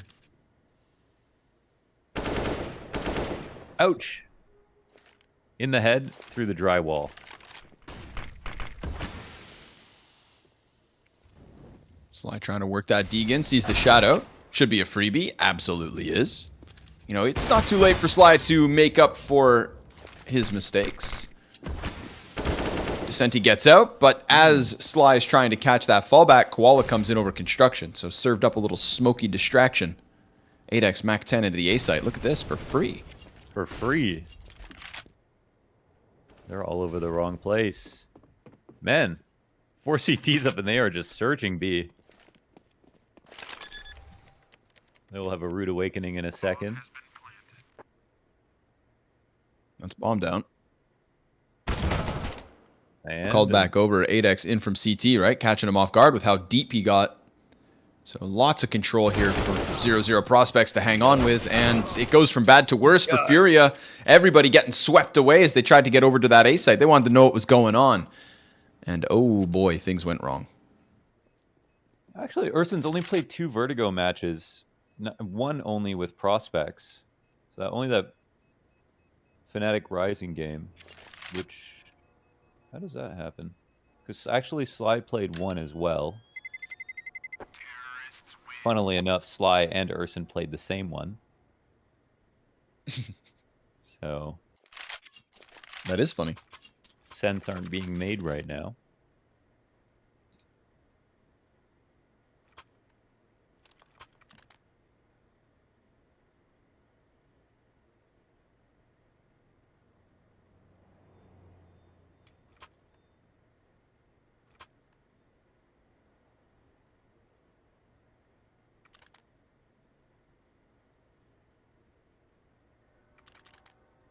Furia wants attack pause. Oh, VHW was on Prospects, who is now on the Apex Rebels. Apex Rebels. And VHW, it looks like, played all of their other Vertigo matches. Ooh. Yes. We got layers. Interesting.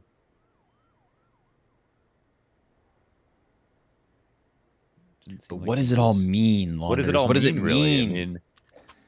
I mean, I don't know.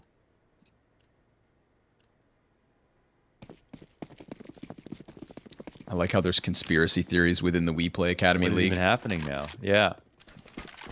The Academy Spearies. Come again? I don't know. It was a stretch.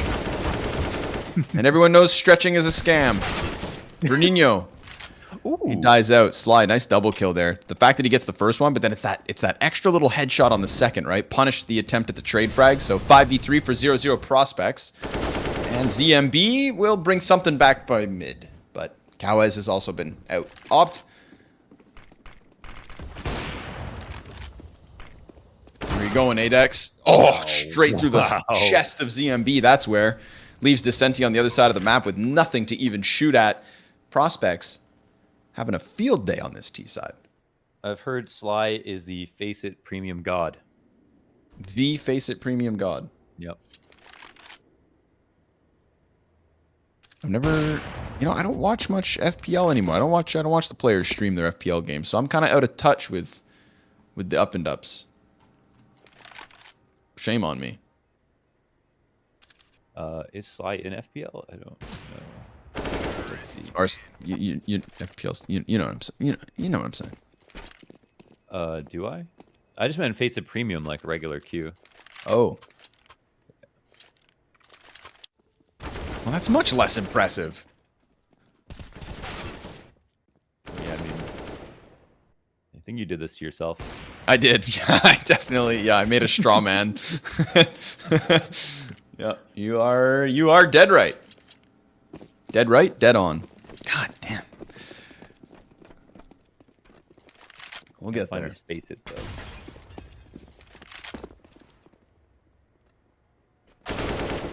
Ouch. Nice shot. Yep. See ya. It's a Jimbo bomb. And Lax with a headshot too. So there's his first kill since the pistol. Ooh. Okay. One more. We're just not wasting ammo here. Okay. Neither is Nope, Kawez. it's the Deagle. I felt the one more, but it turns out it's the Deagle, not the AK. Kawez grabs a gun. And Prospect's going to go grab A-site. Yeah, sure enough. All theirs for the taking. Dinked for 99. Lucky to be alive is 8X. Our man Lax saves the day. Yeah, that right there is why you don't stand too close to the wall. Like we had ZMB on that last overpass game. Obviously, you didn't know he was peeking from the left.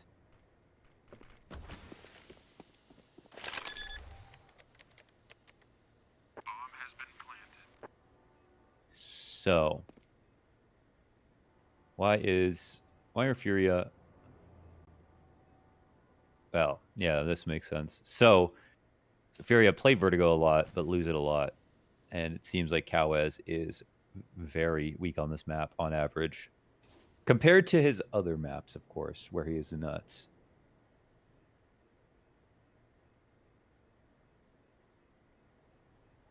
But to be honest, they look pretty confused. Yeah. Overall. They have left sites too early. They have fallen for a lot of stuff here. They're getting out entry on every angle. They look very weak right now.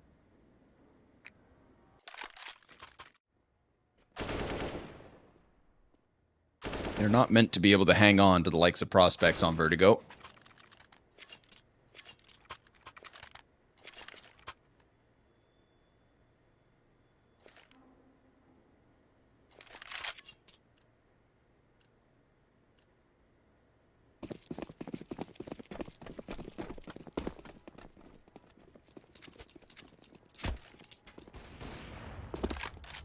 Pop shot at the base of B.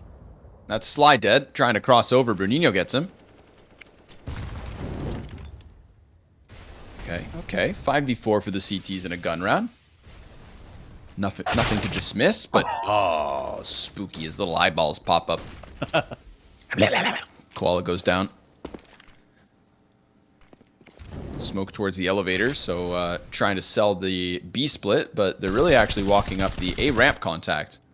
And they pulled ZMB off of that site. And Koala starting to make Kawa is starting to make his way back. Oh, now they're a little grouped. 8X got secure. He's got sandbag secure. Ah, and Lax is going to spot the other. So now 8X can watch the fall back. And Kawaz.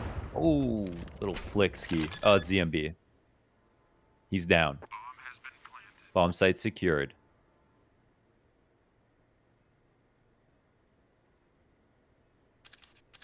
X looking to lock in that flank. CT is just not matching up. So maybe some exits for Mr. Bruninho. Ooh, the clay pigeon gets shattered. Are they just plates? I think so. Shaped like pigeons? No, just plates. Probably specifically shaped plates, but not specifically pigeon-shaped plates. How do they send them into the air? Is it like a sling? Yeah, it's like a sling launcher. That's such a rich person thing to be shooting plates out of the sky in your backyard. How much does it cost? I don't know. But I feel like if you're just... You're rich. I'm not rich. Don't spread lies. Yes, you are. No, I'm not. Yes. No? How would you know? I know exactly how much money you make. Well, I know how much money you make. And you wouldn't call me rich? No. Careful, you never know who's listening. Leave your window open, Launders. You can have some problems. Urson's gonna climb in. Hey, I heard you're rich. Flash for the ramp. Oh, just the one. Descenti can't manage to get the punish on the peak around the side of the crane, but ZMB, nice Fomus shots. Smoke in front of Descenti. And again, the up not quite landing. T-side Molotov lands on ZMB. That's going to force him out. Koala comes through in the frantic fight that is an attempt to hold this A site. 8X gets busted open by Bruninho, and we've got Furia with a second round win. They scrapped for it. I mean, they got Kawaz in that flash retake. They got one at least, and then that was a nice spot there they found behind the mall. It was made sense. They could try to push up and take another duel, but FURIA Academy found a lot of spots right there to fight and refrag for each other. So a wall of smokes could have come up for prospects, but for the most part, they've been keeping it loose, and they're winning most of the time that they're just scrapping the A ramp. So maybe they'll turn it up a notch. But actually, I mean, you know, they kind of have to do it here. They would be broke if they lose.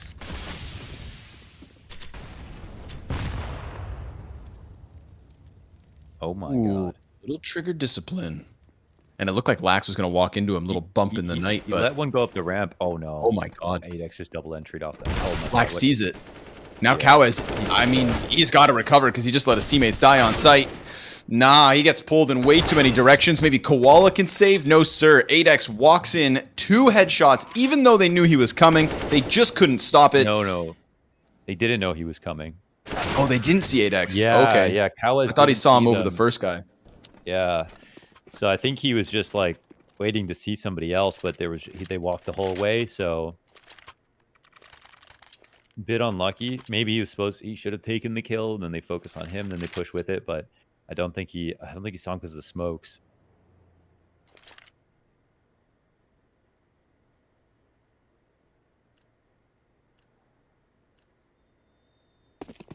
probably a pretty sick double entry regardless. Yeah. They happen so fast. But In that Furia moment, are Cow not is broke. his heart sunk.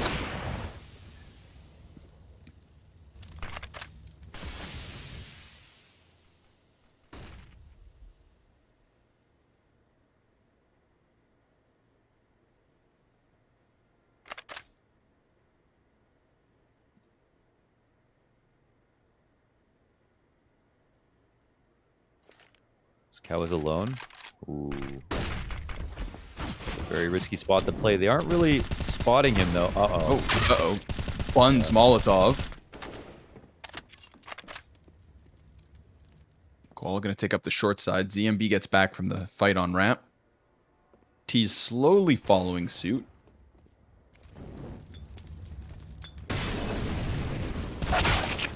Oh, what? Slide. Damn. Just slides right through it. Descenti goes over the box, but he stays up there for a second. So Jimbo's going to punish it. And then they get that last kill through the gap towards elevator. 8 rounds for Prospects. Wait, what was that Karambit? It was like an aqua. Whose? I don't know. You're seeing One things. of the T's. One of the T's, huh? Yeah. It was like a turquoise. Well, I'll keep an eye open. Okay. Could be a Gamma Doppler phase 2. Okay. Maybe a phase 3, actually. Okay. You're rich, you would know. No, sorry, I only have a full emerald. I don't know the phases. Mine's fully green, you know? Oh, true. He's going to flick Nice shot. this. He's gonna hit that one too. No. Almost. Goes back for the repeat. Cow is almost dead. 8th time is the charm. Yes. Koala and Descenti with the Deagles. Ooh.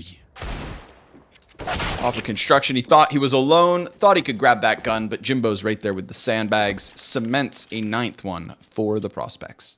They are getting murked. Oh, it's Jimbo's, I think.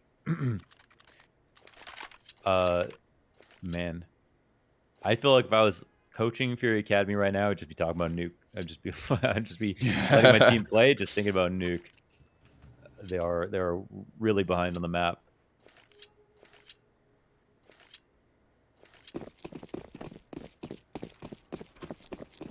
Let's see. I've got Jimbo's Steam inventory open. Okay, Yeah. let's go. Yeah, it's Karambit Gamma Doppler. Okay.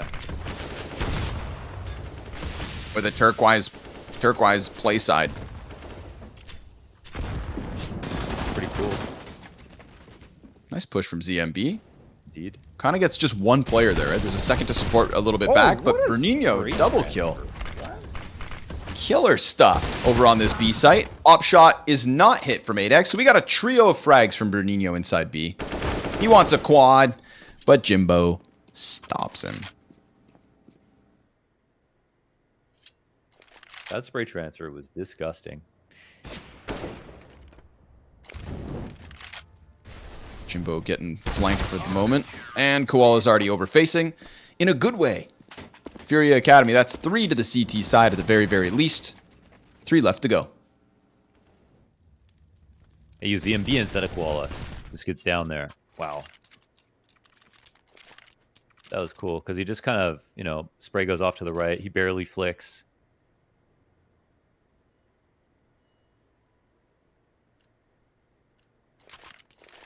Huge.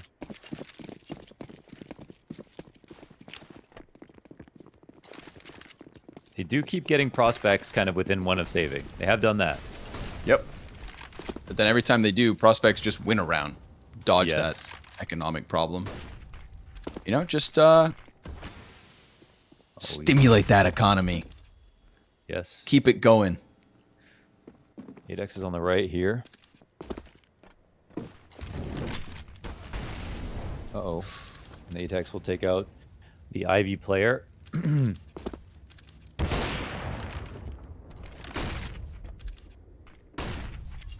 Uh-oh. Jimbo catching him on the jump back. So man advantage for Prospects. Shooting for 10 on the T side. Yeah. Finding the Second player flash is boosting great. up. Nice tracking 8X. The rotators, miles away. They just snowball so quickly, I feel like, on this map. I'm not even sure how they're doing it so well, but they're really good at killing Cowes. That's for sure.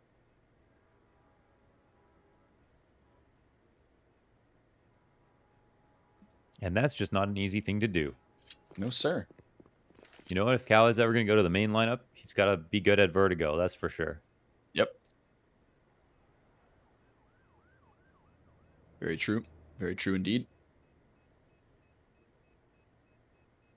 I wonder how much they, get... deepest, darkest thoughts type beat. I wonder how much they think about what player they would replace, or how well the team is doing, or how much they might be thinking about a roster move when they play matches. Like, who do you want to mirror? Who do you want to craft yourself to be the replacement for? Right. I would definitely always pick the worst guy. Yeah, whichever one's most likely. Like him. Yeah. That's a good strategy, actually. Yeah. Play all his sites. Why do you like playing B so much? I don't know. I just like it. I just like it. Why do you always want to change spots whenever this guy does? Oh, coincidence. It's a direct call out. It's a coincidence. He's actually my favorite player.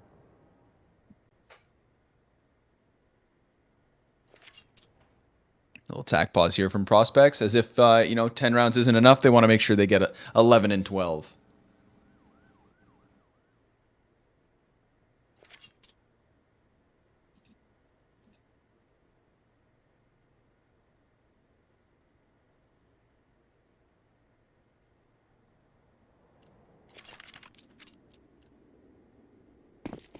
So nuke, huh?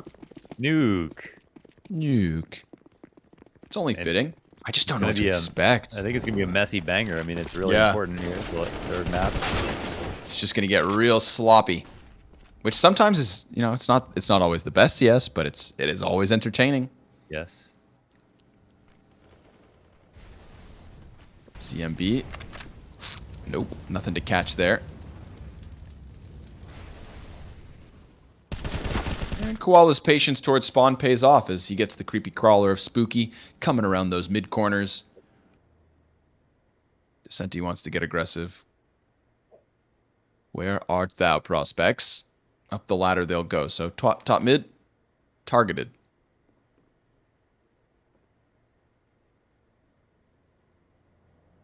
Doing a good job of finding the lurks this time.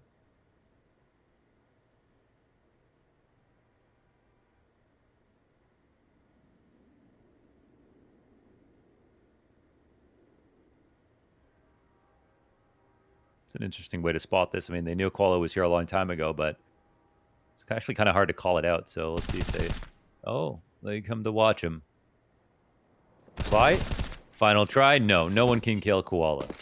King of Spawn. King of Spawn. Just cling into the trees.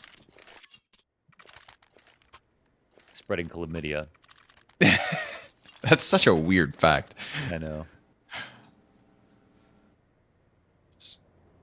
Didn't even know that really existed these days. I will make sure to never get... Well, that you should be careful with. Well, there are some... animal diseases. They kind of cycle in and out, I think, and there are popular ones and not so popular ones, I think. Yeah, the bubonic plague's on a real comeback. Yeah, exactly. I mean, it does happen like that, even though... Ooh, Koala. He's got guys creeping up on him. Oh, he peeks out. Whole pack of players from Prospects, but here comes Cowes. Peeking off of the sandbag, still in a position to get more, but Spooky with the quick answer right back into the forehead. Descenti gonna try to hold this angle. We've seen the T's prepared for this fight. They'll peek it at the same time. Bernino's trying to attack it from the back. Sure enough, there it is. Another one. And Prospects just showing us why they are the champs of Vertigo.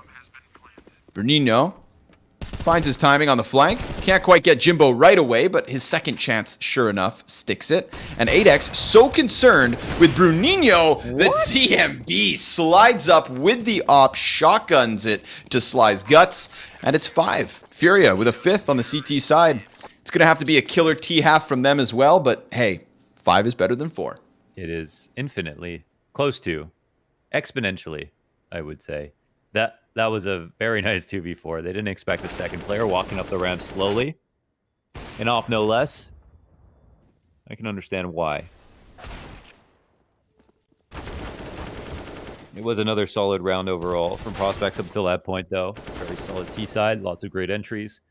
You could just feel the comfort. Some moments here and there for Furia, but unfortunately, par for the course. Their expected amount of rounds, I think.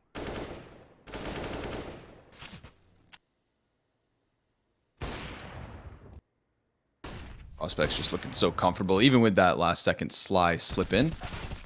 Yep. Which we still don't have the answers for. Is Urson going to come back for Nuke? Is Sly here for the rest of the series? Yep. I want to know. Is the what would a dad need help fixing? Some kind of tech. It's got to be an electronic. Oh, okay. Yeah. He's got to like get the Has he set up the email? The VCR or something. The VCR. It's got to be at least the Blu-ray. No? You'd hope.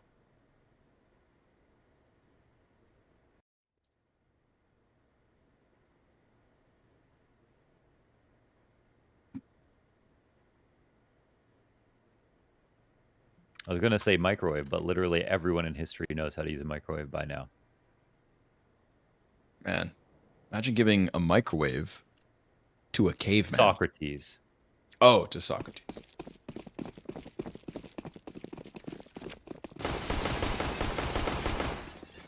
But a caveman wouldn't have anywhere to plug it in, so you know what? That'd be stupid. Plug it into an apple or something. All right. Potatoes. Yeah. Berninos. Potatoes, right. Good start. Yeah, looking around this corner. Big old stack up from the fight of all CTs. time. Prospects smoked off. And ZMB faking out the plant. Gonna go for the deeper one. 8X in a tough spot if he wants to peek over, but he actually kills Koala on the back end, and ZMB's not feeling too comfortable here. He tries to dive away, loses a bunch of his health, tries to fight now into elevator, but that's his end. So man advantage on the retake for the CTs. We've got a kit and a smoke on Jimbo. He's going to start chucking that out. Jumps on top of the defuse. Big fight needed. Lax comes through with a couple more headshots, and it all gets swept away. That was such a nice retake. I mean, they threw the smoke down with the flash. There's no way to get back into that. I mean, even if you can see the smoke, there are just CTs in every single position that you're trying to fight first. So perfect spread there from Prospects, plus the pickoff, and ZMB trying to interrupt it as well ends up being an important death in the favor of Prospects, who take an 11th, who know they're going up against a bye. But I can't help but feel like are not too scared about it.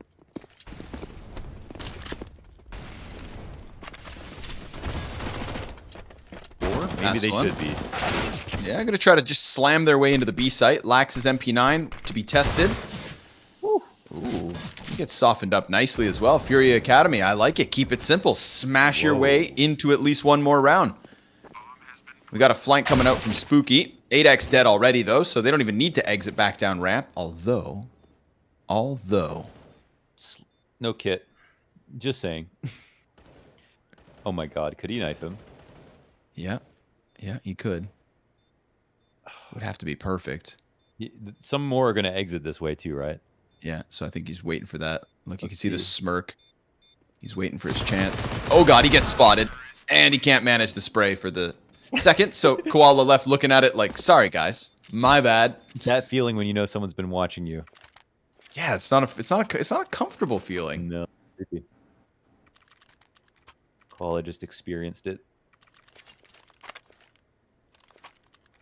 But could have been much worse. At least it's only one death. They'll let it slide. Had a Swede staring at his ankles.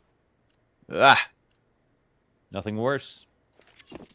those creepy Swedes.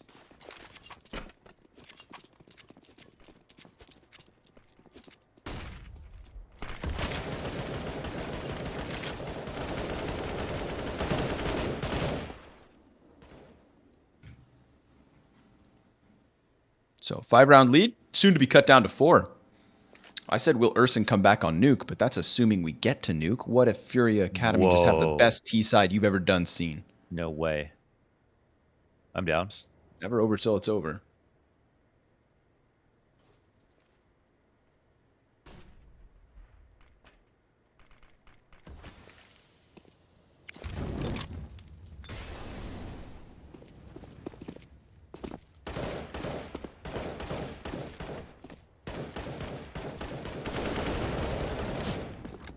Not to spam out anybody up close, but prospects aren't sitting there. They're inside their sight.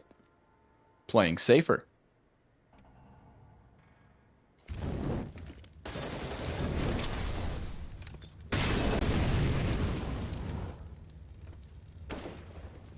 Lax on the crane.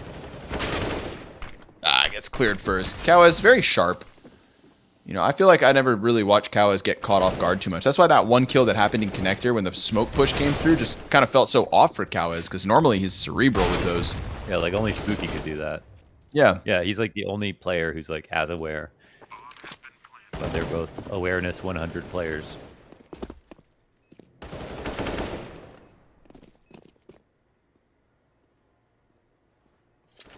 Furia are 9 rounds away from defeating prospects and eliminating them from WePlay. That's the craziest part.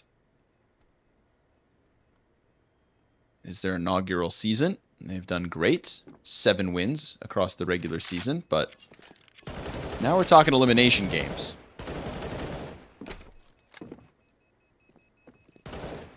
And if we want to talk about impressive stats, I mean, remember Furia, 2 wins across Season 2 and Season 3. 1 win each season. That is it. 1 map. That is all. And now here they are. You know, like you said, only 9 away from locking in a 2-0 over Prospects and a match versus Astralis Talent. Yeah, and like 2 best-of-3 wins and 6 best-of-1 wins. Like, what the heck?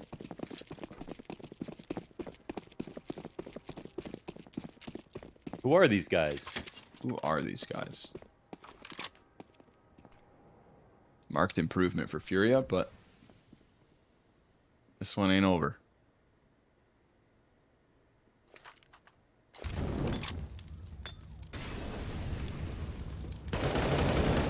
And the one roster move they actually made was Koala. That's it.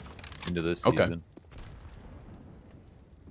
Well, it's not like, you know, he's not a massive star. He's a good player, but it's not like they just found some new Brazilian prospect and he skyrockets the whole team, you know, with hard carries or whatever. Not. It's actually just, it's a formula I prefer, which is just after now a couple of years of WePlay, Kawes is better. Bruninho is better. And while prospects still have that 3-round lead, these pistol rounds from them will get them nothing, and Furia close the gap to 3 rounds. Just 3 rounds.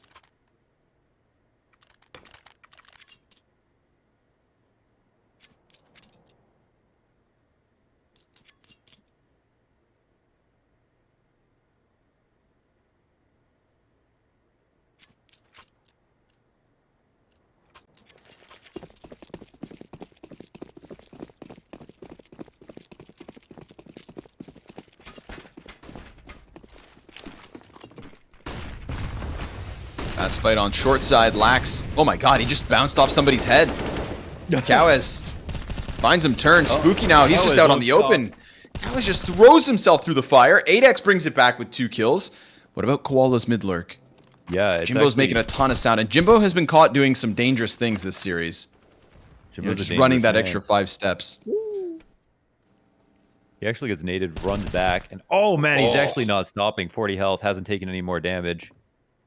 Tearing him down one after another. Oh, damn. Oh, that's 2, but the dink. He gets the dink. That's the big one. Jimbo sets up 8x to just alley-oop what's left of this.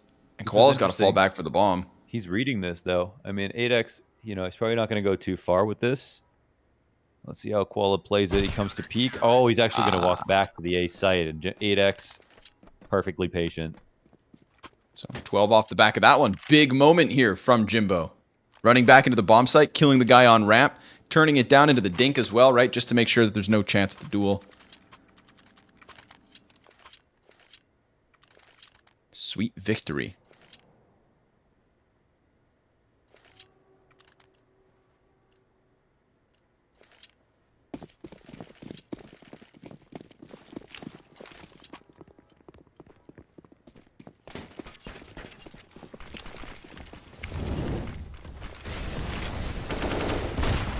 Ooh. And all that after Cowes goes crazy on short side ramp. Yeah. Okay. Well, Cowes was just a couple inches away from dying, and now they're just about to actually run over the A site. They got a lot of kills last round as well. Oh my god. Can the CTs get anything? What are you going to do with these bombs? Not much, you'd assume. Mickey Mouse weaponry. Koala's going to just tuck into the smoke for a second. Sly trying to get up onto the jump. Koala's got him locked in. He still fights his way out. So a little gun upgrade, and he concedes. That is 9 for Furia as they just force their way up that A ramp. I mean, that was pretty good. The spams were good. The nades were there. They scaled. ZMB had a lucky shot on Spooky, but he would have got the tag for sure. Paula almost died, but Spooky didn't swing.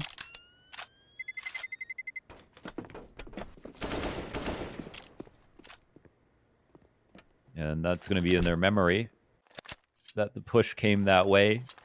No money here. Very nice from Sly, actually, to upgrade to the AK. Could make a big difference. But this might allow Furia to get 10. Which would make him 6 rounds away from eliminating prospects from the WePlay Academy League Season 4. I just struggle to believe it. Just being real. Yeah. I do. This map, I thought it was just, there's no chance, but...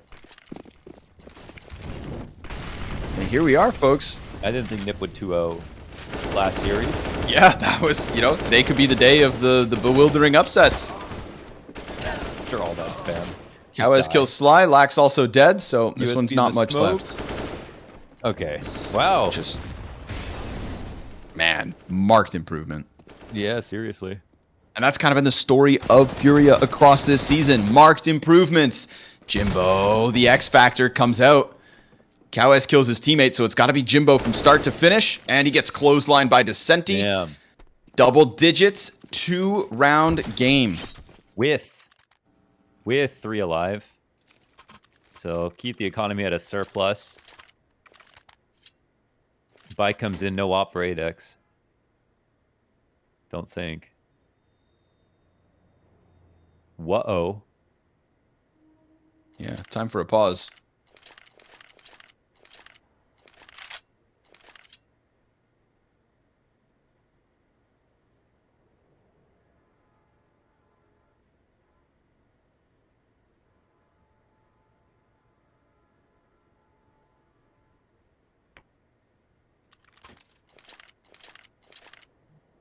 Snowzen is at Pinnacle Cup taking pictures with all the CSGO pros. Really? Well, why not, right? I mean, that's true. They are. That's right. We saying they were boot camping in Sweden. Oh, right. Couldn't be too far away. It's got a picture with Get Right and Searson. Oh, Get Right's hanging out too. That's cool. Yeah.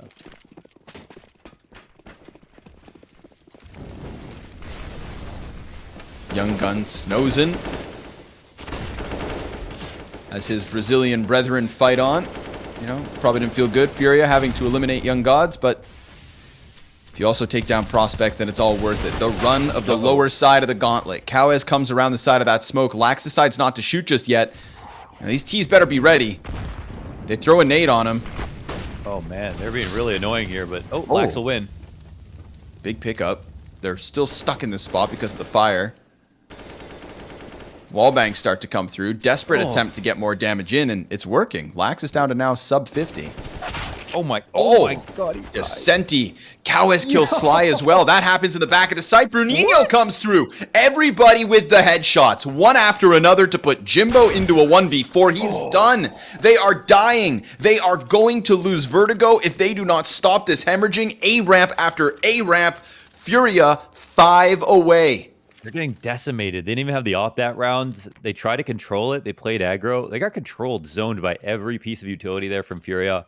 Every spam was absolutely perfect, as it has been. I mean, they looked insanely uncomfortable, and that's because it was by design. I mean, Furia did a really good job of zoning them into every single bullet. the spams are starting to feel less lucky, you know, and more reliable than anything else. Now there's just pistols again here.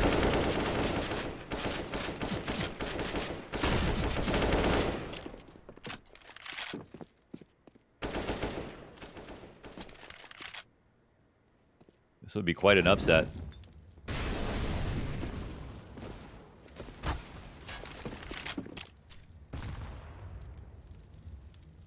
Black's gonna try to sneak a dig around. Sense soaring. Man, he barely saw him. Sly, one and done. So that's something for the CTs, but short side. That could be the problem. Descenti gonna unravel it all. 2 kills back, and Furia tie at 12. This is happening. This is ferocious, dude. I mean, that's just an eco. Let's move on to the next rifle, and 8X will have an op upgrade.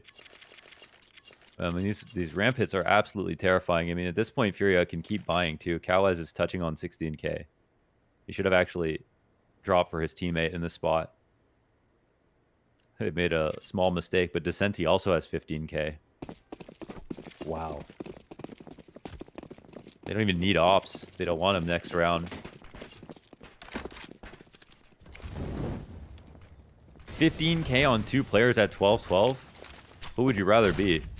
Honestly, Furia. Yeah. I haven't seen a reason that prospects are going to hold on this A ramp. That's wild. The only thing that the CT side's really given us was that big round from Jimbo over towards B site when he popped off and ran back into mid site.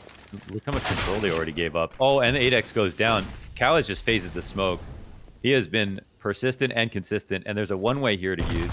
Dangerous for the CT in this spot, but Spooky gets the kill. However, B is open. Oh, yeah. What is conditioned? They finally throw something else at them. It's perfectly timed after all of these A hits, and Kawaz so good at selling that pressure, right? Phasing the smoke, trying to extend around the side. Man, they gave up so much, and they just lose. This is insane. CTs, hang on for dear life. Try to keep what you can. T's will let them get by with it, but that's FURIA Academy with a lead. Kawaz was just average on that CT side. He was dying on the ramp. He was a huge reason why prospects were able to pick up so many rounds. Swap over to T, and he's just a monster again. His timings look good. He's being really annoying.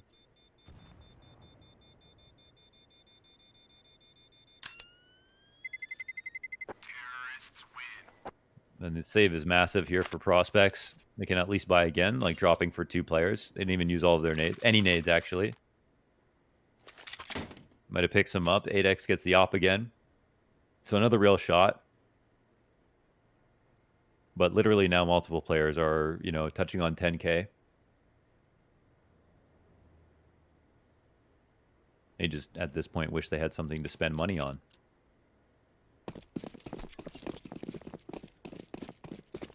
I don't think they have enough money to even buy a round for the CTs, though. Damn. Back to the ramp. Kawaz too flashed, so he falls off. Doesn't like that amount of pressure. Oh my god. Okay. Wow. Kawaz again gets the trade. Oh man, he saw the nade trajectory. Spooky's trying to fall back. ZMB scoping in. Kawaz just runs through the smoke. Wallbang softens him up. Descenti's in with impact. Sly. This could be his round. He's got this little pocket. He's got a teammate coming around from CT shelf, but he backs up. ZMB. Oh! Flicks down. Recovers. Here comes 8X. He knows he's got the other opper pinned in. Bombs at the base of ramp. Descenti's hot on his heels, and Bruninho's slicing through that B site.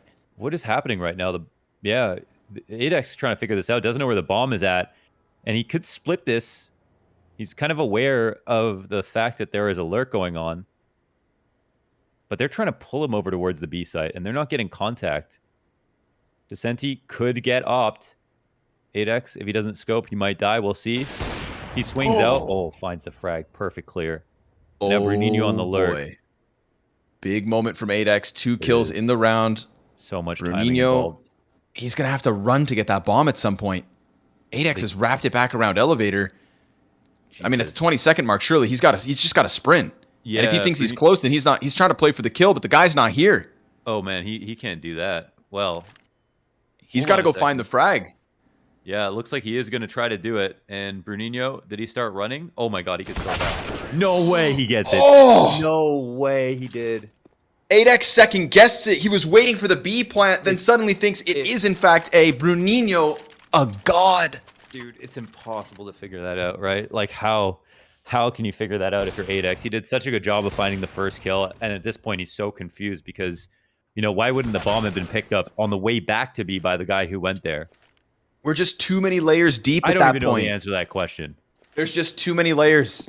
Why didn't he pick up the bomb? I don't know. Because he must have thought he was on CT shelf, and so if he tried to run away, then the CT shelf peak comes through, and then once he walks around shelf, he doesn't have time for bomb, so he was banking on him being there. Wow. I mean, Bruninho gets away with it. A robbery for 14 to Furia. It's crazy how...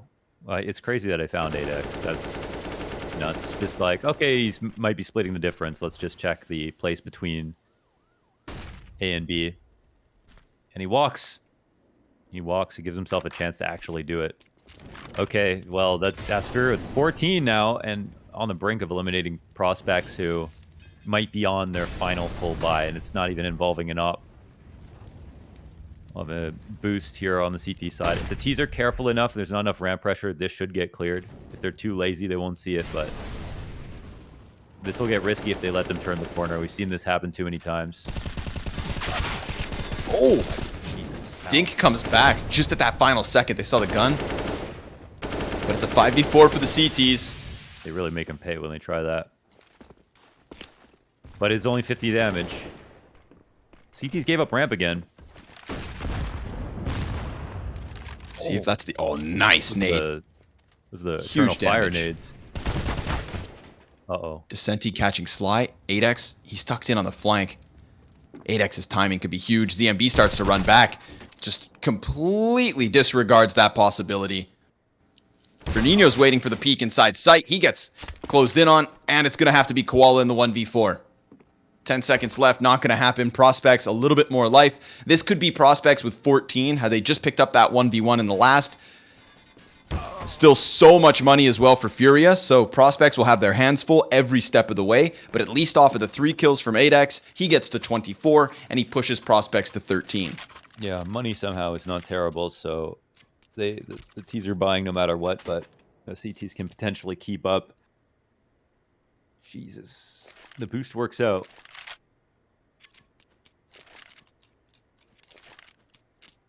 If they had walked around the ramp without going up on sandbags, that was going to be an issue. They would miss them and be officially boosted for too long without calling in for reinforcements. But they get that. Oh, trying it again. I got hit with a lot of grenades. Oh, but they win 3 their kills. Duels. What a spray transfer! Oh, but it's coming back. Cowis is alive. He gets iced out by 8x ZMB. No, playing with nades, 14 all. T-side, still enough money to buy up, but we've got Prospects finally fighting ramp and winning those fights. Yeah, shout out to Lax for that spray transfer. Insane.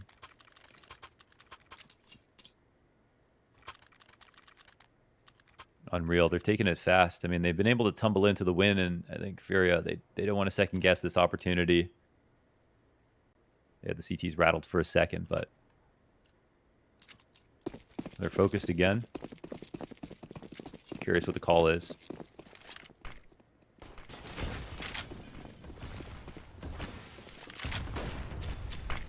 Whoa. ZMB's getting sent in by himself and seeing nobody. And he can walk the corner. Oh my god. Oh my god. He's getting up. It's just all about this short fight. Op scoped in. He turns back. He turned back. He looked towards short. ZMB just walks around the corners, gets a huge amount of info, massive amount of control. 8x completely alone there. He's going to succumb to any grenades. The T's can come up and they can watch their flank as well. ZMB hoping somebody walks into that scope. Bruninho gets around the top of the B stairs. Jimbo versus Bruninho. Util goes down, but there's already a player ahead of it. He's waiting for his flash. He comes wide. 2 players spotted, neither of which gets taken down.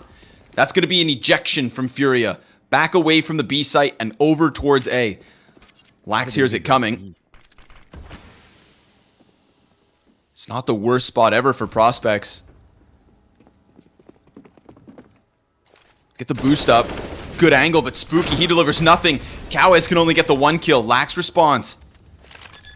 And Lax has seriously picked it up since that first map. Burning his Koala. He dies off of the bomb plant. We've already got vision. ZMB missed shot. Descenti recovers.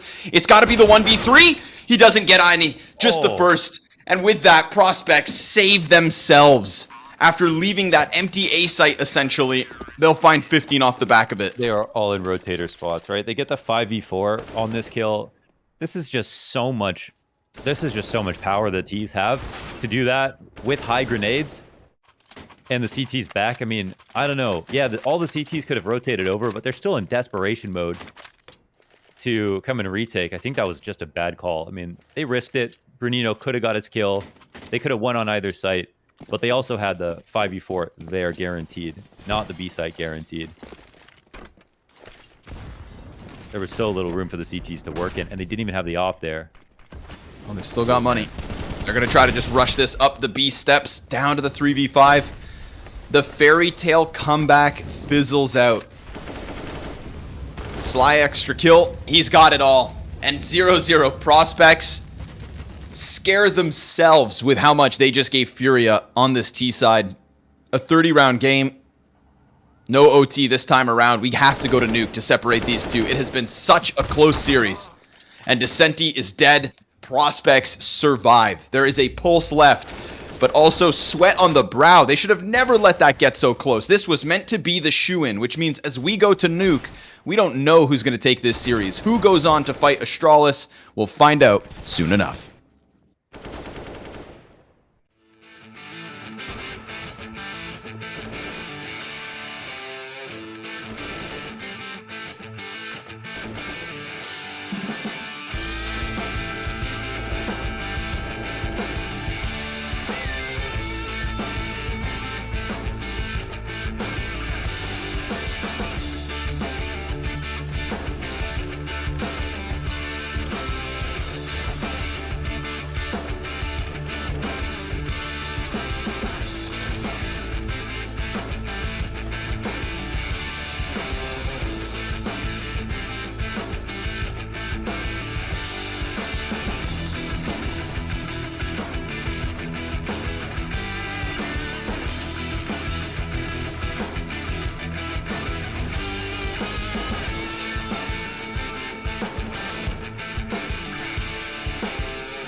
Welcome back, everybody. One more map. Absolute last map for one of these two teams. It's either Prospects or FURIA Academy pushing on in the gauntlet to take a match versus Astralis Talent to try and get into playoffs. You know, it's a long journey in the gauntlet, and FURIA Academy have had a longer road already. They nearly took this in an unbelievable 2-0 fashion. They looked ready for that T-side on Vertigo, but they're not able to close. So close, but no cigar. Now we go to Nuke, where we don't really know what to expect. Yeah, we don't. I think this probably still leans towards Prospects because they have European teams that they've at least beaten, whereas Furia have only played this, slightly a little bit in Brazil. They have a 23 T round win percentage, versus some of these Brazilian teams, 4 maps they played. So really, really struggling on the T side, whereas it is a lot more balanced for Prospects, 53 to 45 CT&T respectively. And they have a win over Mad Lions, I guess, this year, which I didn't even know there was still a lineup. They lost pretty heavy-handedly to Tricked, but they beat a team called Masonic, who are a Danish team, which means they are immediately insane at Nuke. So that's a big win. That's all we know. So, it's a decider because they're slightly fine with it. I think Prospects actually, they should be a team to find a bit of a better decider, in a series like this versus a team they should be able to beat. But because of that hard ban of Ancient, things start getting way weaker at the tail end. So there's a huge opportunity here for Furia, even though they nearly closed out at it in 2. I just don't know if they could have predicted Nuke at the end. This is just, Right. It's getting so ropey here with the veto near the end in the best of 3. These two teams never playing against each other. And so this would probably be a very hard map to prepare for. I think some stuff will have to be on the fly. If they were prepared, it could make sense just because they would be staring at this veto, way harder than we are. But it's pretty unknown territory as far as we can tell. Knife round concludes with the spooky clutch. So that's going to be $60,000 in his bank account and a CT side for the 0 prospect start. Yes. That's not promising for Furia. People have been talking about CT side and T side and how it doesn't matter or matters. And I think in a world where we're all robots, it doesn't matter. But I think in reality, it does matter. Yeah.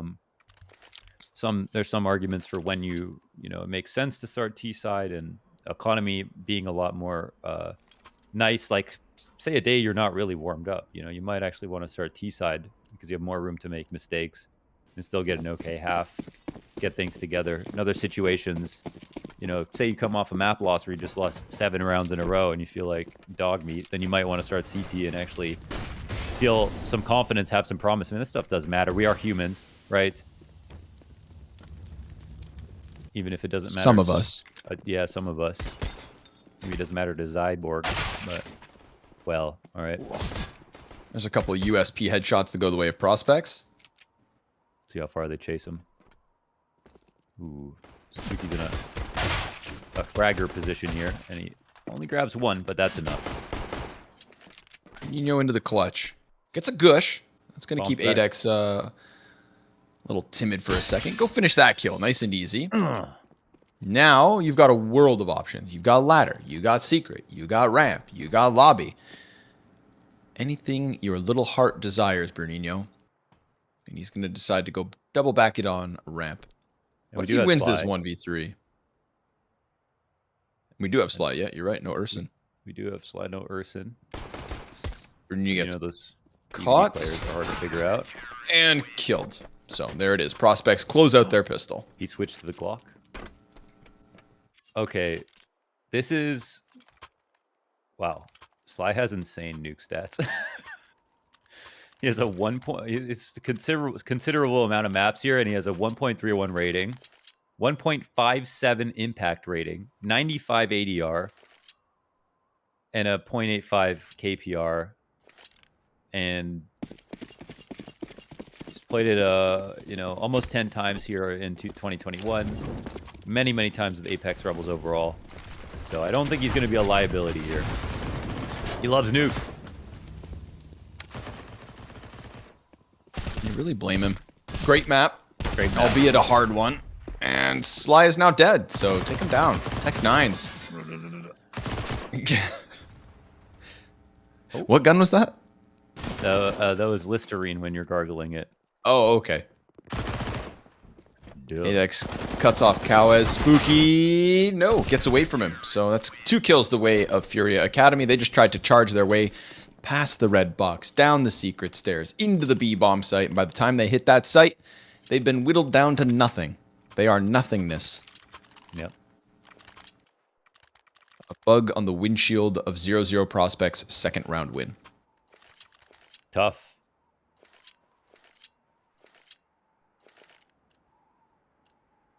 No nades? No maidens?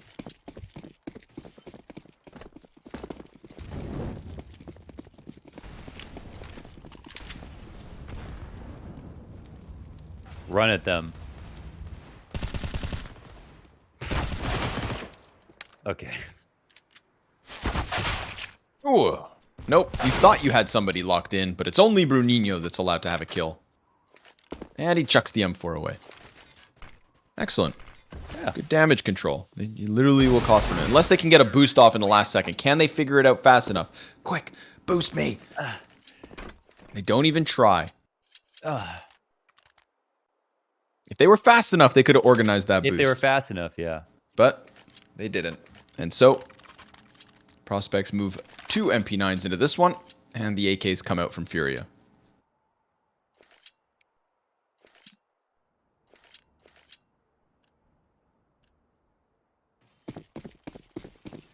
Vertigo was a blur. That was like Furia just all over, you know? I mean, they were... It was 13-13 at one point. They had 16k on 2 players. And then Prospects just got it together right away. Ironed their shirts. Showed up for work. Oh my god, the tightest MP9 spray of all time. But it's a 1-for-1 trade. And it's actually, wow, a very hasty rotation downstairs. I mean, they get in place, but the rest of the T's haven't moved. So this is just going to turn into an upper hit, surely. They've heard that rotation. ZMB will get tagged. And now they've spotted so many players. Surely they're going to collapse in upstairs. Is there still Jimbo upstairs? Yeah. Yeah, he's chilling. Doing the Jimbo. Waiting in the backside. Waiting for his 2K, right? The consistent 2K machine dies empty-handed. Good clear from Koala. They've still got lobby control. They got to double back and grab that bomb. And this, you know, sometimes this always makes like weird timings, which can actually work out better for the T's. Maybe. But in this case, 8x just getting closer and closer to them inside of lobby. Now they're going to go back towards this site. Bruninho waiting a second. Oh my god, nobody's watching. That's going to open things up for Lax. Bruninho set on fire. He has to move. Lax falls down. Oh my god. At least he gets away with that. Brings it back. Now Kawez, he's on the other side from the bomb. So desperate spot. And they get this retake. 2v3. The timing, it just doesn't work. Furia Academy pay the price. Yeah, I think you're just totally right there. Like the amount of time delayed between the bomb plant and they couldn't get comfortable. 8x just got at the hut and they're just like, we can leave this open for a second because we were just in lobby. And that's only available because they had to go back and get the bomb. So well done. I mean, the molly first, the deagle kill was great. The molly was great too. It's a molly that doesn't cover the entire back site, but it does make you so uncomfortable when you're sitting under heaven when you would normally want to, you know, take a deeper angle farther back. But now you can't be open to hut. Hard to make decisions in those moments.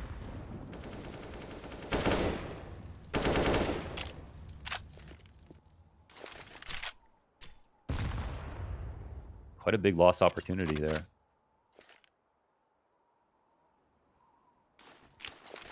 The super flash.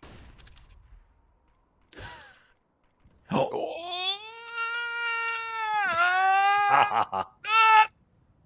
Oh man, if I could, even if it would ruin the competitive integrity and I could click for him, I would do it.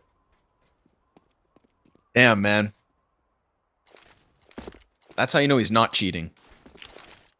Oh, he was trying so hard to prove that he wasn't.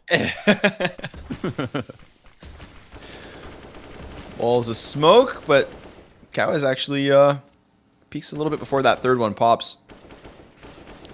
Gets Sly down to 7 HP. Sly is playing games, right? Playing games and winning prizes. Prizes, yeah. Not the good prize. No, silly ones. So we get the conga line to push down B. They flood into it. Prospects slow rotate. They're gonna win their fight towards ramp. That'll actually help Adex a lot now, just locking in cross and Furia. I feel like they could have like swarmed the site in that timing, but I really want that ramp player though. Now they're going back. Wait a second, Lax. Wait, there's someone in hut, right? Yeah, Lax is in hut for sure. Jimbo's over in hell. I mean a T. Oh no, there's Spooky in hut. I see. Oh. Lax comes in, a little bit more damage. Spooky waits. He's going to stop that plant. No time for the bomb plant now. It's over. They tried to rotate back to the A site, hoping it would be clear, and they get lost in the sea of CTs. 5-0. And Kawais survives. So he hangs on to $650 with that AK in his hands. That one, big one for Jimbo on ramp. The Adex can go lower, cover that, and they don't have to over-rotate. And then, yeah, that makes the difference between whether they go up or down.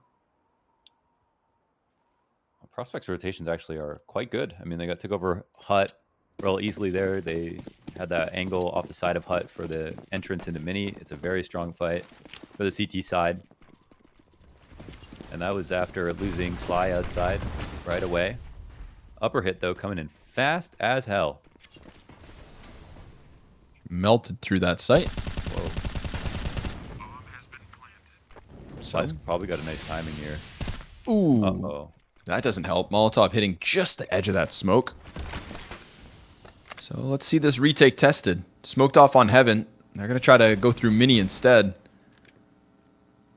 They're just going to hit a critical crunch time. Sly, he sees the walkout behind the vent. Doesn't get the kill. In fact, it's a 5 versus 3 here for Furia. Hell, make it 2. They just walk out onto the A site, find it for free. All these rounds, all this complexity, all these rotations, and they just walk into A site to get their first win. Yeah, wow. Prospects just thought, okay, there's no way they do an upper hit right there. And, of course, they're dead wrong. And Furia win with 5 alive. And, honestly, Prospects got into really good spots despite giving up upstairs.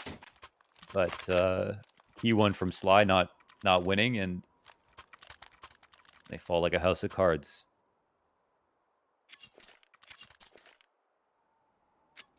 And they're somehow actually slightly broke here. Jimbo just on the MP9. But similarly, Koala on a UMP. How did he not even find one gun? I guess he killed no one upstairs.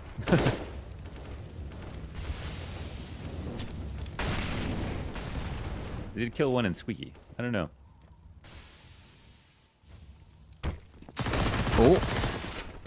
Oh, damn. Jimbo falls away from the SMG fight as they get down vent. 2 players slip through.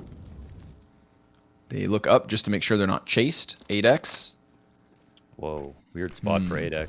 Did they have his outside covered from behind him? There's a player in garage. Oh, no, they don't. But secrets can't be stopped. Oh, but he gets the first one. There's 2 players down here, though. He gives his back up to Koala. That's going to be the end of him. That opens things up for the secret push, and Sly's going to hear it all going down. Spooky takes the fight, though, and, last time they all waited to group up. This time, Koala runs in on his own. Jimbo's down to 4 HP. He is doomed. He is done. Kawais thinks that's the invitation back to A site. Sure enough, it's just going to be Lax inside of hut, and they died to this last time, so he's going to be super aware of it. Tries clearing corners, but the timing still works. Bomb gets caught from mini gap, and we've got Descenti in a 1v3. And they're trying to avoid him right now. Oh, but he might find a timing. Lax coming back into this. Oh, the Lax wins. Goddamn. Somehow Prospects win that. The emergency rotate upstairs is actually pretty decent. I mean, they do have a spot. Of course, if Kawais wins his hut fight, that's one thing. They also don't necessarily have to fight it if they don't want to, but it is just like the round done if he gets it. They're just playing with so much chaos.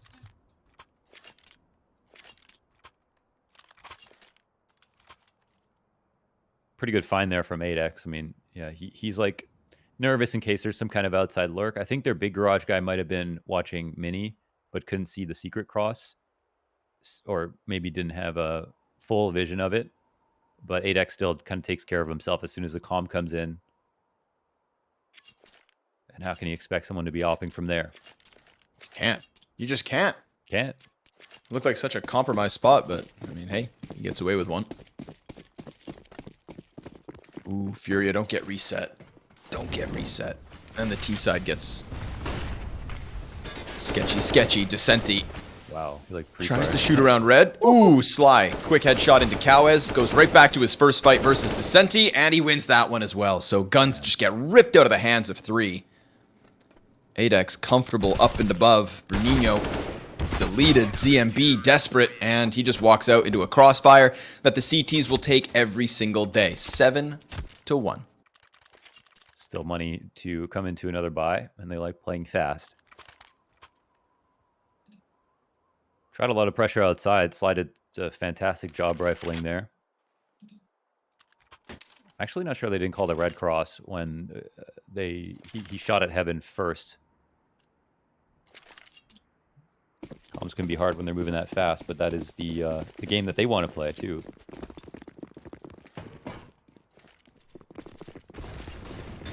Here we go. Oi, oi. Good shots. Jimbo just murders it this time, as it should be. Goes down nice and easy. Nice control of the AK right there from Jimbo. Just smothers that attempt. I mean, and if we've hit that point, Launders. We've hit the point where we're running through hut smokes. Yes. Hoping that numbers are enough. Not enough strats, so you got to keep it simple. And yeah, again, we're talking about Furia winning 20% of their T rounds on average. One player has saved on a round, on any other round. The Galil of Koala. The flood of frag grenades. Tries to soften up Sly. It's enough. Guy from top, Silo. Blax tries to commit to it. Good dinking from Cowes. That Tech 9 doing damage. Crazy. Man advantage. Bomb plant. Galil for the guy inside of hut. The lobby wrap of 8X isn't going to find anything until he gets around the little blue boxes, and that's where he could just mow down all 3. Catches the tail end of the hut push. Oh, smart from 8X. They have him locked in both sides. Goes back towards lobby. It's back and forth. Bomb is planted front silo. Spooky. Oof, dodging the flash, but he gets caught with the smoke out. Yeah. ZMB comes right back. Knows he wants the fight. Takes the round win. Dude, Cowes is crazy, man. The Tech 9, he does this. I can't believe it.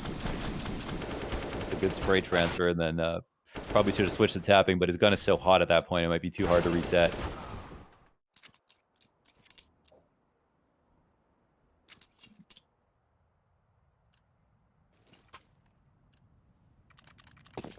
Well, that's a lifeline. Yes.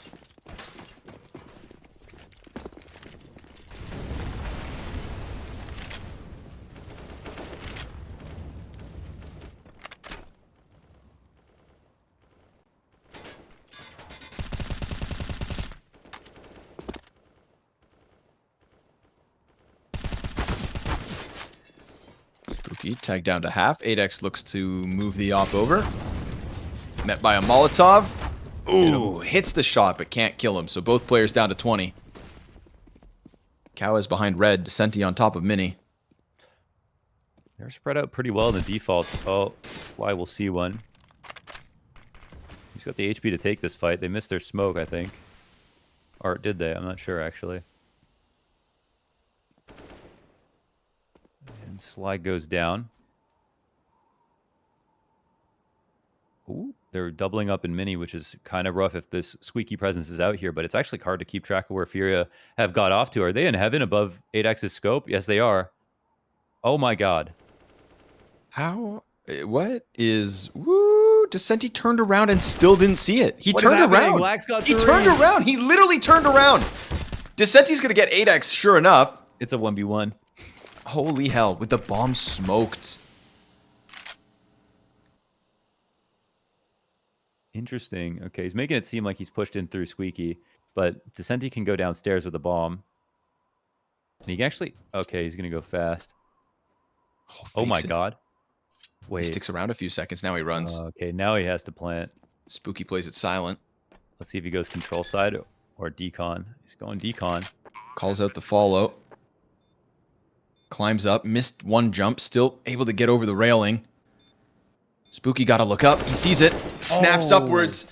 Oh, Descenti kind of lost track of where he thought he was coming from. He plants on the other side because he's thinking it's decon, but then when he jumps up top, he never even considers looking down. He didn't close the door. Didn't close the door. If you don't close the door, the bugs get in. You gotta, yeah, the bugs get in, spooky bugs.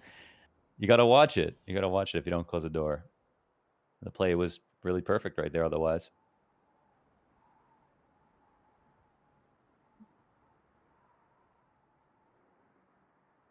Damn.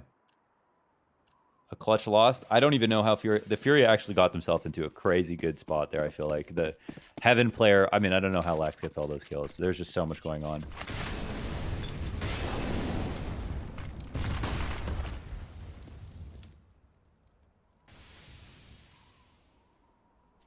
The boost in. Ooh, that's a... What's that peak? This guy comes at him knees first. Jimbo, gets popped, but at least 8X is able to burn ZMB. So, all the way down. Kawas slips by secret. Yeah.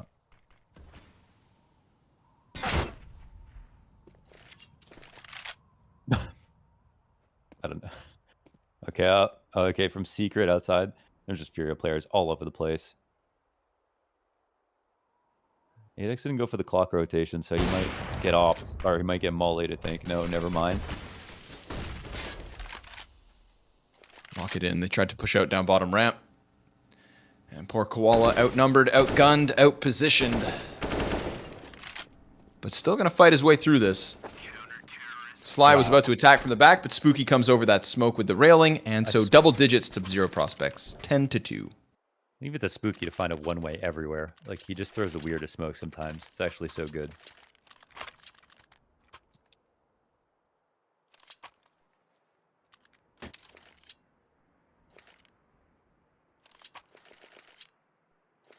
It's been a fun game. It's been a quick game. It's the kind of game that's going to leave FURIA wishing that they had been able to finish on Vertigo. So close. Very close. Mind you, you could say the same thing with prospects on Overpass, obviously. That overtime.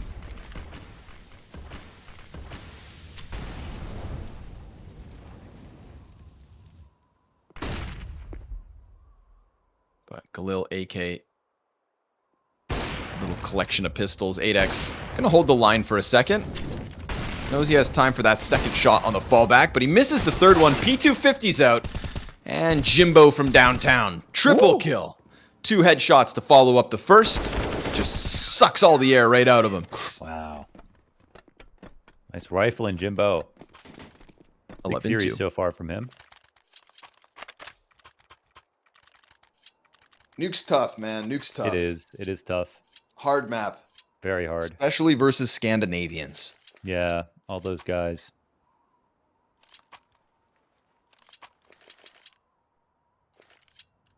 They love a good nuke. But they do also have... Wait, oh no, Urson's not here. So they're even stronger. More Scandinavians. Yep. Yeah, extra Norwegian, right? Sly's Norwegian? Yep.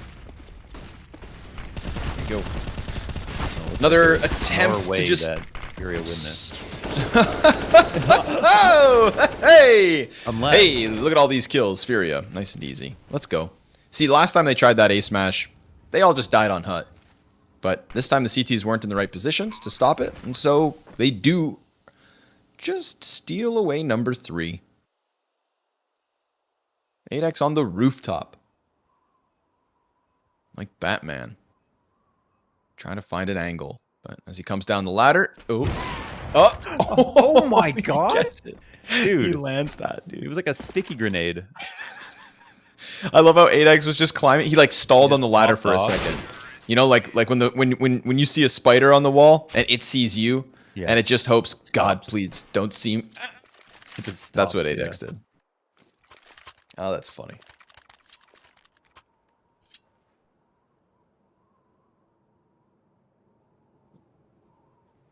So that's 3. That's why you should play on, what's your resolution? 2560 by 1440? Yeah. 2560 by 1440.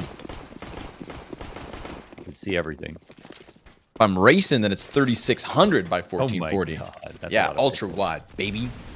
Wow. Curve? Yeah. Makes for a great second monitor, too. Yeah. You can have so many windows open. I don't even know how many windows. Probably too many. Well, look at this position from slides. You can see from the smokes. He has a chance to kind of just peek out. Yep. Yeah. Oh, it's a really annoying peek, but there is a trade. Jimbo's going to hear the move by. 8X ops the bomb carrier. Jimbo can still chase this. Utility tells him that the T's have continued past Mini. They're pressuring up, and Bruninho wants to climb over. ZMB is watching Mini for the time being. So the two Furia players are looking at separate things. And he chases him around into heaven. ZMB will not get the kill towards Mini. Now Lax comes out from the windows beneath Bruninho. He is stuck behind the AC and still fighting his way into the 2 versus 2. Koala tries to come around Hut and sees this last spot from Spooky. But Spooky is a scary gamer. Bruninho's on for the ace. Decided he wants to win this round single-handedly. Down to B he goes. 9 health left over.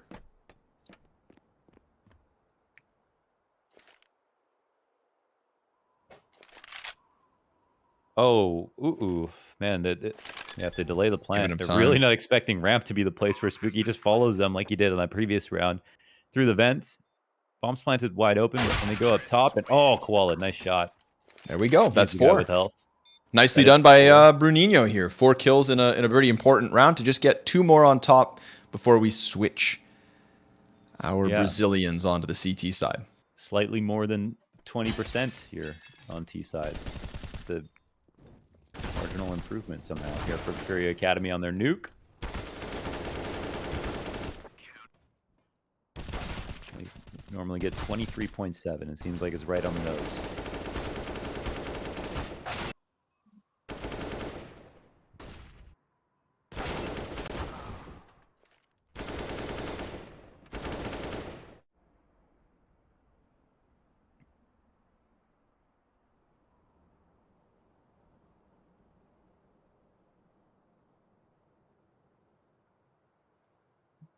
Lax Great just, season.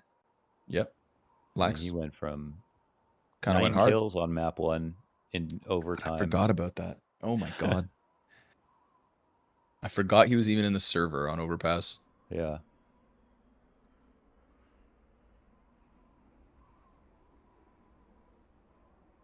Could have been a shorter series, but he decides to put in the work when it matters. 17-5. Holy hell. Bruninho doing his damnedest. Cowes trying. You know, these are the two standout performers from FURIA Academy for me throughout this season. And we talk about how they brought Koala into the roster. He's the new piece. And the other pieces are improved pieces. Modified. Yeah. 4 like seasons of experience. Yeah, Cowes, for example, has gone. His rating has skyrocketed from season to season. So, the most improved, I'd say. I think he was there for. I don't know if it was just 2. It might have been 3 seasons that he was there. And last season he was just pretty good, but he is really hitting his stride now. But it might be the end of his season as well. Could be. Could be. Prospect setting the utility up for the A hit. Ooh. Molly on Koala. Oh, he's trying to find that little bit of safety, but instead we're going to get players down the vent. Oh, and then the mini wrap from Jimbo. They could just come back up, but they don't. Bomb gets just popped down on the B site. ZMB. If he gets that second one, then suddenly we're looking at Prospects with no momentum. But now instead, they've got Decenti, 5 health, pinned in the corner. Bruninho's going to help out. Spooky uses his smoke to try to get down vent, but he gets stuck on the edge of it. Bruninho chases him over top. 8X is on the ladder with a knife out. They've got the bomb planted, and it's over. Oh my god, dude, he got a team kill. What? His teammate was outside the vent, and he shot him, dude, because he thought he was a T. Oh, no. Oh, no. Oh, my God. What happens here? Right here. Oh, no. Oh, no.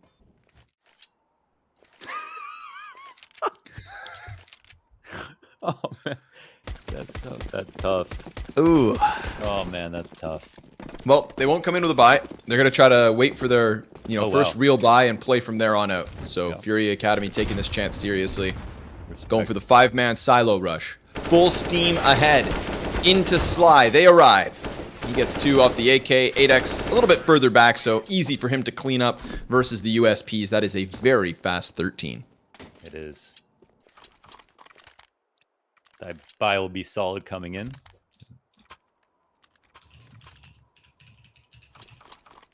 But they didn't get any kills in the last round, so it'll be a little bit light on utility.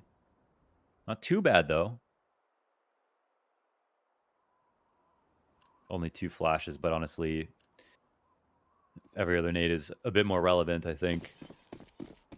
Especially for stopping early pressure.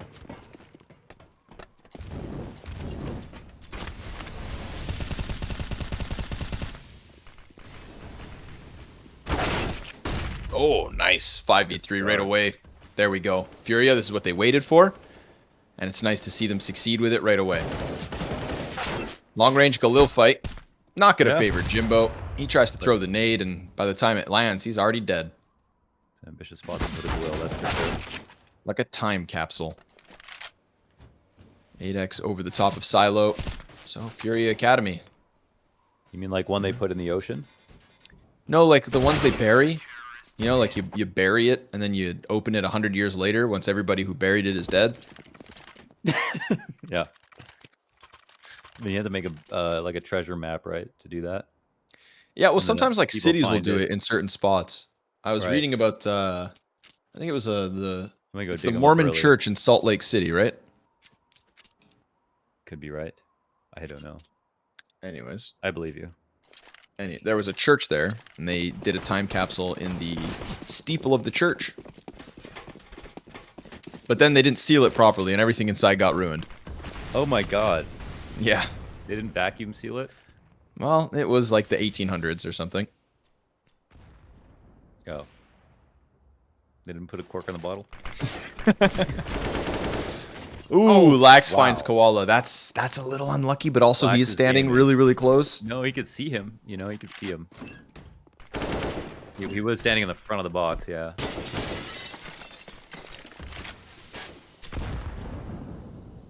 Okay, tricky move from 3v3. Vicente. He snuck out. I'll let him have it.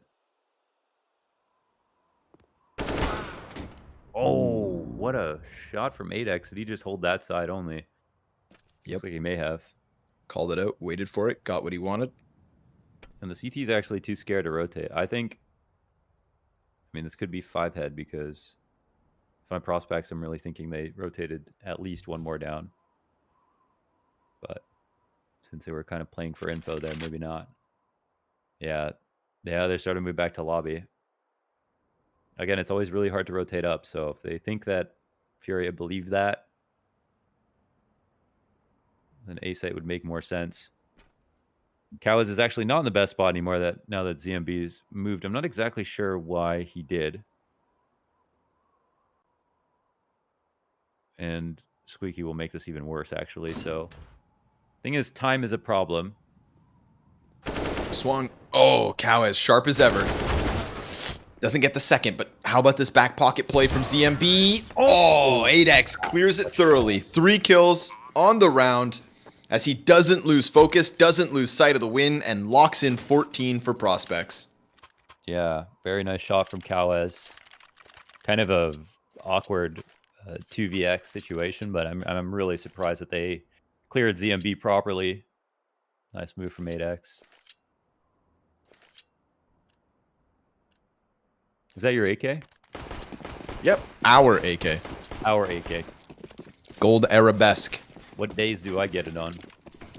Weekends only. every second weekend, you know, like a... Yeah, I'm expecting the trade offer. Okay, there's the entry. They don't even need the bomb. Did off mini. Oh my god, somebody go get that. Jimbo's bomb job. Go grab it. Yo. Oh, they're going to chase Lax.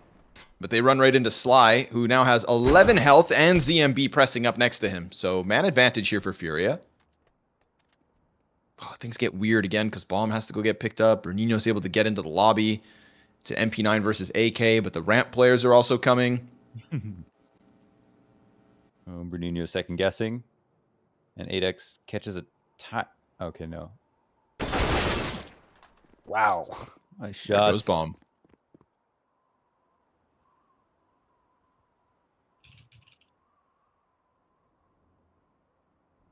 Prolong this one a bit. Just going to be too hard for 8X to get this back. So he'll recede.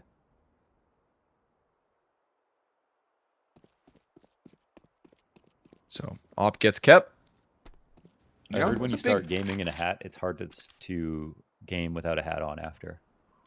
I just don't like the idea. I feel like the headphones, you know, when I work out in a hat and then I put headphones on, it's just not a nice interaction on the top of the head. Hat and headphones.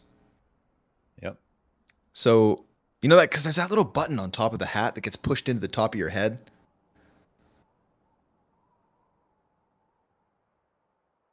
And if you start the day in the hat, you got to commit to the hat for the entire day.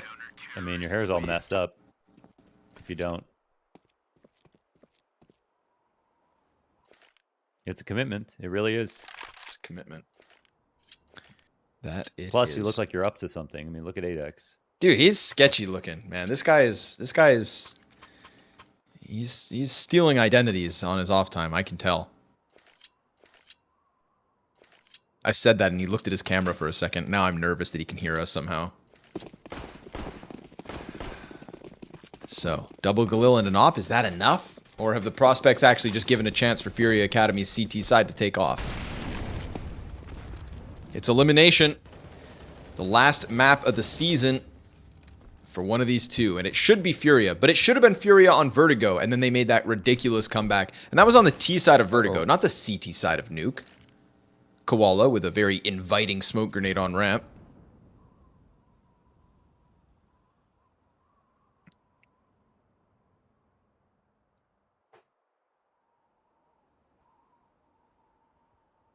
A little off angle here. And Jimbo doesn't overextend into it.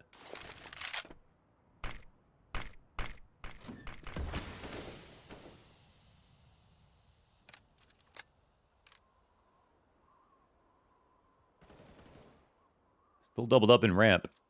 This is definitely not the place they want to go. Uh-oh. ZMB loses his duel to a very tricky Sly. That jiggle messed him up. And now, you know, you do a double stack on ramp like this, it's even more precarious. But they are coming here, it looks like. Yep. Could still work. They're going to be able to walk out a bit. Descenti gets the gap. They hear these two guns, sure enough. And they immediately just slide back over towards Hell. T's walking out from Squeaky. Cowes behind the vent. Counter Terrace getting into the right spot at the right time. 8X sticks around. Mini wrap comes through from Sly. Bomb carrier goes downstairs. Oh my god, Lax, he almost catches Bruninho chasing him like that. 8 seconds left, and this one's just going to fizzle out. They lose control of it all. Bruninho killing Lax downstairs. That's what wins it. Yeah, he gets a plant off. They have the control of the Squeaky rotation, and there's no way for the CTs to actually help out. They had two upper, two ramp right there. Nothing outside. Prospects kind of run into him. 8X carries the out forward again, which is something nice.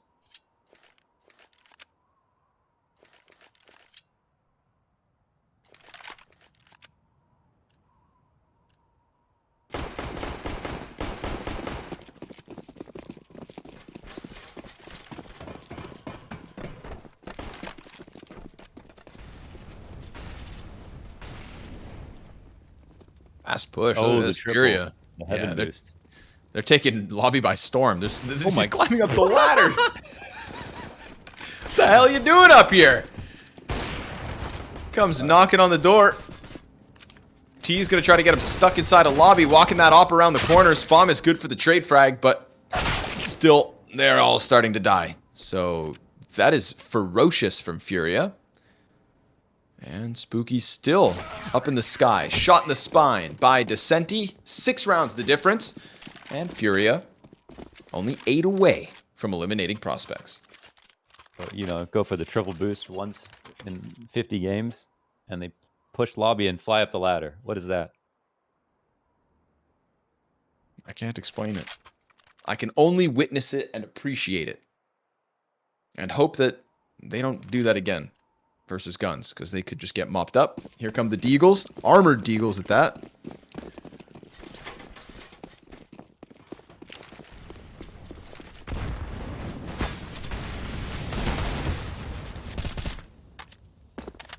Youch.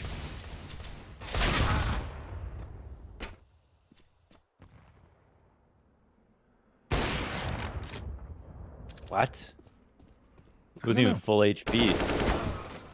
Okay.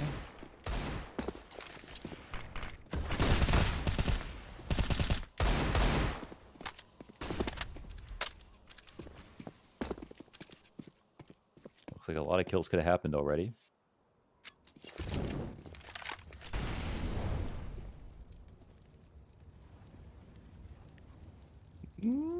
Senti Peak's credit. He got tagged. So maybe that would have been 1 death. But here comes Cowes hunting from behind, and Lax gets ahead of it. Just such little HP for Prospects, so no reason to believe in this 2v5. You guys can just all close your eyes, and we'll meet you in round 24. And Furia have 9 on the board.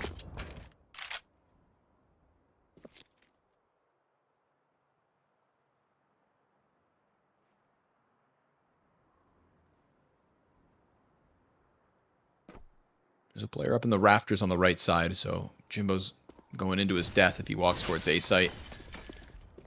Meanwhile, Decenti's op, not able to hit the target. Lax comes out with a headshot to Koala, so at least 2 kills here versus Furia, but they don't mind that. They've got plenty of money. They got a CT side that's starting to roll, and only 5 more rounds to close this distance.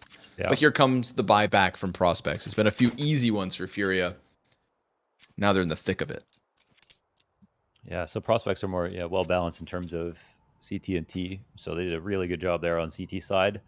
But they do look like they're having problems figuring out what Furia's setups are. I mean, I don't know, again, how prepared they would be for a match like this to decide or on nuke.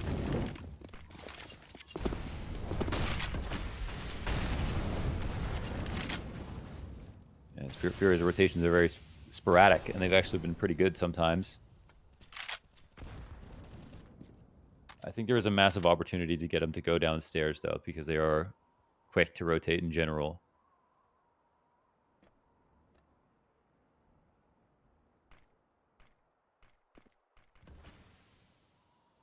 Oh, they're playing back big garage, but no one's spotting the outside cross. And with this timing, they're also not going lower. So this is a gap I'm not sure that Prospects can punish, but they would, I think, if they knew the team better.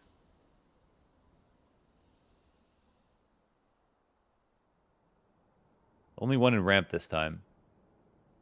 So the setup looks sound. And it looks like this is a round where they could vent rotate and 8x could catch them because he knows he got by silently. Sees the spot, drops smoke. Presses close, and there comes Cowes. I love that, man. His killer instinct. But he kind of fumbles his flashbang there. It was meant to pop back into the lobby. Decenti drops the bomb. 30 seconds for them to push out. Renino good from sight. And they rock this. They hold it again, even with 8x downstairs. Doesn't make a difference. That smoke grenade scared them away from ramp, and the split fizzles out. That's double digits to Furia. Yeah, they could have baited that smoke out a lot sooner, but they decided to go silent and say, okay, now we'll attack. But Koala's been spotting with that smoke over and over again. So 8x makes the play that actually brings us together. And like everyone from Furia is upstairs. You know, they never even took over secret, rotated down early. No one dropped vent. So they made a huge mistake here. Missed opportunity for Prospects. And I don't know. I mean, if you haven't... Have they won a rifle round so far this half? I don't. Get the pistol On conversions. the pistol, the conversion, they lost round 3. They brought it back in the 4th one. So yeah, I'm assuming that's the one rifle, What round. was it, though? Was It would have been a rebuy after losing. So can't remember if it was just from a full upstairs or not, but getting crushed otherwise.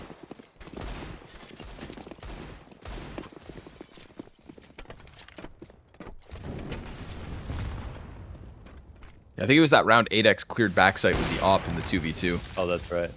Yep. So one of those, mid-round moments that And they went. ends That on was A. another mid round. They went back into the stack site. They keep trying to end upper.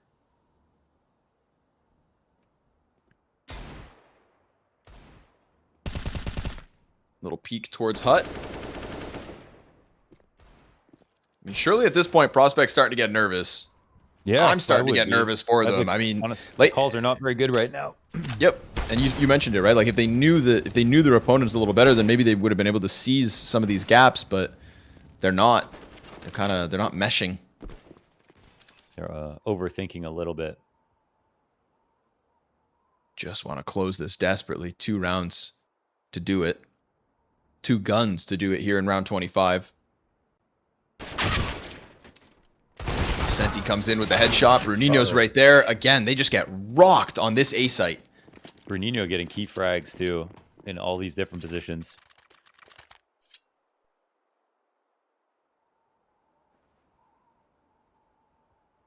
He's been the guy for FURIA Academy.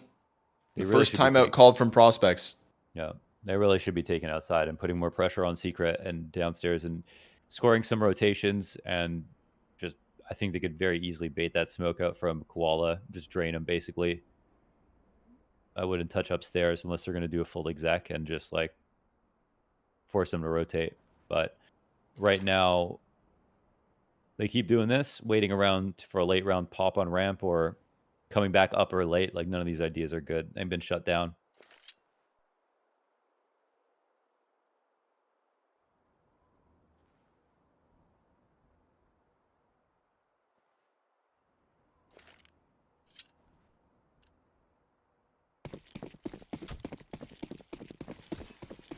It's now 6 in a row. Even with winning pistol, FURIA have managed to stop all that momentum from prospects. Wall of smokes goes down outside.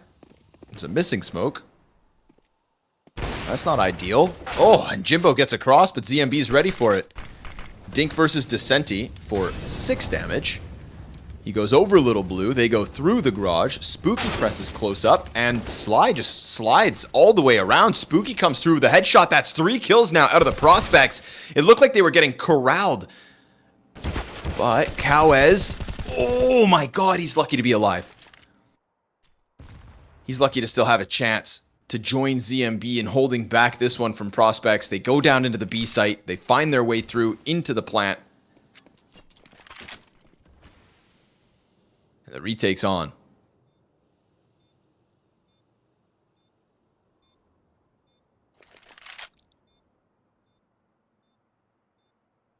ZMB versus Sly first. Sly thinking about it, times it to a T, and Sly is the savior of round 26. He comes out garage, kills the guy off blue box, follows through as he just goes rampaging down through hell into the B site. And that 3rd kill his as the cherry on top. Prospects, they have found 15. A sigh of relief has been earned. 4 map and match points to keep themselves going towards playoffs. Yeah, I'm really happy they were able to piece that together. They, yeah, they got the fat. They even had a missed smoke there, but there's just not much attention from FURIA on the cross outside, so they can't even deal with it that well. And they get everywhere. So, yeah, that's it. It's a pretty fast round 2. Get the bomb down lower as another thing. And I think they'll feel pretty good now. So that's off the tack. They put that together. Really impressive for the prospects. Total change. Very pragmatic.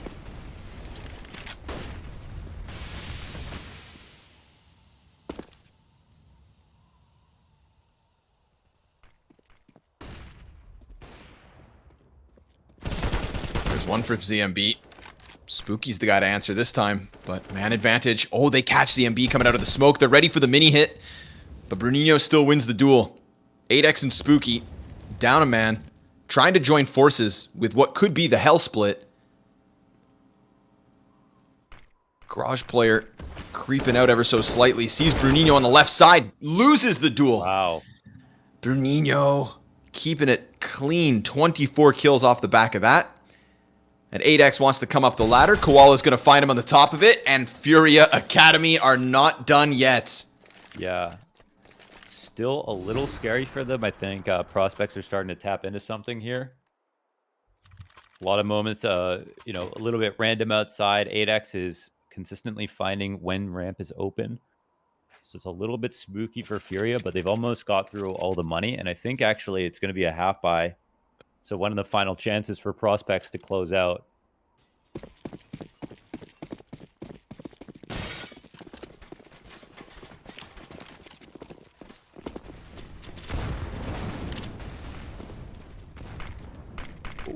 Or off its hinges, Mac 10, tucked and hoping not to die.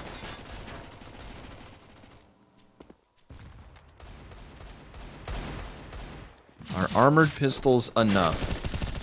Not for 8X. Cowes meets him in the corner. Ramp's open, but no rotation to refresh it. So that little bit of pressure upstairs, and they over-rotated. Koala's down here. ZMB. Oh, he shoots too early. Little scary now. He has to move out of this. Falls into the cover. Flying by was Lax. And Descenti lends that helping hand. So an attack from Sly around Mini. Man. Takes the attention away. Takes the edge off, in fact. Sly, he's serving up a great distraction for Spooky to come wide with the kill. But it's still, you know, better guns, better positions, better weapons.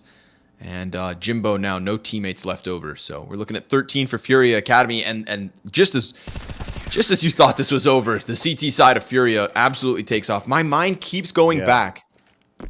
It keeps going back to that, like, what was it? 14-5. Where we had gun advantage for prospects, and they just left bomb in spawn. And then when they went back for it, they get pulled apart. It gets too stringy. That was where FURIA kept a bunch of bodies up, robbed away a round. Momentum has started ever since. Round 20, ever since, has only had one the way of prospects. I just think they didn't know how to win. I just didn't think they could figure that out. They kept rotating back into FURIA, but I think the attack pause made a difference. Totally changed up the way they're playing. And again, drawing utility out of Koala should be their next step. So, like, look how quickly they could do that now. Oh, they want to go right through it. Woo! He's good. He's got Jesus. it. 2 kills easy. We're looking at round 30 unless 8X goes absolutely massive in the A site.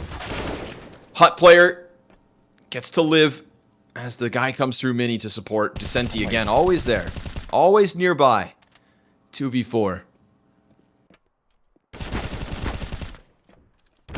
Prospects fizzling out. God. Round 30, folks. And the money is not great for prospects. Seriously, yeah. They don't have this op on 8X. It might be matter, might not. Why are they so desperate? They, like, just figured out how to, like, win their round. And then they immediately go into fighting Koala through his smoke at the beginning, like, past the minute mark in the 5v5. Why did they need that? That's madness. They had a full buy. They had the best position possible on their final round that they could, you know, buy up in full. And they kind of go into Koala's hold where he's just set up everything. He's got a fortress. Rotates around the smoke. It's nice and poofy for him. Separates the two fights. I mean, ramp is weak. They're right. But it's actually weaker later in the round, not at the beginning.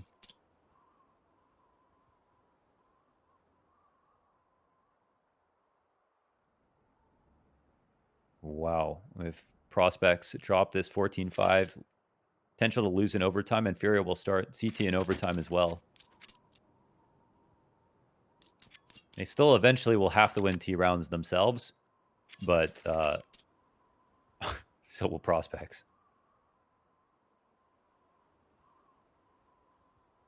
And they will. You said before this game started that, you know, sides don't always matter. If we were robots, it wouldn't. But yeah, the human experience of clawing back a 14-5 continuing that in OT. Furia, they're going to ride off this. But obviously they got to win round 30 first, and the buy that comes through from Prospects is decent enough. The one round outside of that spree of wins was just the time we see Sly go hard through garage, cut down a player outdoors, get through ramp, get down to the B site. It was a scramble. They need to be way less shy about squeaky pressure as well. And faking this outside cross, but they just don't have the nades to do it here. But they cannot go dead silent inside of lobby, and they lose one key player in Sly out early. He was that key piece. Now Spooky waits on the hut. Pernino's got support all around him. And the T-side trickle back around through the lobby.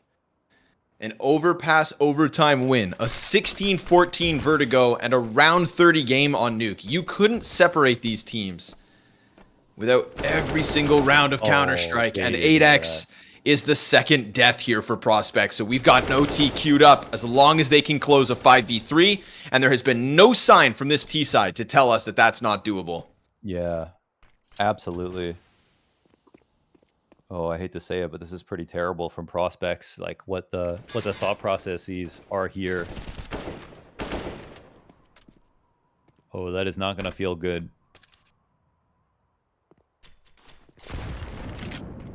I don't know if they have any more tax left over, but boy, Spooky gets one outside.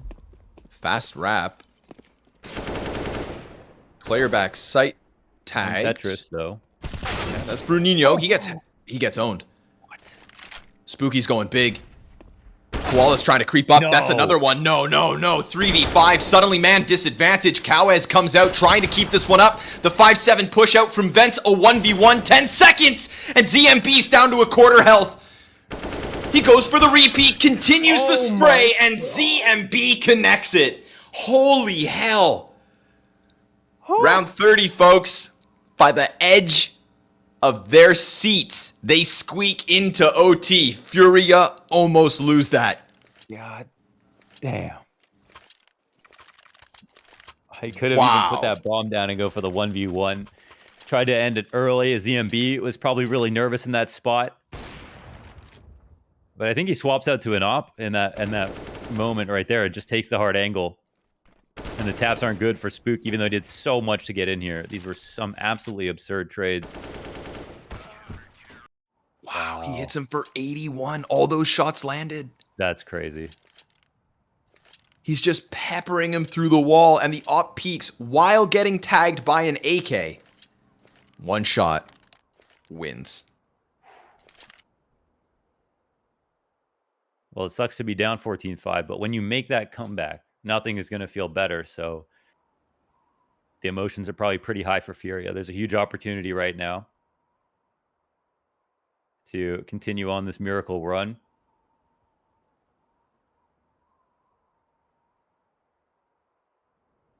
OT, 30 rounds on Vertigo, and another overtime.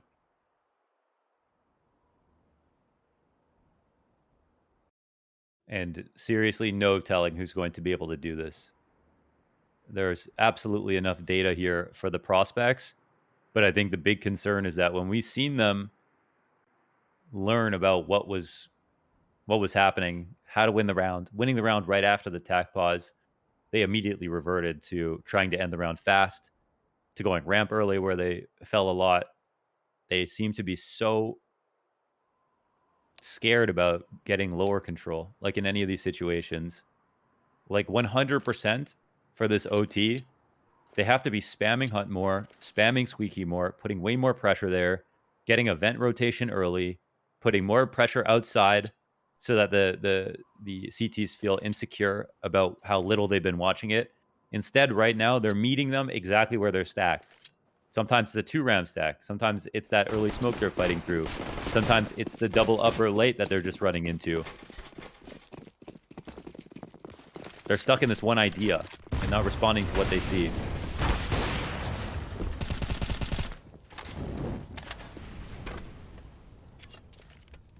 Yeah, it's so close to just stealing those hopes from Furia in round 30.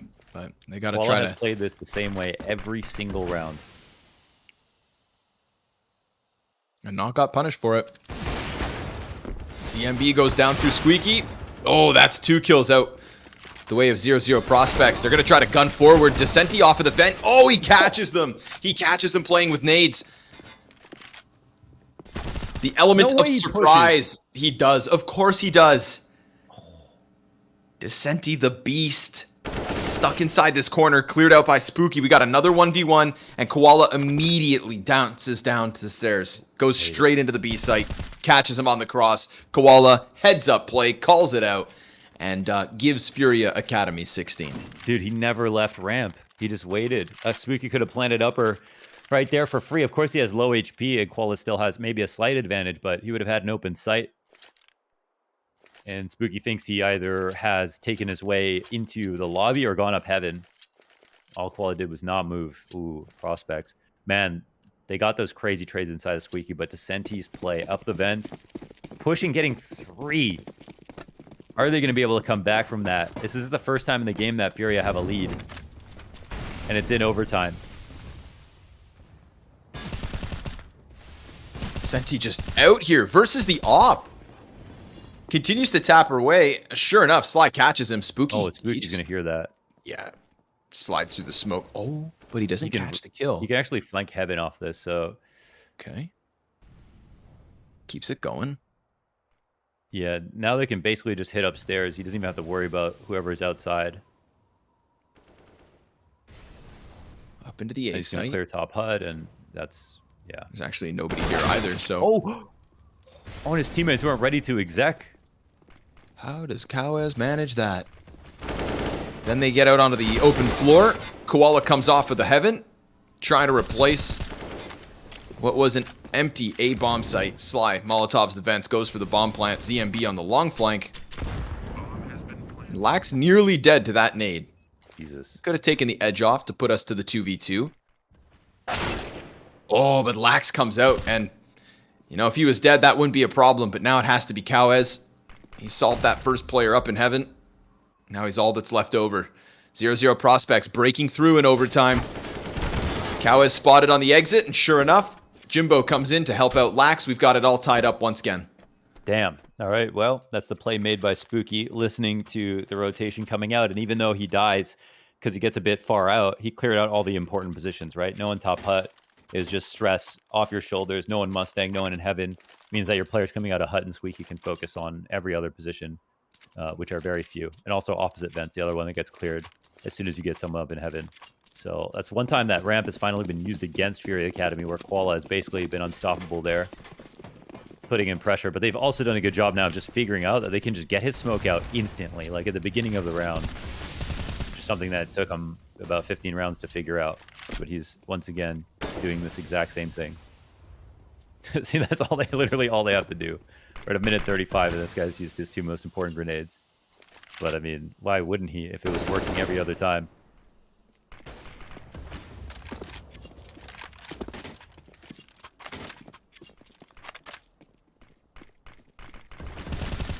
Oh. 8X just gets clipped over that box. ZMB gets flashed around red, comes out with the kill. Jimbo off of Silo. He's got the answer, but Descenti does too.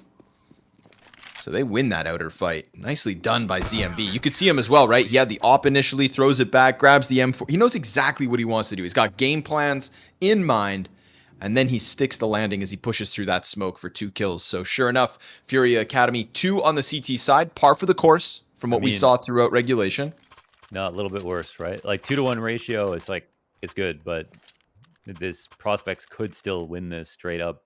A 3-round half is definitely not impossible. They only lost rounds towards the end of the half, and you know, it ended up being just like a couple of rushes upstairs. So Furia will have to work hard here, even though they've won so many of these previous rounds. I think it'll be a relief just to guarantee double overtime at this point. So right, we'll see how it goes. See what they got. See if that newfound confidence from all of those round wins can somehow spill into a T side that tactically had questions. It's been a long time since they found themselves on the offense. Get back into that comfort zone. Oh, man. Oh, he gets caught. Koala Little reposition. Sends 3 bullets back through. 5v4. Uh-oh.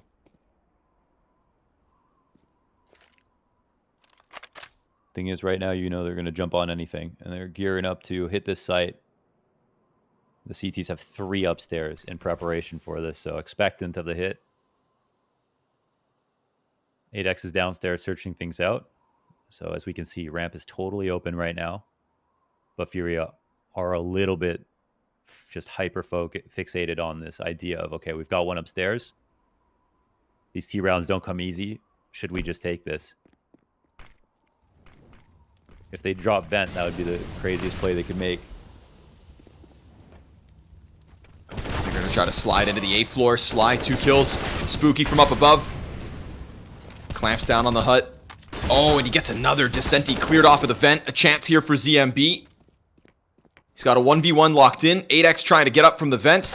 ZMB still looking for it, but Lax kills him. Has he kind of lost track of it all, right? Looked up to heaven for some reason. Even though he knows there's a player back site. So just wasn't ready. A little bit of panic, a little bit of chaos, and a little bit of prospects. Tied up at 17. Yeah. So, I mean, hey, that was a good 5v4, but it was equally good that prospects realized that maybe they could kind of see themselves in FURIA a little bit, right? Like any little advantage at this point where they don't feel good about their T sides, they're probably going to try to take it. So they overstacked the upstairs site, and they had 3 players ready to fight that. So that was their one main weakness in the first half, and there it should have been accentuated. Ooh. Got behind the molly. They're not getting off though.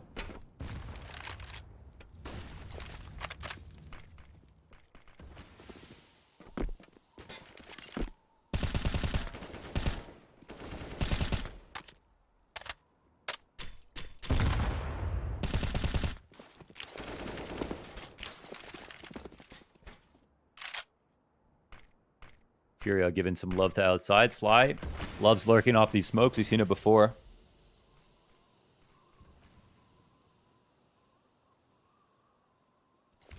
There's no flasher for him, I don't think.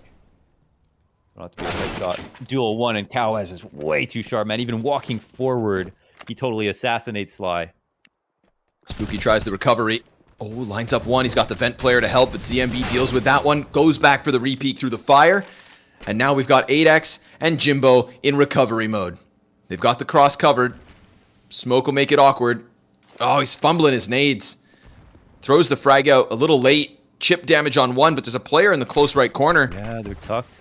Oh my Brunino God, trying to plant that bomb. Yeah. Jimbo's still upstairs. Oh my God, this is double overtime locked for FURIA. If they can even get into this.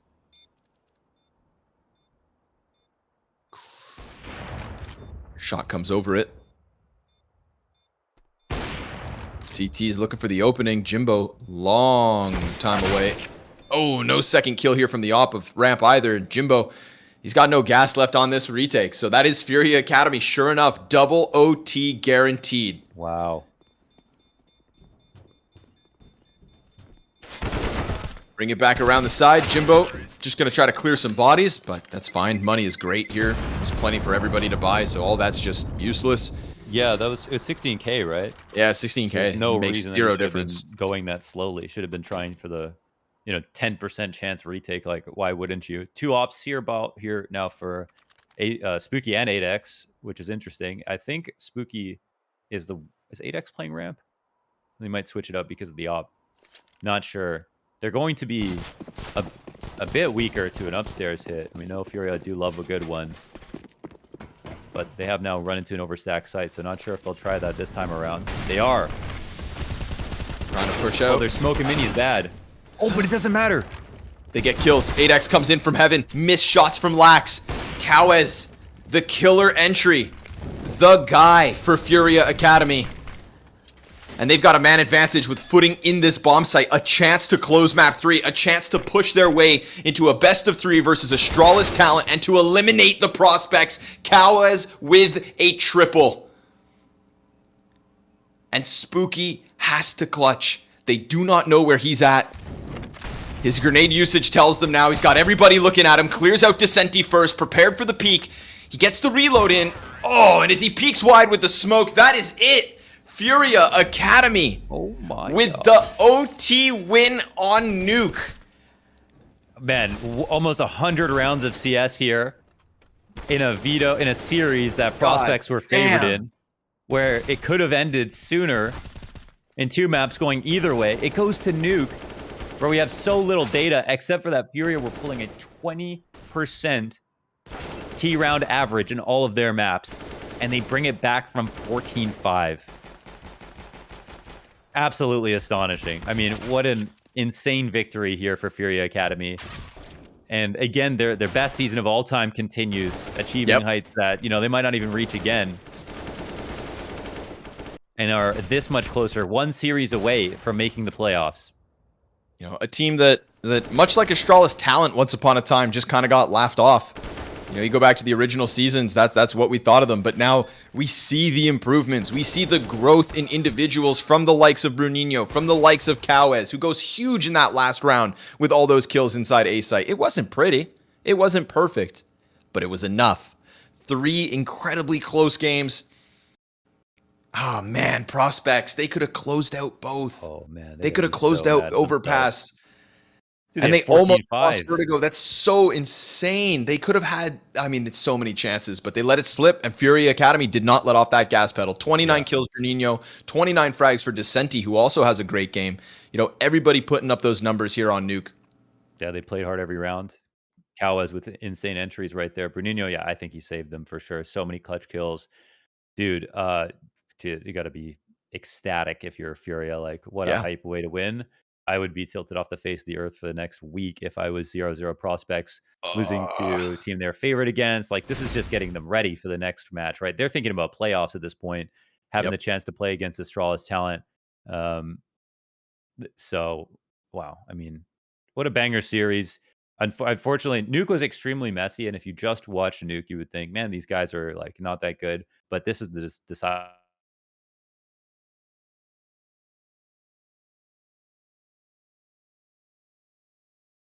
Launders?